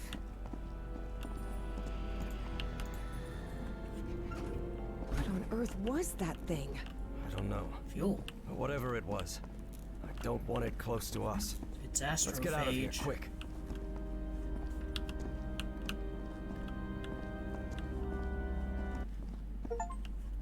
Navigation program, complete chapter 4. If that panel was What is this place? easier to find. It looks like the heart of Project Kronos.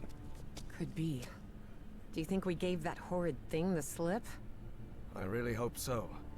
After seeing what that black smoke can do to humans, I wouldn't want... Didn't see What that the at hell? all. How did that thing get out? No time for questions now. Run, Professor! Just run! read out in a note. Quick, the bunker door. Help me close it, Evangeline!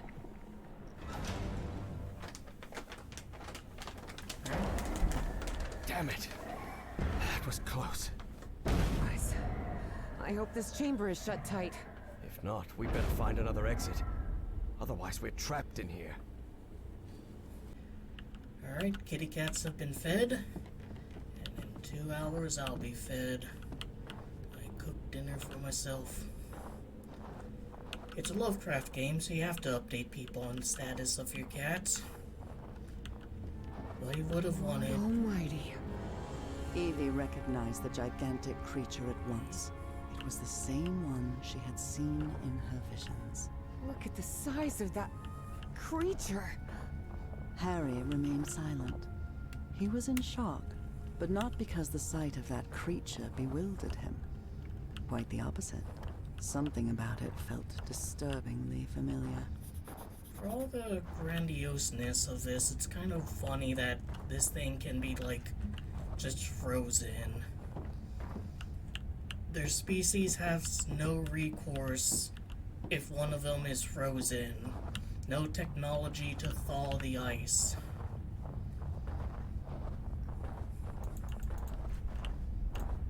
This looks like the entrance to that... Harry finally resigned himself to their situation, bizarre as it was. flying saucer. But it's sealed shut.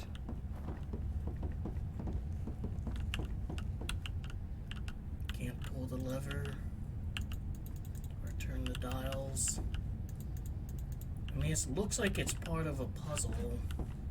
No prompts are coming up though.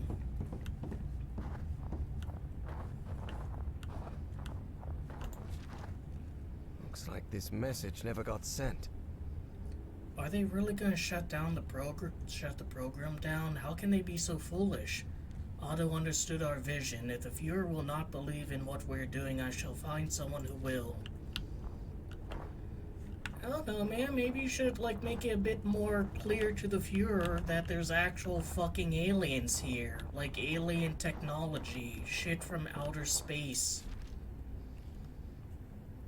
December 6, 1942. Dalmir's mind-link device functioned, but the creature refuses to communicate with us. It merely repeats the same unintelligible gibberish again and again, with meant to isolate two words, Noctis and Dr. West. So the Nazis called the black smoke things polyps. bastard. Stahl has disappeared with the tome and has left the polyps loose. He has doomed us all. We never should have trusted him.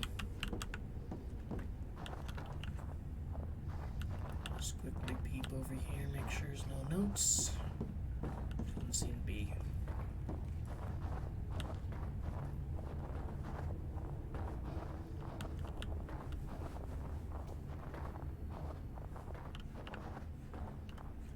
Nothing back here. It's just a place I guess you can go to if you want. See this light?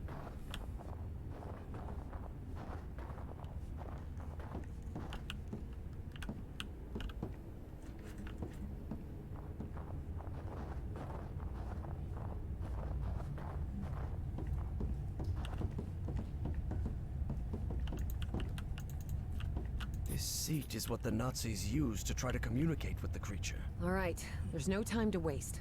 Try connecting me to that machine, Professor. Evie knew perfectly well that the professor was about to rattle off a whole list of reasons why they shouldn't go through with it, but she had neither the time nor the patience to listen to them. And before you say anything, yes, Professor, we have to do it. Because we're trapped in here. And yes, Professor, it does have to be me. Because I'm the one who has dreamed of that creature. And the one who understands its language. I know you're trying to protect me, but I need you to trust me. Just this once? Before the argument had even started, Harry had to concede defeat. You're impossible, do you know that? I mean, didn't I trust you with the diving suit? Alright, get in. Get in. Have a seat. That seems to power the machine connected to the chair. You can sit down, Evangeline. This apparatus identifies matching brainwave patterns between Evangeline and that creature.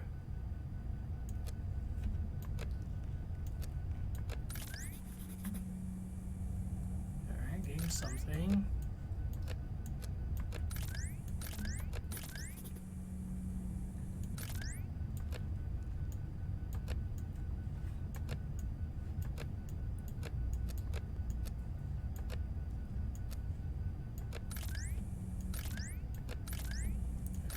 Makes another triangles. brainwave match. Good.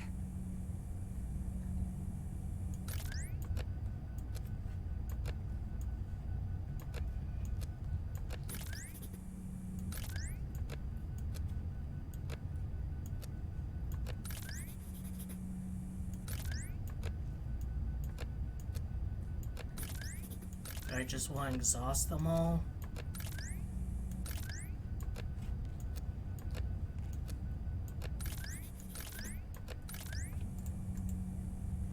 He says that's a match.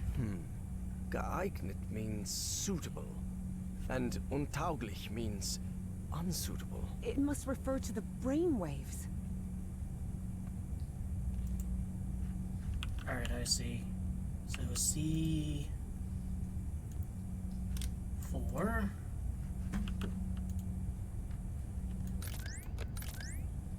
D4.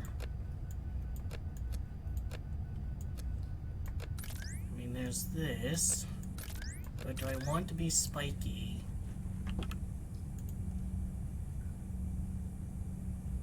C4.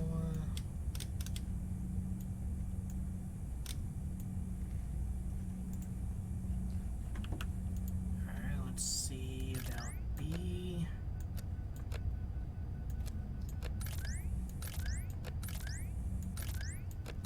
B2 does that.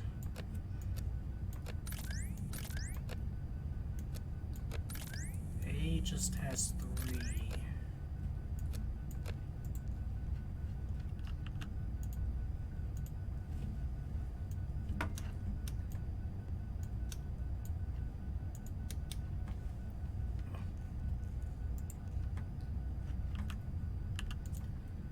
Let's see, wait, hold on, let me think about this. So A is a little wavy. Does B have a little wavy one? Has that.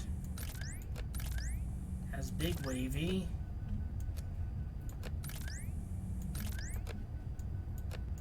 what if it's A3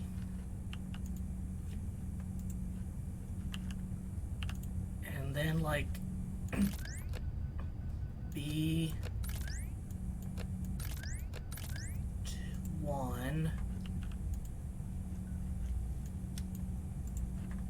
So now it's big wavy.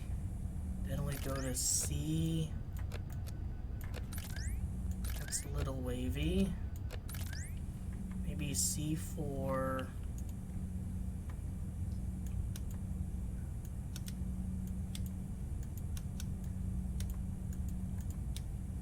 Looks like everything is set. So, whenever you're ready. Go ahead. And D3, just, alright, can't like show it off. But like, that's spikes, and then it switches over to the up, you know, flat tops.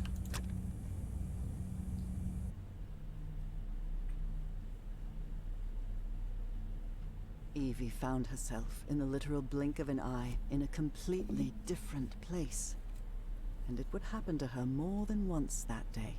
As she tried to figure out what was happening, a strange but familiar voice startled her. Evie. Velkornul. Nakartun. Vekra. I have been waiting for you for millions of years, it said. Are you? I am the great engineer of Nicotis. After so much trouble, Evie was finally before the great engineer. It was her one chance to ask everything she needed to know. Let's go down the list. I need answers. What do you want from me? What do you want me to do? Everything is set. You must close the loop. Close the loop? What are you talking about? Take my ship. Travel to Nicotis, the Nicotis of your time. Stop, Bowen. My race will be saved. Why did you choose me? Why me? Why did you choose me? It wasn't me. It was Dr. West who chose you. What? But what am I supposed to do? I'm just... You can close the loop. You must close the loop. How can I understand your language? I can understand your language. How is that possible? Your mind in my body. My mind in your body. How is... When did that happen? During the blackout, obviously. When you were in Nicotis. The Nicotis of my time. Like, you guys can project your minds, you know, to different time periods. Why not just project your mind into a guy and have him grab a gun and, like, just shoot Bowen when he's a baby? How can I get you out of the ice? Do you want me to... Is there any way I can set you free? You will do it when you close the loop. Or maybe you did it when you closed the loop. The complex Yithian language made no distinction between verb tenses. Therefore, that sentence could be understood as an instruction given in the past, present, and future alike. How do you navigate life not being able to determine, like, that? And where is it? But how am I going to do that? Where is the Nicotis of my time? You need to remember its location. Remember. Remember it? How?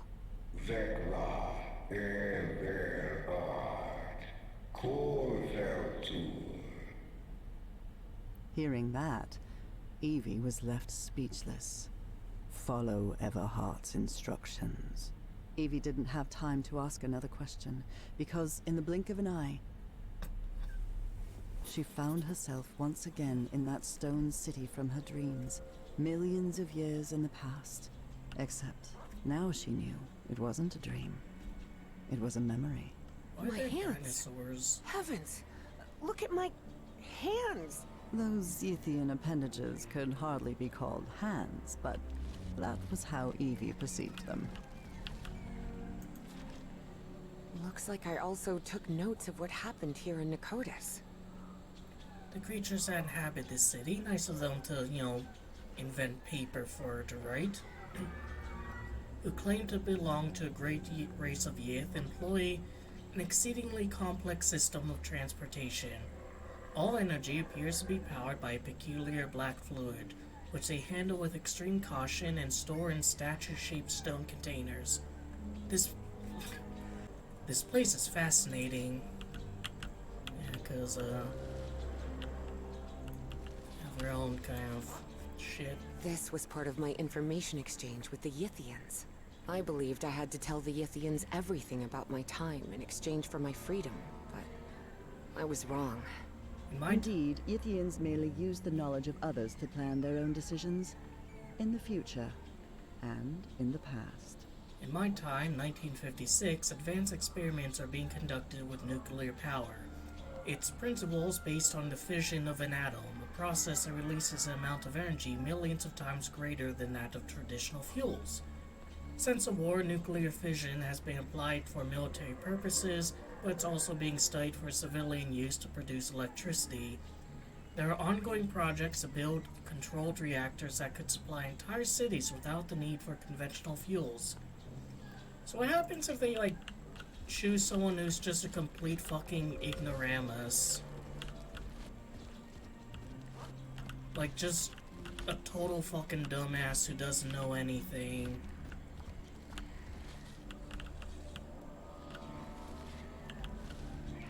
Can I peep the scrolls? No. Ugh. I can't believe I couldn't remember this amazing view of the towers of Nicotis.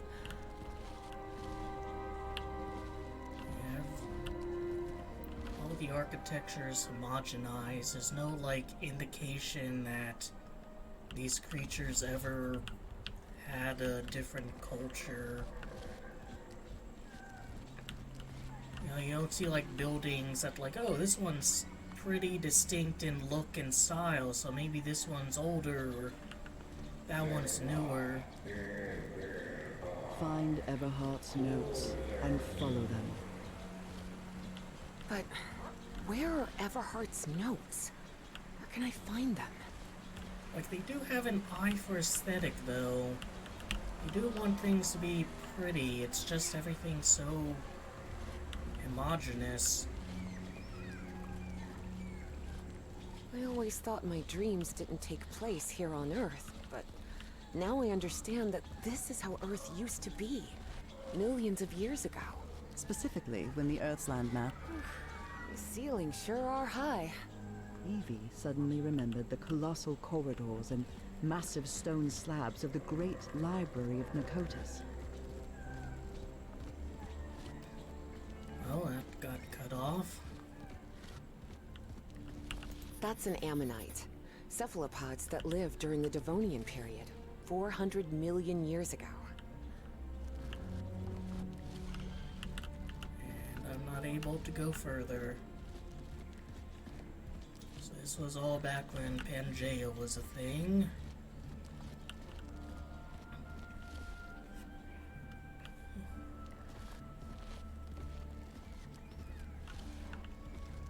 You think that despite the century or the millions of years, we still would have found evidence of some of this stuff. Maybe Yithian building materials aren't all they hype it up to be. You know whose building materials do survive the age? That's right, elder things.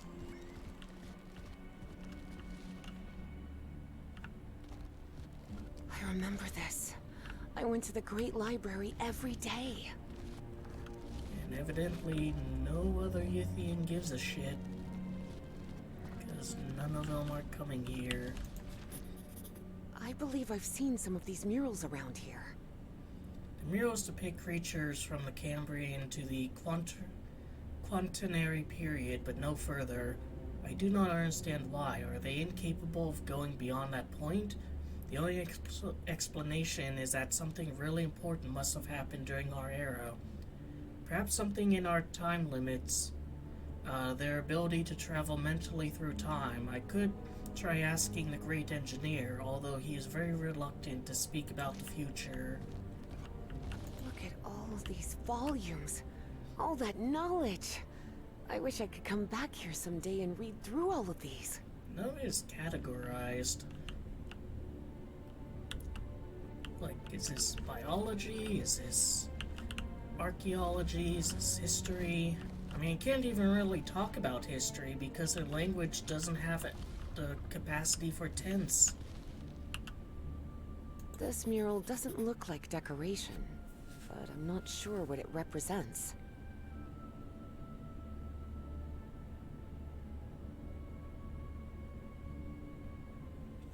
Maybe a Yithian solar system?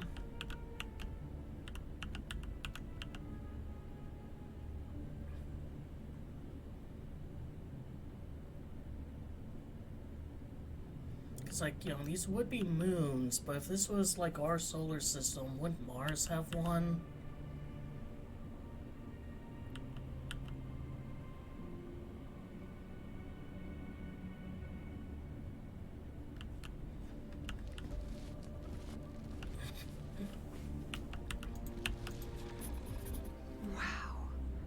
Is this some kind of time location finder?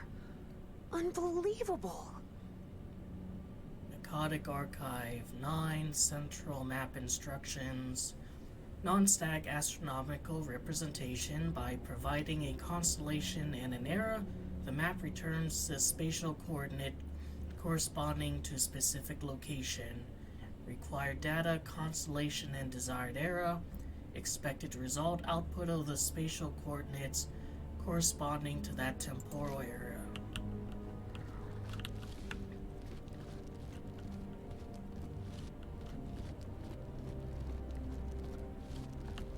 Looks like you can go up. This is the professor's handwriting. He really was in Nakotas. Sun, Mercury, Earth, Mars, Jupiter, Saturn, Neptune, Pluto. This was before we realized Pluto wasn't a planet, because if we continued to classify it as one, we would also have to classify a whole lot of additional bullshit as planets. Another note from the professor. Where the hell am I? Why do I keep dreaming of this strange place? Why wake up? I'm still on the island, and every night I return here. None of this has anything to do with Nora, does it?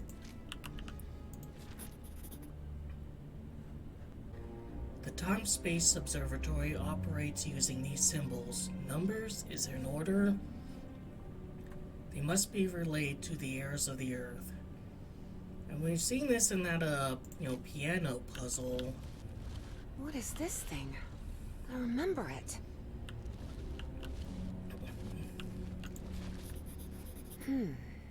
This observatory must be used to find the constellations associated with a specific time and location.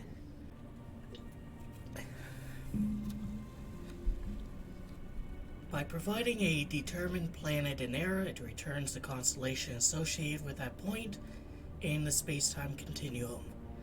Data to be entered, planet and desired era.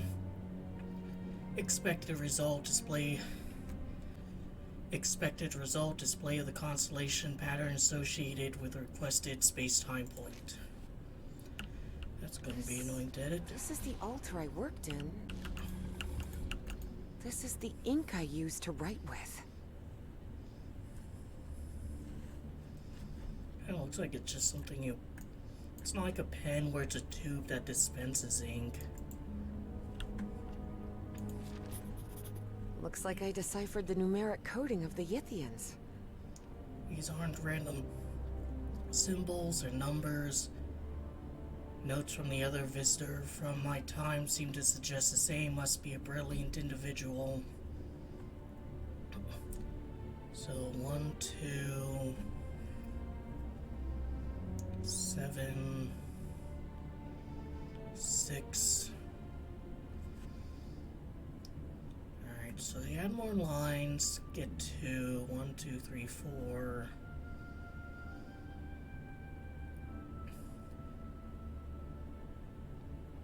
But if it was like ours, if it was a base, 10,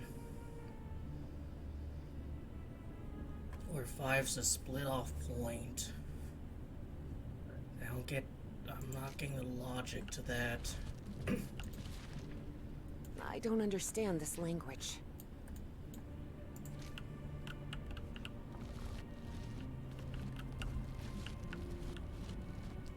Anything else here to look at?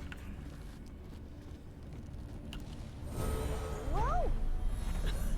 My goodness! I'd forgotten about these light conveyor belts. Tyrannosaurus rex, a dinosaur from the late Cretaceous period, 68 million years ago. A Dimetrodon from the early Permian, 270 million years ago.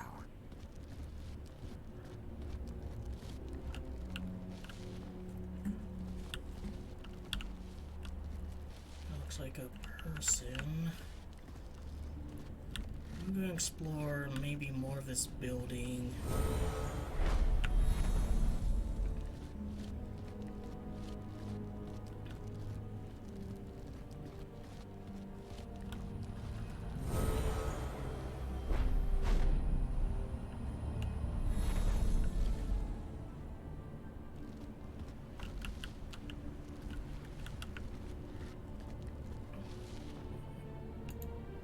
That seems to be a mammoth, late Pliocene, 2.5 million years ago.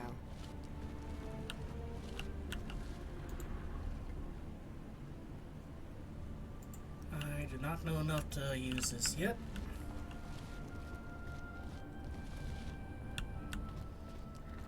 Let's see where this takes me.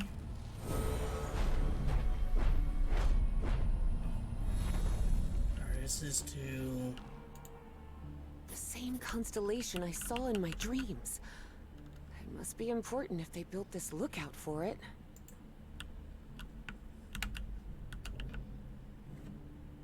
Anything else here? Nope.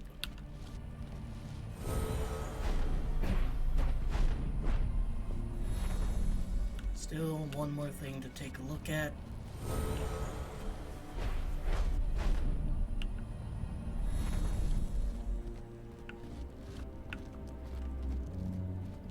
I mean, there's a sprint, but really it just barely feels like you're moving faster.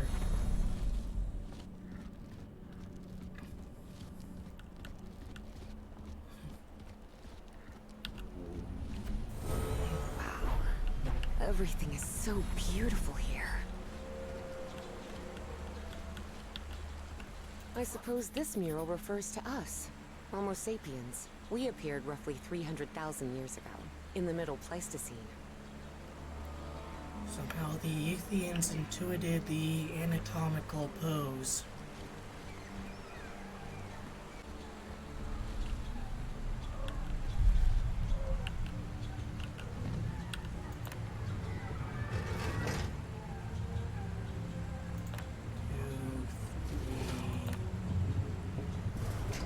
Alright, so they're like base 8 or some shit. 4, 5, 6, 7, 8, 9, and then resets.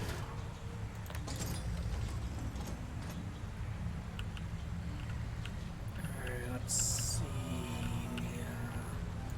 You were Earth.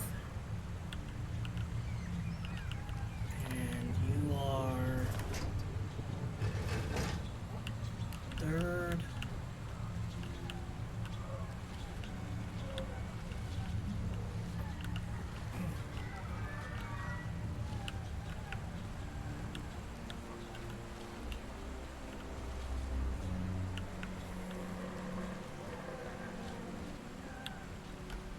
I suppose this mural refers to us, Homo sapiens. We appeared roughly No, 300,000 kind of years ago, in the Middle Pleistocene. numbers or whatnot.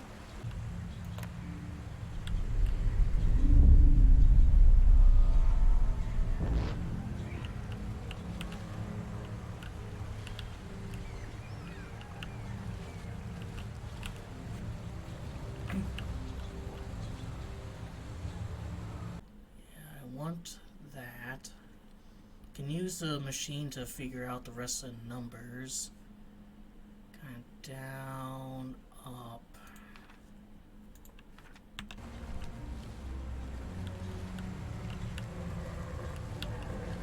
Nice, seem to be that. So let's move you down.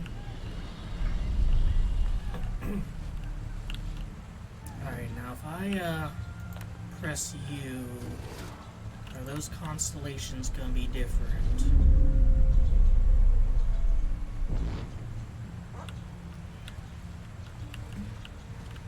I think so.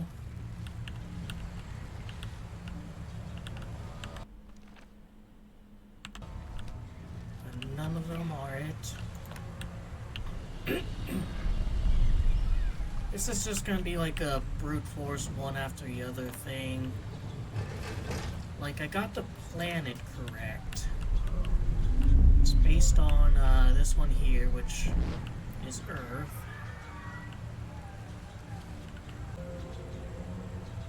I mean, none of these are coming up as the right one.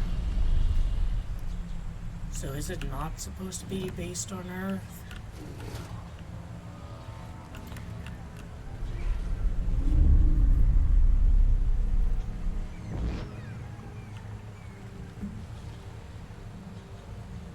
There.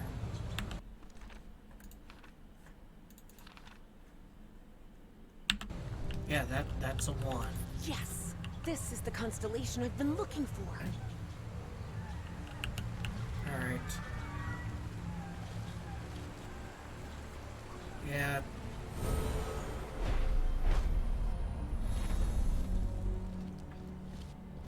Very brute force trial and error puzzle. But as long as you like intuit Earth, you have just one half of it resolved.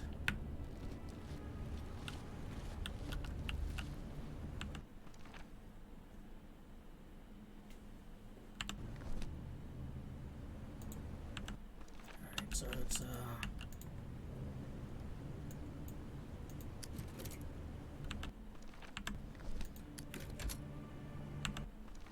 yep, that's right.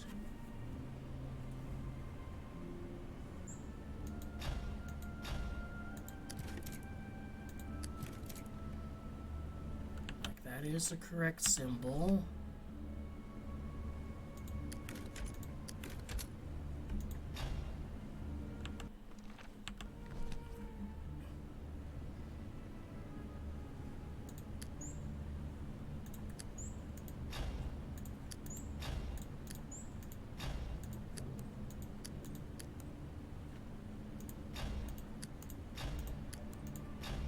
I don't get it, because, like, 2 was the right one.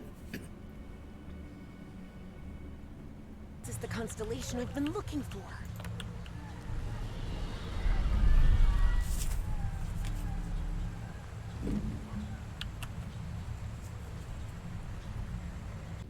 I mean, realistically, since I have the correct symbol, I should be able to just brute force a number. Unless it's like a code or something. I'm gonna try and put 5 in, which is this.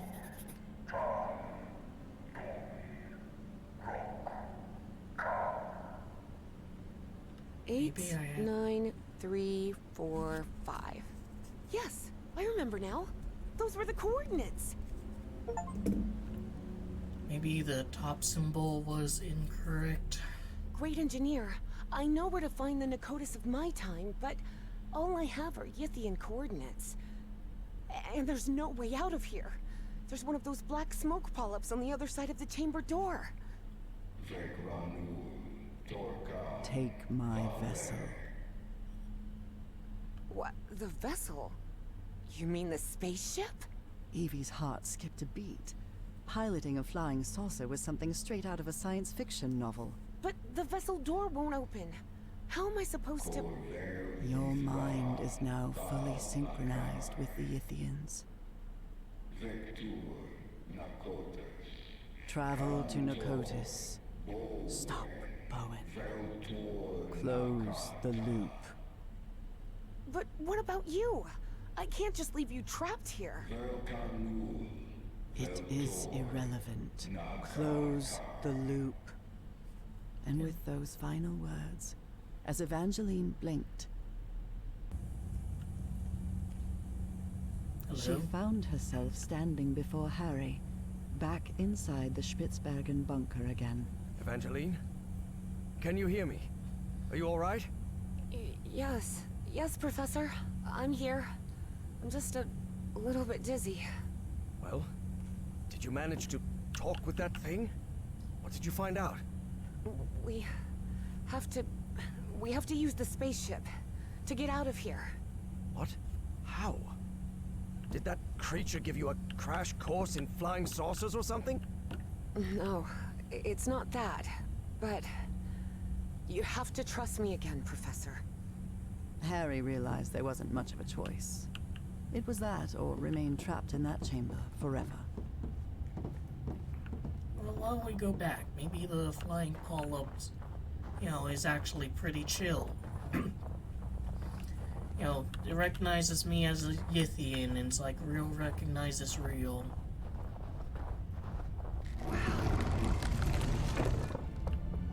Can we get a good look at this ship? Look around, Professor. Isn't this fascinating? There doesn't seem to be any power. You sure you can pilot this spaceship?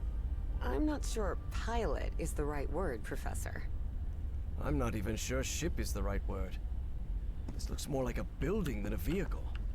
I was really getting the sense that was a flying saucer when I saw it from on top of the radio tower.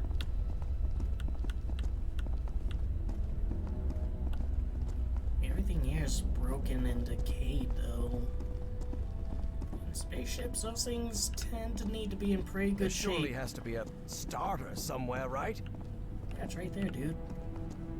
Evie recognized a platform very similar to the one in the refinery beneath the Virginia caves, and understood what she had to do. Look at literally everything before you step on it. Where's the steering wheel?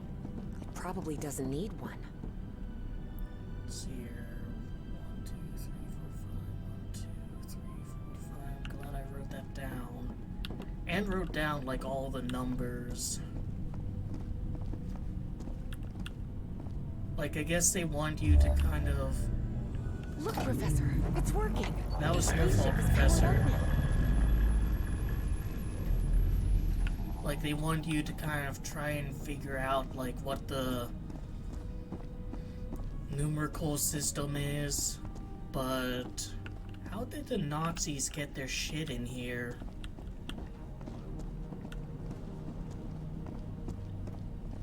Like, isn't this closed off to non-Yithians? How the fuck did they break in?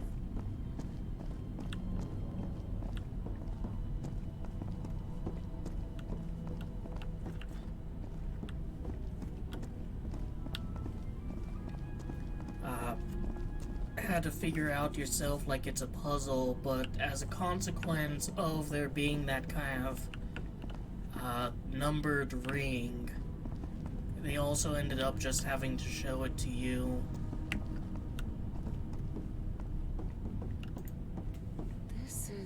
It looks like an autopilot, but it doesn't just maintain altitude and course. It moves towards specific coordinates, which they express with numbers.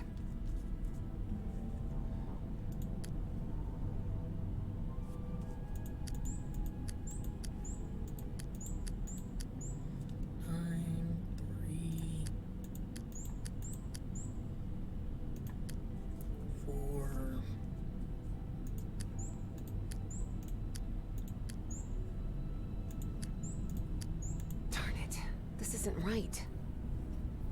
How is it not right? 89345. 89345.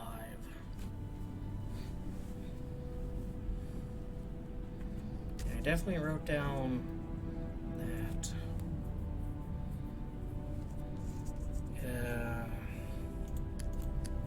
Is in reverse, maybe? This is 8.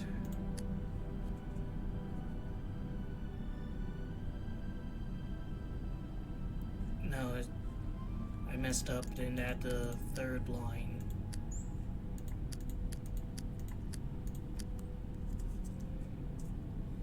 I think I've got it. I've set the navigation system to the coordinates of Nicotis. There you are, Professor. The steering wheel. Looks like one. Sort of. I mean, you know, wondering if it should be in reverse, you know, isn't that, you know, far-fetched given the piano puzzle? Can you help me with this, please?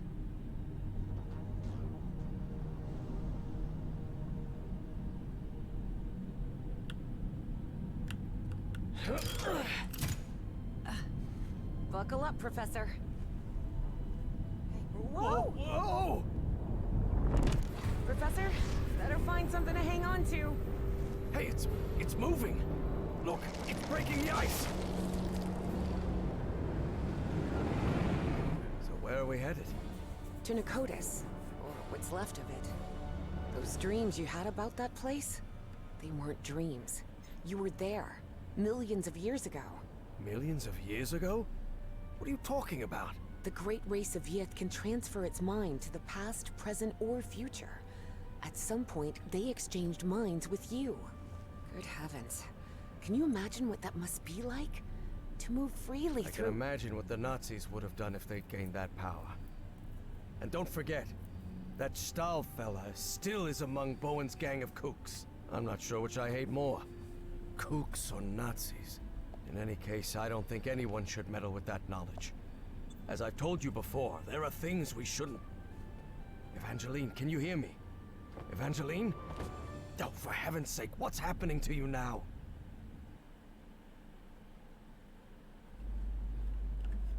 Time and space? Evangeline found herself in an unfamiliar place in an instant.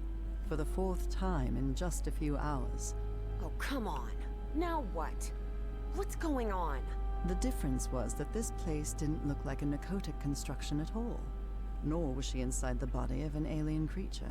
It just looked like the future. Why am I connected to this machine? And is this... This isn't my body. Where am I? Evie jolted in shock. If she was in this body, then who was with Harry on the spaceship to Nicotis? I mean, are you sure it's not your body? Like, just pull on the glove a little bit and make a determination? Evie didn't know whether to cry for help or stay silent. But what she saw when she opened the door left no room for doubt. I'll check that out later. All the cables seem to lead to that room.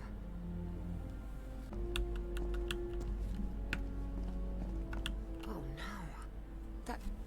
That's Caleb Bowen. So Bowen had gotten his way after all.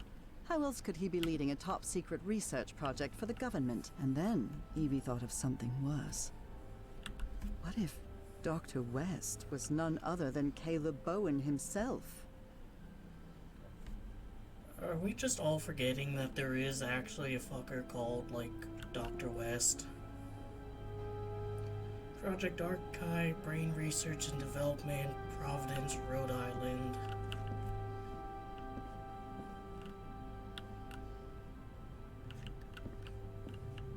Because of course it would be there.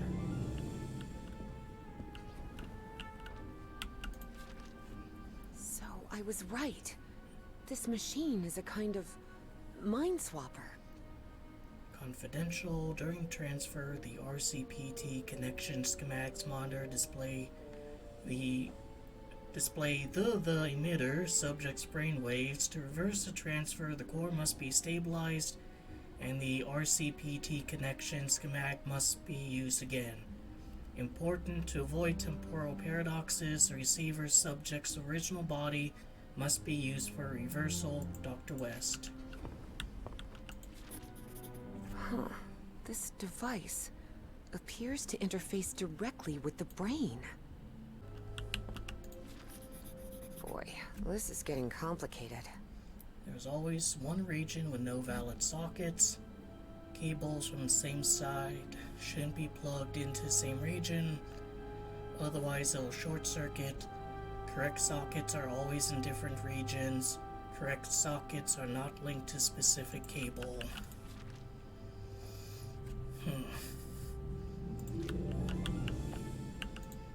2006? Am I in the future? But how did I get here? Despite her confusion, for a science fiction enthusiast like Evie, the sight was fascinating.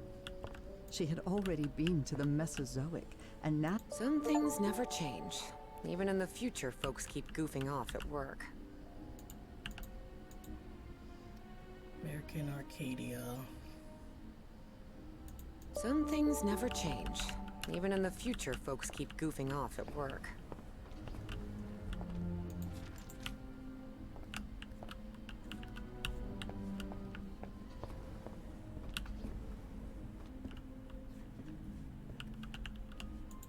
Coffee machine.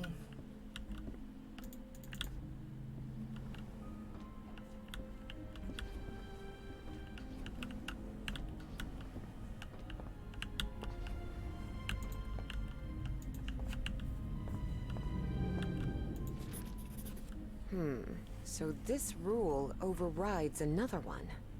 Interesting. Red light indicates that cable is plugged into a region with no valid socket. Red light overrides a green light. Green light. That's useful. Green light indicates that at least one cable is plugged into a valid socket. Seems like instructions for that brain device. Yellow light indicates that all cables are plugged into valid regions. Am I writing this down? Yes. Of course I am.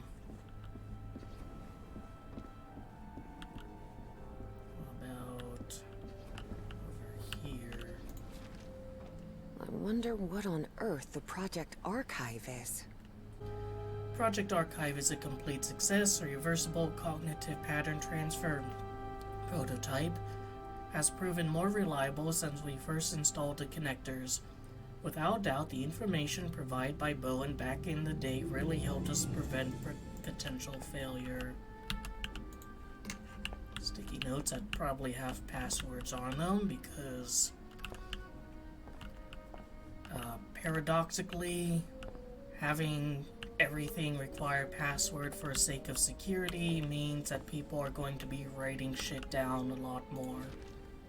A computer that connects to other computers. They must have used really advanced Yithian technology to create this. Internet access is restricted within Project Archive. If necessary, request authorization to access the network. All information will be monitored. The use of external storage devices is strictly prohibited. Sincerely, a Project Archive management team. Is this a computer? That's small? But the ENIAC model at Miskatonic takes up an entire room. I almost forget their character is from the 1970s. I guess it's one thing to see like super advanced alien technology, but I mean super advanced human tech. Dr. West. So this is the person behind everything that's happened.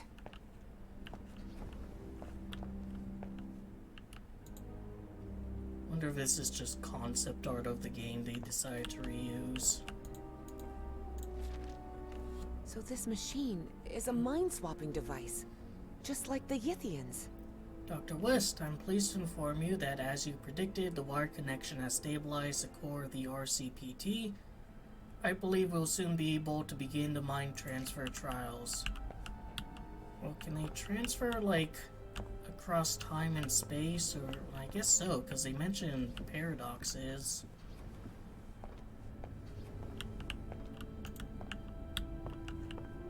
Nothing in here. What kind of machine is this? Don't remember the notes. Okay, let's try again. Alright, fuck it.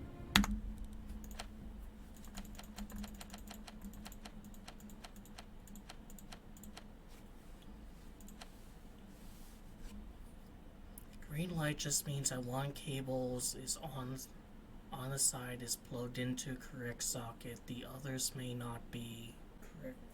Well, can I like... I should be able... It would be like trivial if I could just like unplug this and leave it hanging. The only sockets determine whether connection is valid. Only sockets determine whether connection is valid. It doesn't matter which cable is plugged into it. Fine, but like, how do I...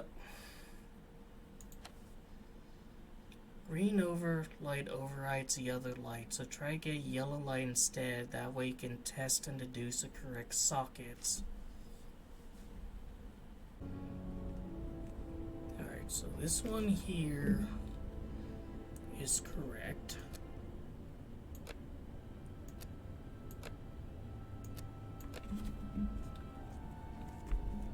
This one up there is correct.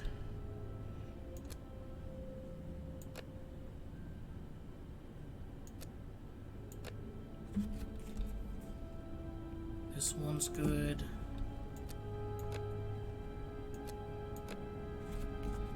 This one down here is good.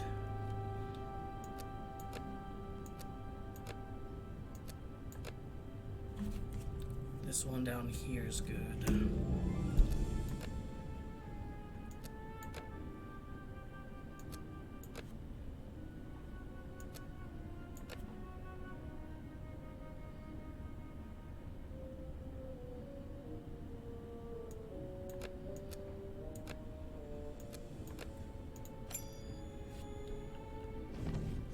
Yes, I did it!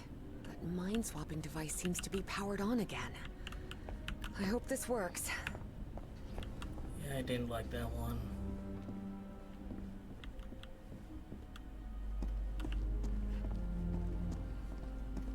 God, I hope this works. I need it to work. It's got to... Professor Foster Everhart, syndrome. listen carefully to what I have to tell you, please. Evangeline, are you... I am not Evangeline. I am Dr. West. Please, listen to me. You won't like what I'm about to say, but I need you to listen carefully and do exactly as I tell you. A greater plan is unfolding, and you must fulfill it to guarantee the survival of not only the human race, but of the space-time continuum itself.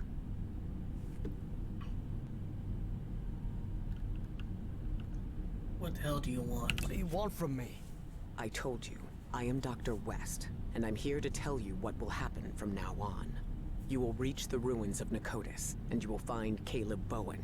Don't worry, you will stop him. So we end up winning? So in the end, the good guys win. Glad that still happens once in a while. I'm not finished. There is a price to pay for Bowen's defeat, and that is Evangeline's life. What? You can't be serious. I am. Evangeline has to sacrifice herself, Professor.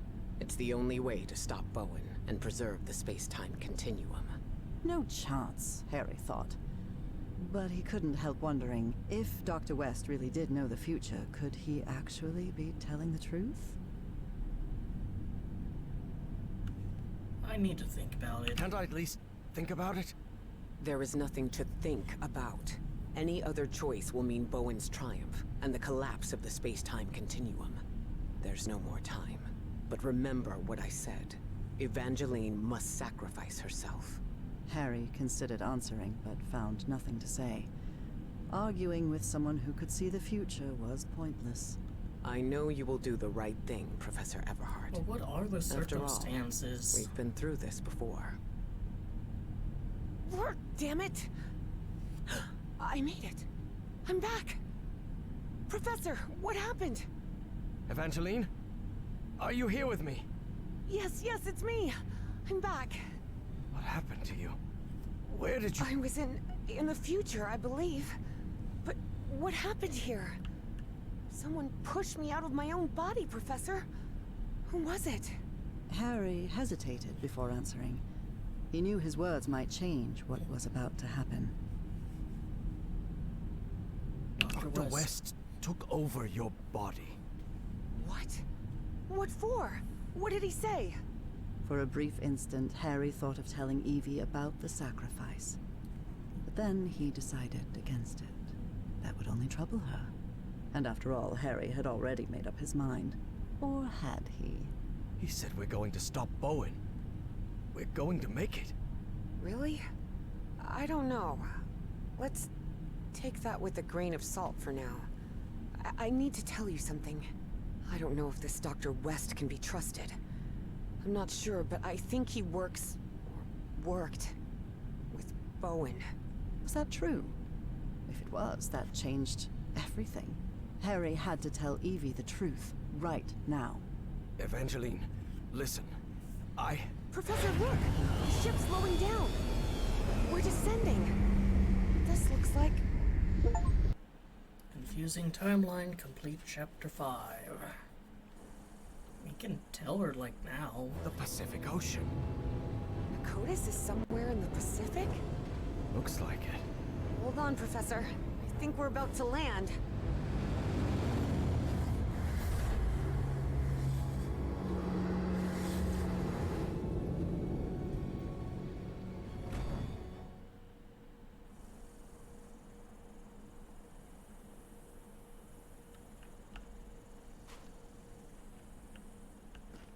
Alright, Professor, now you can tell her. Who would have thought this whole structure was actually a flying saucer, huh, Professor? I'm still not... I mean, if you flip it on its side, I guess, kind of like the Millennium Falcon, but... I think you're stretching that term a bit too thin. This must be the Great Sandy Desert. So we're in Australia. We crossed half the world in, what, half an hour at most? For all his fascination with Yithian tech, Harry didn't answer. He was still debating whether to tell Evie what he'd discussed with Dr. West. I do like that when it was Dr. West talking through her, they used her voice actor. I fucking hate it in cartoons and whatnot where there's a mind swap and somehow the voices also swap over.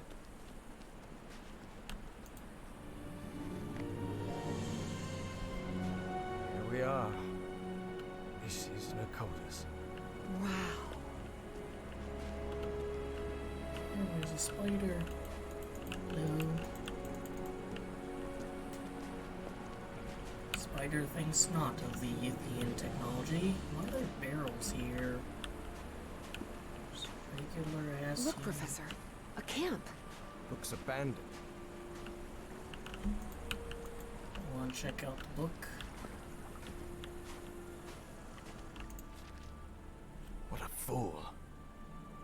Finally, some action. I knew backing the Starry Wisdom Society was a good idea. We're going to get whatever Pharaoh's after. Then he's going to introduce me to some bona fide big shots. Oh boy, hope I get to meet Eisenhower.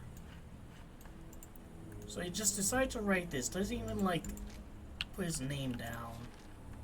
Somehow the Yithians were able to store light and channel it through those lenses.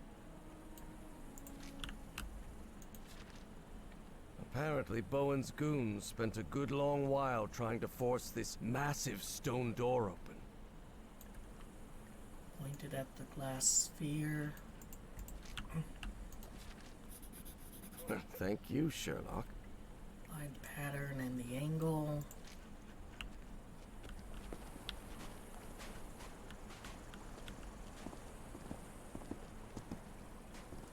I'll stay here, Professor. Let me know if you find anything. There are some carved symbols.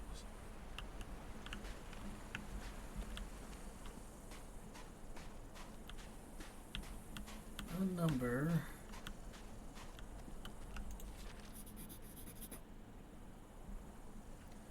Once a shape is correctly aligned, the button acts as a validation mechanism. This is the Nazi who escaped from the radio station. I guess they ignored his warnings. What does it say? Never trust a Nazi, that's what. You hear sounds beyond the door, like the wind howling in terror. They make my blood run cold. I heard the same sounds in Project Kronos. The sounds are against nature, but if our calculations are right, the machine should be on the other side. Does this manipulate the shapes? These controls allow full 2-axis rotation of the shapes rising out from a pool of black liquid. Bowen is still lost in his fantasies about pharaohs and ancient gods, nonsense and superstitions. I'm more practical. When time comes, I'll use the machine for something that actually matters. Whether he likes it or not, I'll fix the mistakes we made in the past. Well, well, look at that. Ever since he got some black ooze on him back at Harry's house, Eugene Kingsley's health had collapsed, and he died not long after reaching Australia. Sort of caught up to him pretty quickly for the bugs and stuff, not to pick them apart.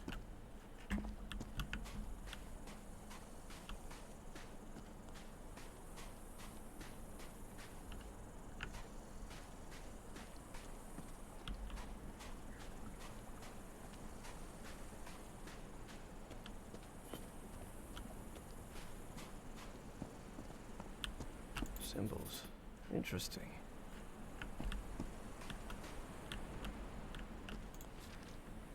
So Stahl and Bowen had an argument. Big surprise. It's just as Fornax found in the Virginia caves. The entrance to his settlement appears to be powered by black liquid. The spheres resonate at the frequency produced by a substance's reaction, and from this they generate geometric patterns. Most likely this is a final security measure guarding access to a consciousness transmitter. I could figure this out in no time if only Stahl and Bowen would stop arguing.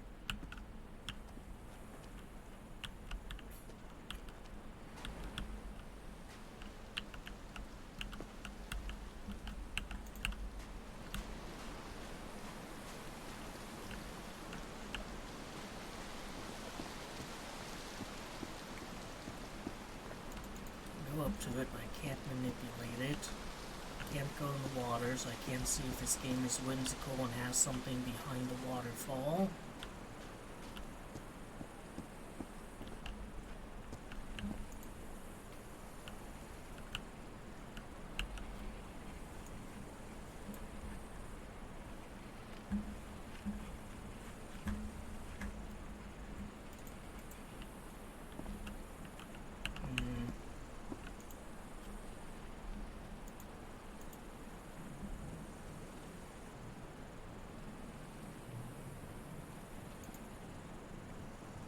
These controls seem to contain spheres of black ooze.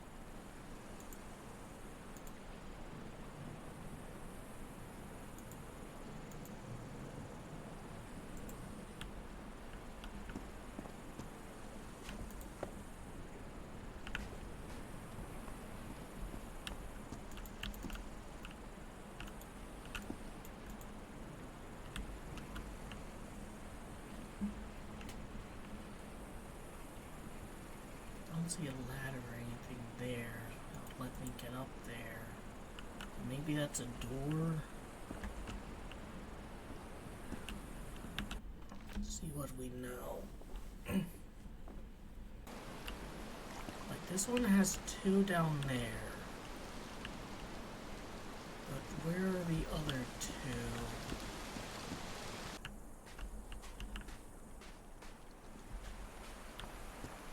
Oh, I can go up here.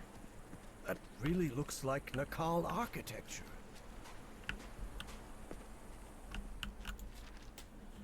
This looks similar to the platform I used back on the island. The tower's architectural structures differ from that of the other nomadic constructions. Perhaps it is not part of the city. Reaching the top will not be easy. We can't exactly use a step ladder. Seems she had a rare moment of good judgment. Dr. Patricia Seckler might have been deeply interested in studying alien entities or mysterious flying polyps, but she wasn't willing to die for it. Bowen, this is insane. I'm done. I'm done with your rituals, your masks, your aliases, and with your delusions. You won't find anything here besides death by the tendrils of the black smoke clouds. It's over. I'm leaving today. Don't try to talk to me out of it. Farewell, Patricia. Not sure this is exactly something you can just like up and walk out of because you feel like it. Can't imagine she got very far, and after all, who's paying for the fare back? Alright, another symbol. These symbols must mean something.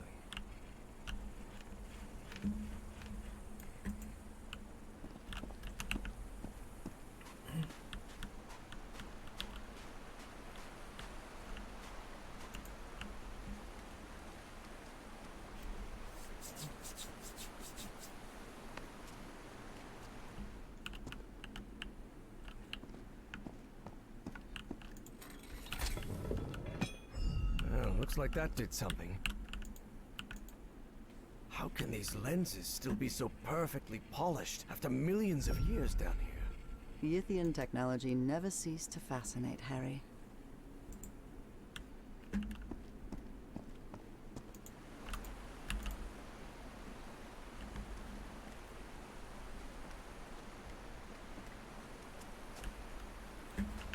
Alright, so does this...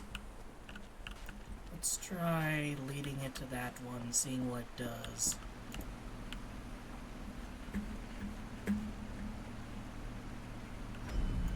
Did you see anything like this in your visions of Nakotas, Evangeline?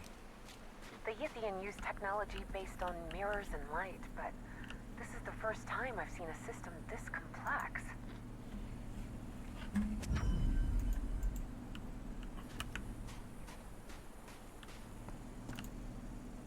If I... Is this a button? Nope, it isn't working.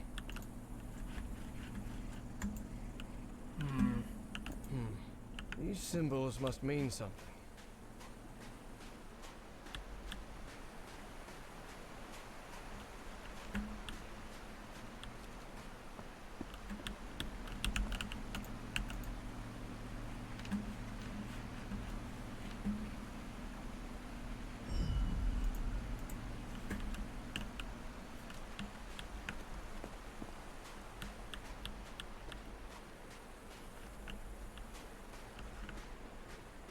Problem is, I can't adjust that.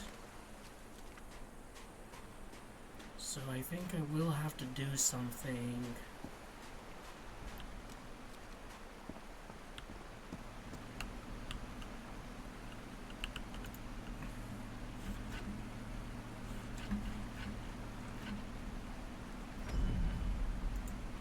Like, I'll need to do something that lets me open that door.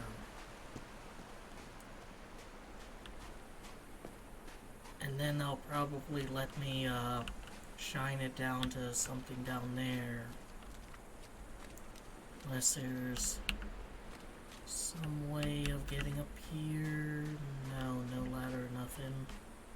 Maybe we actually do need to bounce it, you know, the way we came from, right? So, yeah. Let's swing this around to the right and hit that one. There you go.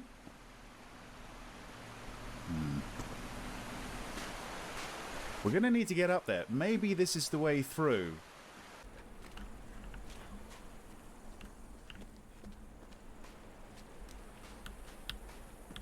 That'll let me open that door, but...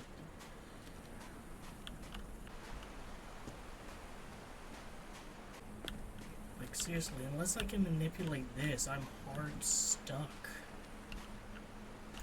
There's nothing I can do.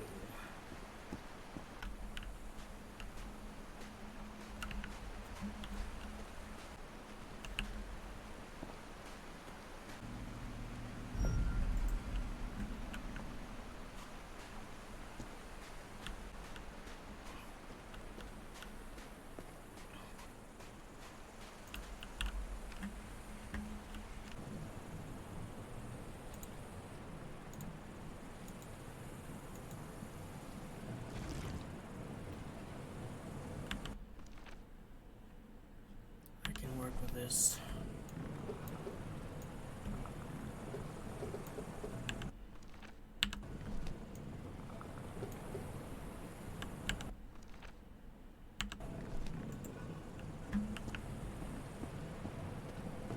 I think I've got it. Sort of.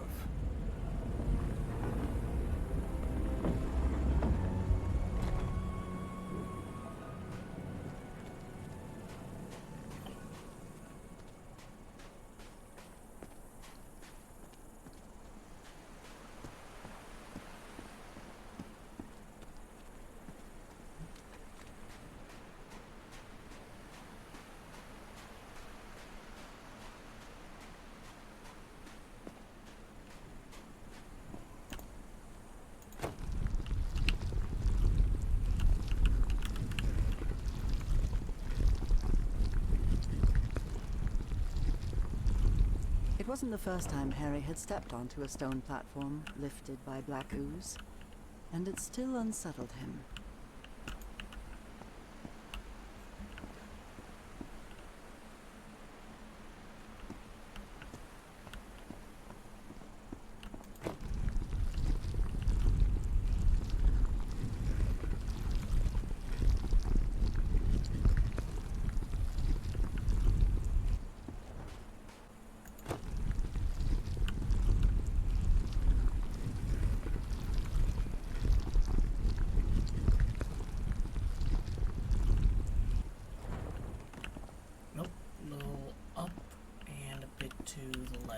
Maybe that's kind of a little shiny light here, and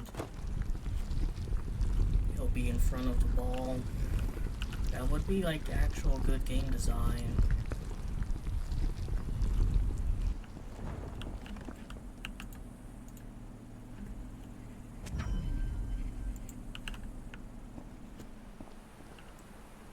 Another one of those moving patterns.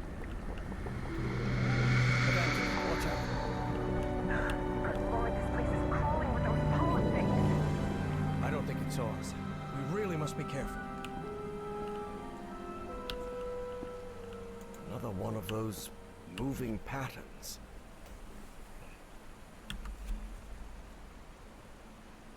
Alright, so...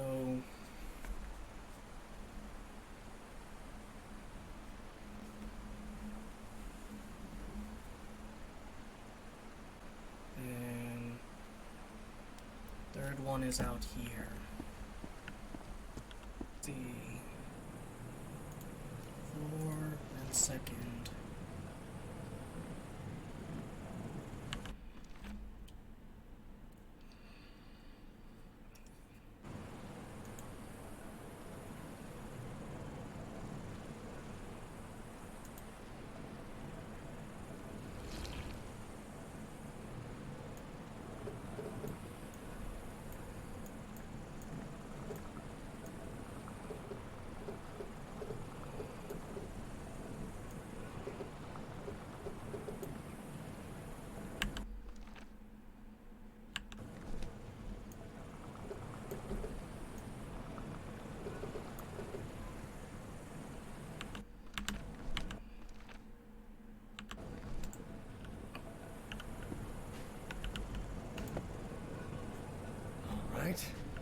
That one was tricky.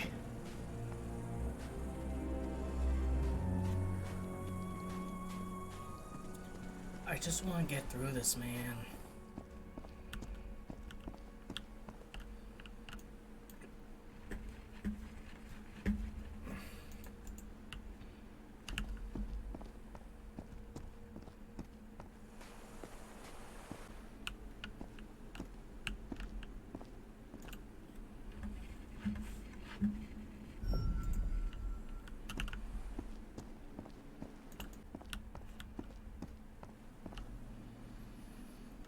First and second need to be right next to each other. Good. I hope this is the last pattern. Please fucking be the last one. Please, I don't want to fucking do this anymore. This is actually fucking miserable.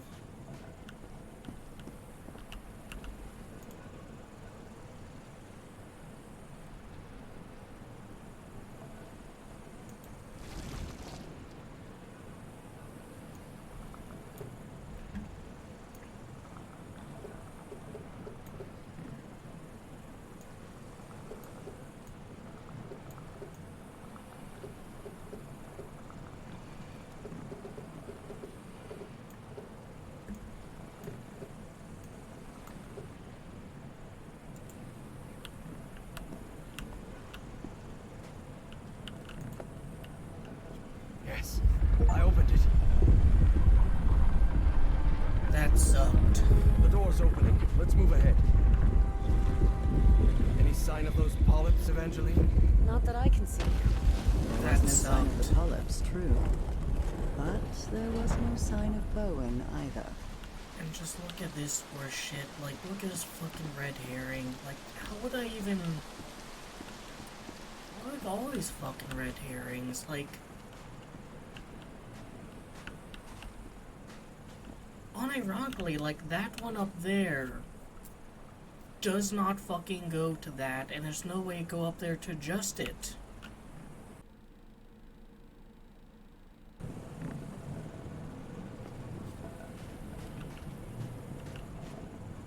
Like, it just doesn't work there.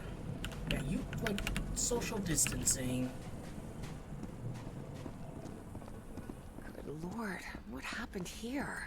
Looks like they ran into those smoke poor bastards.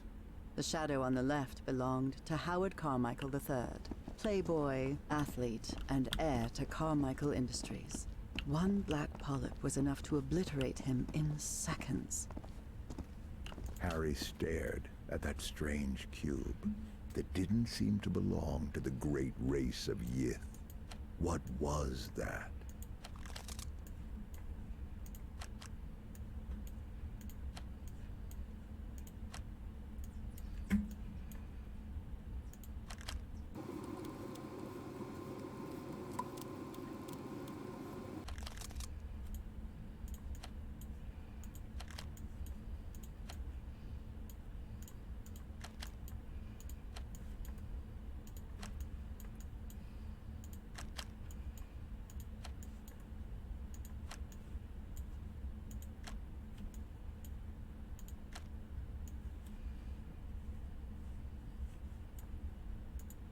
After he solved it, Harry was still puzzled. What did that... Excuse me, who do you think you are, sir? I'm the narrator of this story. Oh, my bad. Sorry, wrong game. Wrong game, maybe not. Code is 8306. What is that, like the lament configuration or some shit?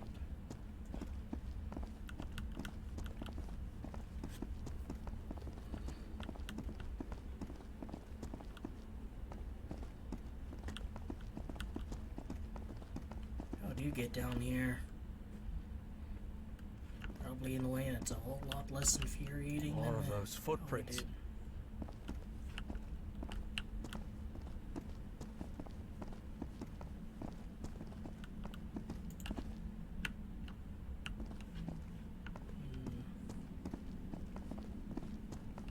Well, there's one of those cultists dead on the ground. Bowen and Stahl had a last-minute argument over how the mind-swapping machine should be used. It didn't end well, especially for Stahl, whose dream of a 1,000-year Reich died right there with him.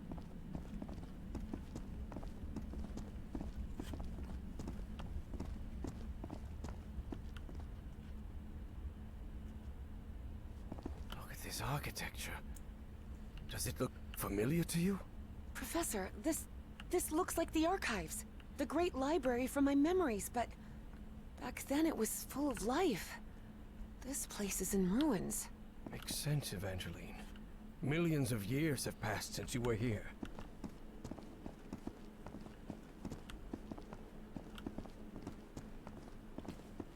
I'm just still, like, mad over that puzzle. That sucked ass. This is breathtaking. If this is the place where I was millions of years ago, the mind-swapping device must be at the top of that basalt tower. Surrounded by those black things. Looks like we're going on a trip, BV. What is this thing? Looks like a ray of light. Whoa, whoa! Somehow it works without the accompanying Polyps architecture. are gathering over there. What's going on? What are they trying to do? I don't know what drives those creatures. I don't understand what they do, or why they do it. Can I go back? Nope, one-way trip. Professor, do you you hear some kind of chanting? Yes. And I believe I recognize the one chanting. I don't like this. Like, unironically, how was I supposed to solve this? Because this didn't work. I tried making this over and over and over. And according to the hint,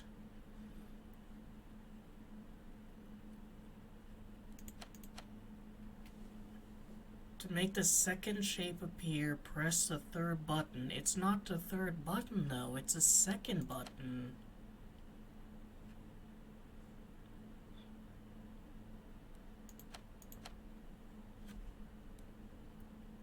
Like, this is a third button.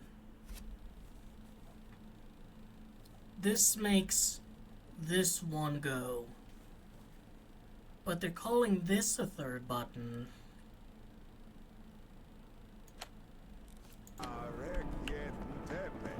And I have a feeling I was supposed to, like, use a light beam to shine it to that first one, so I know which ones to spin, but it literally didn't work.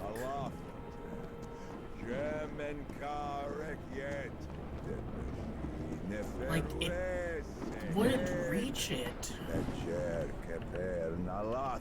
Bowen, stop right there! Everhart, what are you doing here? How did I took the number 3 bus to Nakotas. Now get out of there, you idiot! Don't even think about it, Professor. Not when I'm this close. The Bowens have spent generations searching for the knowledge we were promised. Oh, yes. Nalathotep, herald of the almighty Azathoth. Cultist ranting always sounds ridiculous, especially when they spout their nonsense out loud. Enough of this. I'll drag you out of there by your heels if I have to. Do not come any closer. I'm warning you. Of course, things change when cultists are armed. Listen to me, Bowen. I know the great race of Yith. They've spoken to me, and you know it. Look around you. Those black polyps wiped out your entire cult. And you're next. You have nothing to gain, do you hear me? I've convinced him, Evie thought. I actually convinced that stubborn old fool. I can't believe it. You think you're gonna stop me with your empty talk, girl? I don't have time for your foolishness. The Black Pharaoh awaits. Ugh, figures, Evie thought. And when Bowen powered up the mind-swapping device, she realized she'd have to do something, and fast. Professor, if he activates the mind-swapping device, we're finished! Harry was out of time. He had to make a decision. If I go in her place. Harry remembered Dr. West's words. Evangeline has to sacrifice herself, Professor. It's the only way to stop Bowen and preserve the space-time continuum. But he didn't give a rat's ass what Dr. West had to say. Harry wasn't going to let Frank Drayton's daughter meet the same fate as her father. There had to be another way. Professor? Professor! I'm sorry, kid. I'm really sorry. For everything. Harry! And as she screamed, Evie watched the stubborn old grouchy archaeology professor sacrifice his life to save hers and all of humanity. Harry found himself in the ooze pool, completely covered in the substance he feared most. He knew this was his death sentence, but at least he was going to make sure Caleb didn't swap his mind with anyone. Are you out of your mind, Everhart? Haven't you seen what that liquid does to humans? I know it better than you do, you kook.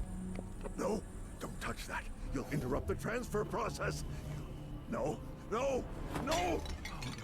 Oh no, not the ice.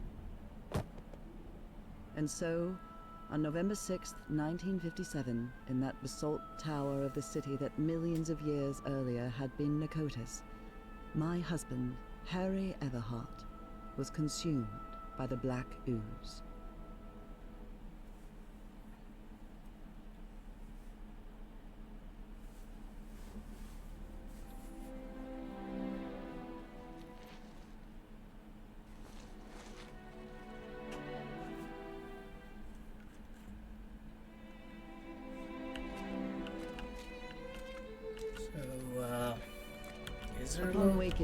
infinite ocean of blackness, Harry thought that he had died. Maybe he has. Well, I hope it was worth something at least, he thought. Maybe this is a Lovecraftian afterlife. He was waiting to see the light at the end of the tunnel when a voice surprised him. One he recognized instantly. My voice. Harry? Nora?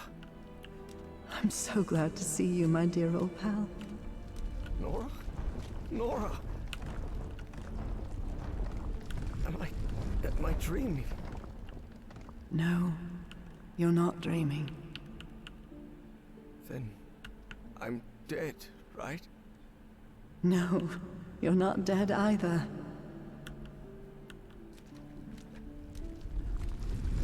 I don't understand, Nora. Everything is so confusing. Easy, Harry. We've got plenty of time. Ask whatever you need to ask.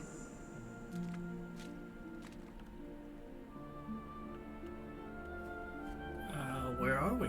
Where am I? Where are we? What is this place? This, Harry, is the Icor, a place beyond time and space. And now you're connected. Connected to whom? To you? To the Elder God. Both of us are. And what is this Elder God? What or who is this Elder God? It's hard to provide a simple answer to such a complicated question, Harry. The Elder God has gone by many names throughout the ages. Amaterasu, Sarens, Kor Yithar, Kailamanu. His judgment is inscrutable, at times even incomprehensible. And in some way, those of us who are part of him are connected, beyond time and space. I don't know, Harry. Maybe the Elder God is simply God. And what does it want from me? What does the Elder God want? To offer you its gratitude. It's what I've been trying to tell you ever since you and I parted ways. The shadows. That was you? Exactly. But it isn't easy to communicate with someone outside the Icor. And I'll admit, an oily shadow probably wasn't the sight you were hoping for. And why is it grateful? And why is the Elder God grateful to me? The Yithians sustained their energy by channeling the Black Icor. The Icor is the essence of the Elder God. That process caused him immense pain and suffering, but you've put an end to it. You've given the Great Race another way to transfer their consciousness. And now they live beyond time and space, connected to the Elder God. But Nora, I haven't done anything beyond stopping that kook Bowen. Ah, but you will. And at the same time, you've already done it. Nora, I don't think I follow. Harry, it takes a while to understand what beyond time and space means. But you will, my love. Believe me. Why didn't the Black Goose kill me? How is it possible that I didn't die? I'm covered in that black ooze. The blood of the Elder God does not harm those who are connected to him. That's why it didn't harm me on the island.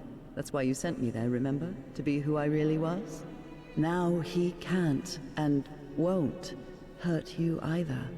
Because connected to him is someone who loves you and protects you. And that's me, Harry. Sucks to be Evie's dad. Then, were you Dr. West? Who is, or was, Dr. West? Is it you? No, Harry. I'm just a humble art teacher from Newburyport. Don't worry. Dr. West will be waiting for you when you wake up. So, I'm not staying here with you? That means I can't stay here with you, can I? Harry, you're already here with me, my love. We've been together for all eternity. What? But you need to go back to your time now. There's a life waiting for you, an important task you have to carry out, and people who depend on you.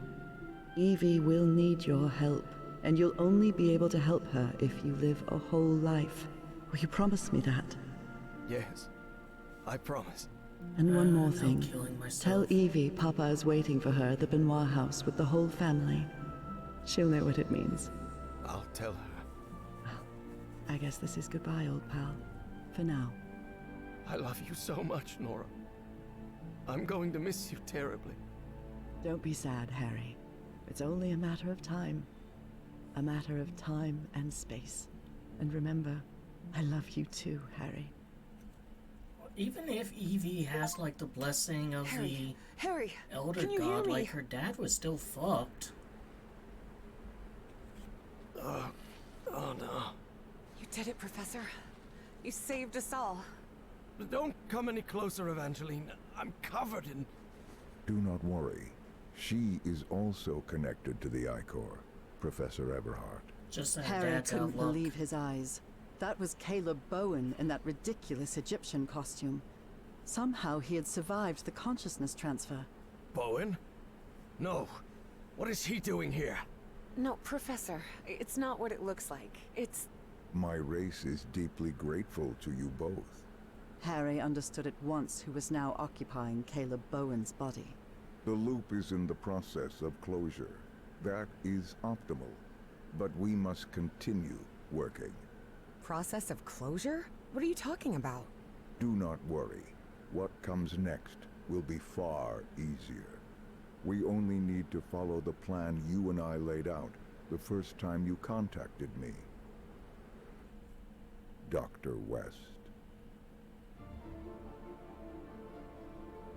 So she's Dr. West.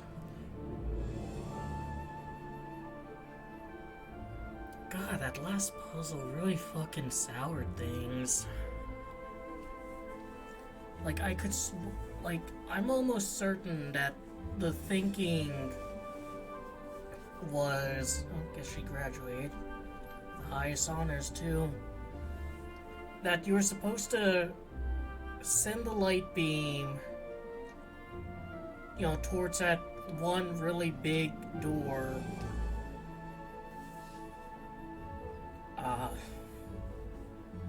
And that's how you figure out the first one. But one of the steps, it refused. It refused to, like, go down to where it needs to, and it's not like I could move that metal ball or that glass sphere you know, to the side so that, like, it gets it.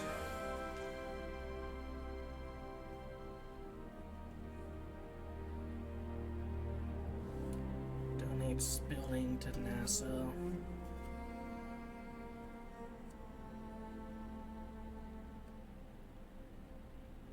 Oh, is West like the last name of her husband?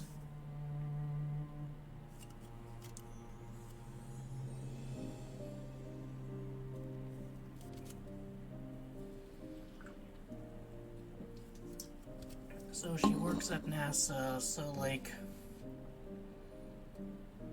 Does she want to tell them about the aliens?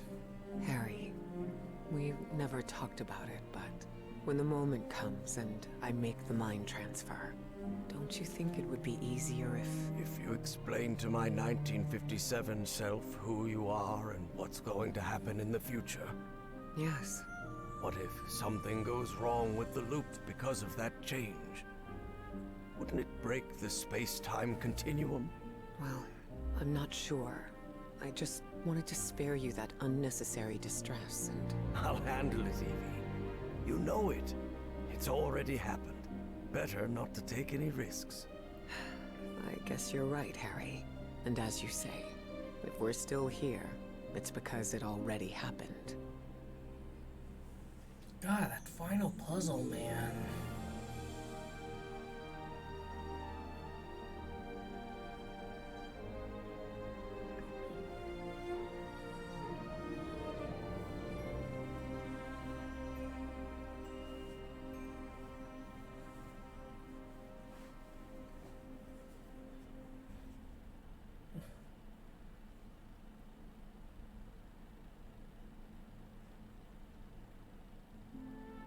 Harry Everhart died at 12:30 on May 6, 1983.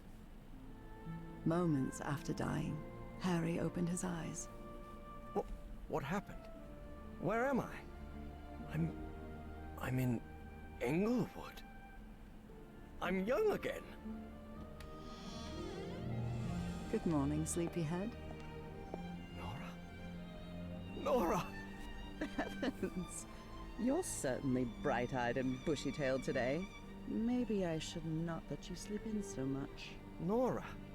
Your hands are... What? What's wrong with my hands? I promise I washed them before making breakfast. But what about your illness? What illness? What are you talking about? I'm healthy as a horse. Hey, don't get used to me bringing you breakfast, okay? I'll be out on the porch.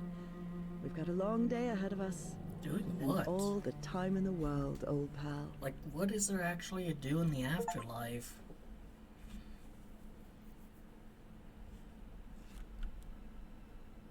How do I continue? Where does that take me?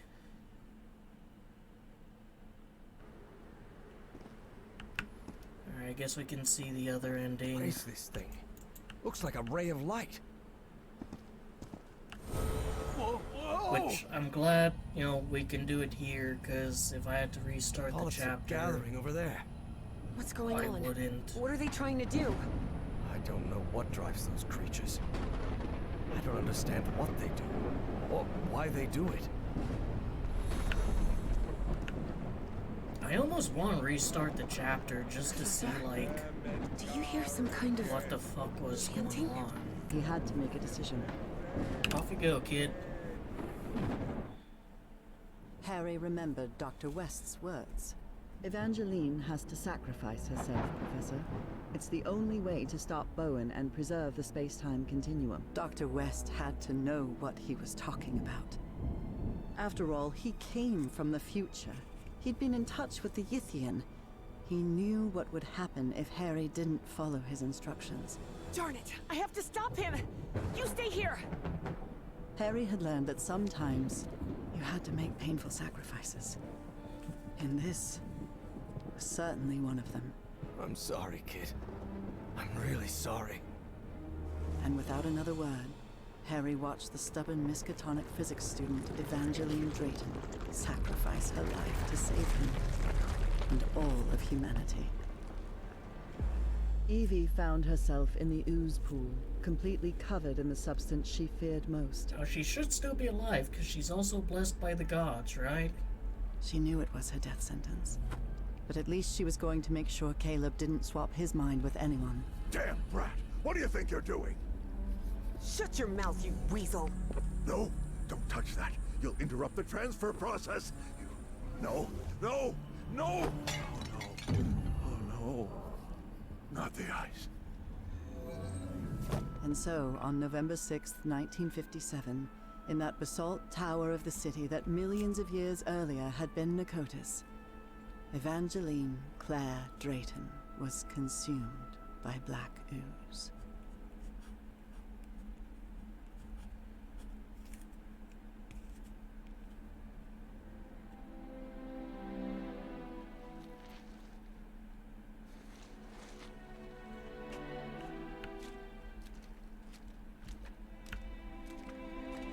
Upon waking in that infinite ocean of blackness, Evie thought that she had died. Well, I hope it was worth something at least, she thought. She was waiting to see the light at the end of the tunnel when a voice surprised her. One she recognized instantly. Her father's voice. Hey, Jitterbug. Papa? How's everything going, sweetie? What is this? Am I dreaming? No. Then, am I dead? No, Evie. No, you're not dead. And neither am I. Well, not exactly. I don't understand anything, Papa. I have so many questions. Like, why the fuck are you here? I know. Easy, sweetheart. We have all the time in the world. No, wait, he wasn't touched by a black goop. He was, like, stabbed, wasn't he? What is this place? Where are we? Well, this is the I-Core, kid. The core of the Elder God. The Elder God? What is that? Let's see, I don't know how to explain it. You know, I've never been too good with words, Evie. I know he had many names through the ages, but to me, it's simply the Elder God. His acts are hard to understand sometimes, but in his way, he connects us all beyond time and space. Yeah, but these are just, words. And words do not do him justice. Frank didn't know how to put it into words, but he thought that maybe the Elder God was simply God. And what does it want from me? And what does that Elder God want from me? To offer you his gratitude. Gratitude? For what? You've contributed something really important, Evie. The Yithians sustain their energy by channeling the Black I-Core. That's the essence of the Elder God. And that process caused him immense pain and suffering. But you've put an end to it. You've given the great race another way to transfer their consciousness. And now, they live beyond time and space, connected to the Elder God. But Papa, I haven't done anything. Except stopping Bowen. Maybe not in your time. Not yet. What? I don't understand. But you will. Believe me. Why didn't the black ooze kill me? I'm covered in that black ooze. Shouldn't I be dead? No. No, his blood doesn't affect those who are connected to him. I died, somehow, on the island. But I came into contact with the Black I-Core, with his blood. Yeah, so why the fuck That's you why here? I'm here. And that's why he couldn't harm you even if he wanted to, because someone connected to him loves you and protects you. That's me, Jitterbug.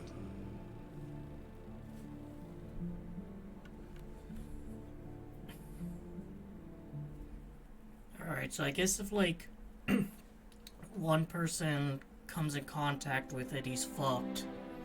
But, like, someone that person's associated with, it's on the house. So, like, that, doctor, that psychiatrist came into contact with it. So, like, it's one of his descendants if he has one protected, or, Otto, like, does he have a kid that's now protected? Who is Dr. West? Is it you? Me?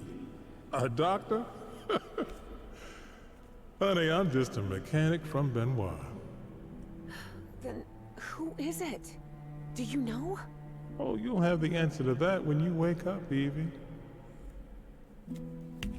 So I'm not staying here with you? That means I can't stay here with you, right? Oh, Jitterbug. You're already here with me. Our whole family is, even my grandson. What grandsons? You need to go back to your time now. There's a life waiting for you. An important task you have to carry out, and people are depending on you. Harry is gonna need your help. You promise me you'll help him? Yes, I promise. Good. Oh, and one more thing. Tell him his wife is waiting for him in Englewood. Don't worry, he'll understand. Also, I guess passes Well. down through generations.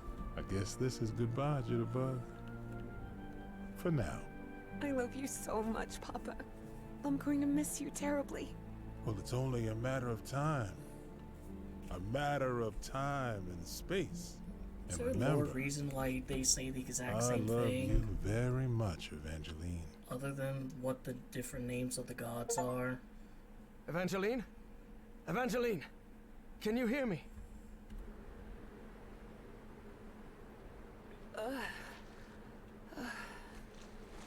You did it, Evangeline. You saved us all. Don't come any closer, Professor. I'm covered in... Do not worry. He is also connected to the Ichor, Evie. Evangeline couldn't believe her eyes. That was Caleb Bowen in that ridiculous Egyptian costume. Somehow he had survived the consciousness transfer. Bowen! No! What is he doing here? No, Evangeline. It's not what it looks like. It's... My race is deeply grateful to you both. Evie understood at once who was now occupying Caleb Bowen's body. The loop is in the process of closure. That is optimal. But we must continue working. Process of closure? What are you talking about? Do not worry. What comes next will be far easier. We only need to follow the plan you and I laid out the first time you contacted me. Dr. West.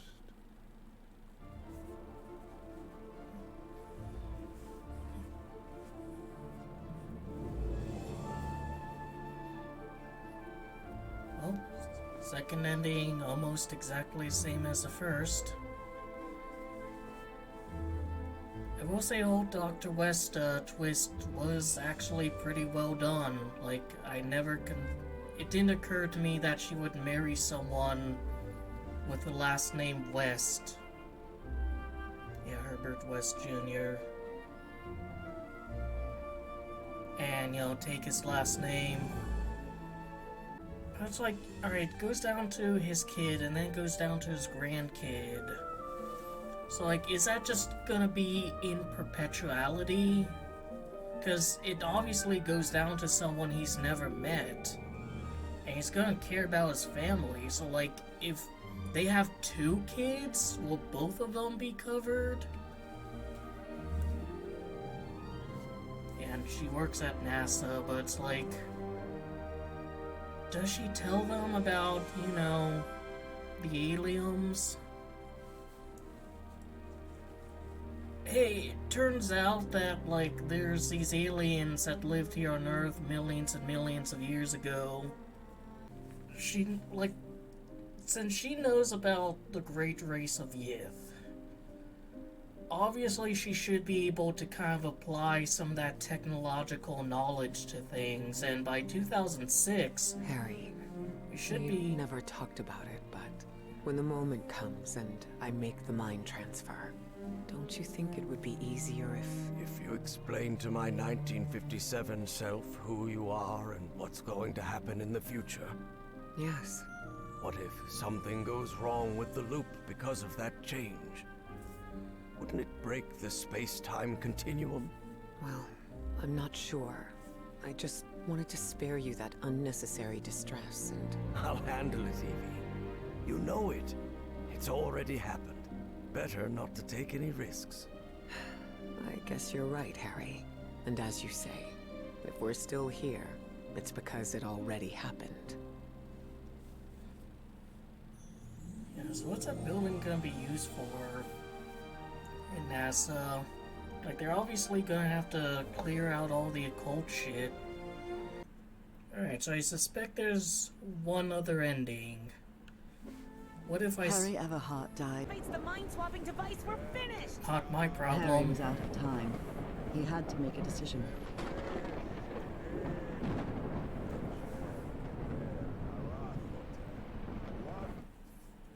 Harry remembered Dr. West's words. Evangeline has to sacrifice herself, Professor. It's the only way to stop Bowen and preserve the space-time continuum. Dr. West had to know what he was talking about. After all, he came from the future. He'd been in touch with the Yithian. He knew what would happen if Harry didn't follow his instructions. Darn it! I have to stop him! You stay here! Harry had learned that sometimes you had to make painful sacrifice. Alright, so it's... In this... it's just the second ending. So I guess this is like the canon one.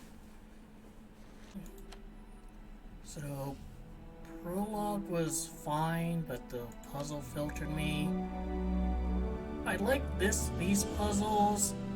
The only thing that kind of brought down was a prompt to like vault over and get into his house didn't turn up. This one was fun. This one was fun. I just think that maybe they could have had just a little bit more information about, like, the Corvus versus Aurelius or whatever, you know, the nickname was. Because everything else I was able to figure out, just those two. This one was fun, and it's always like one thing that kind of holds it back. Like, it was fun doing the Enigma machine, but then like I was looking all around for the dials. And fortunately, when you do a hint there, it doesn't like just say, now go to the dials by the door and figure it out, which I happily would have done. Everything but like the very last puzzle.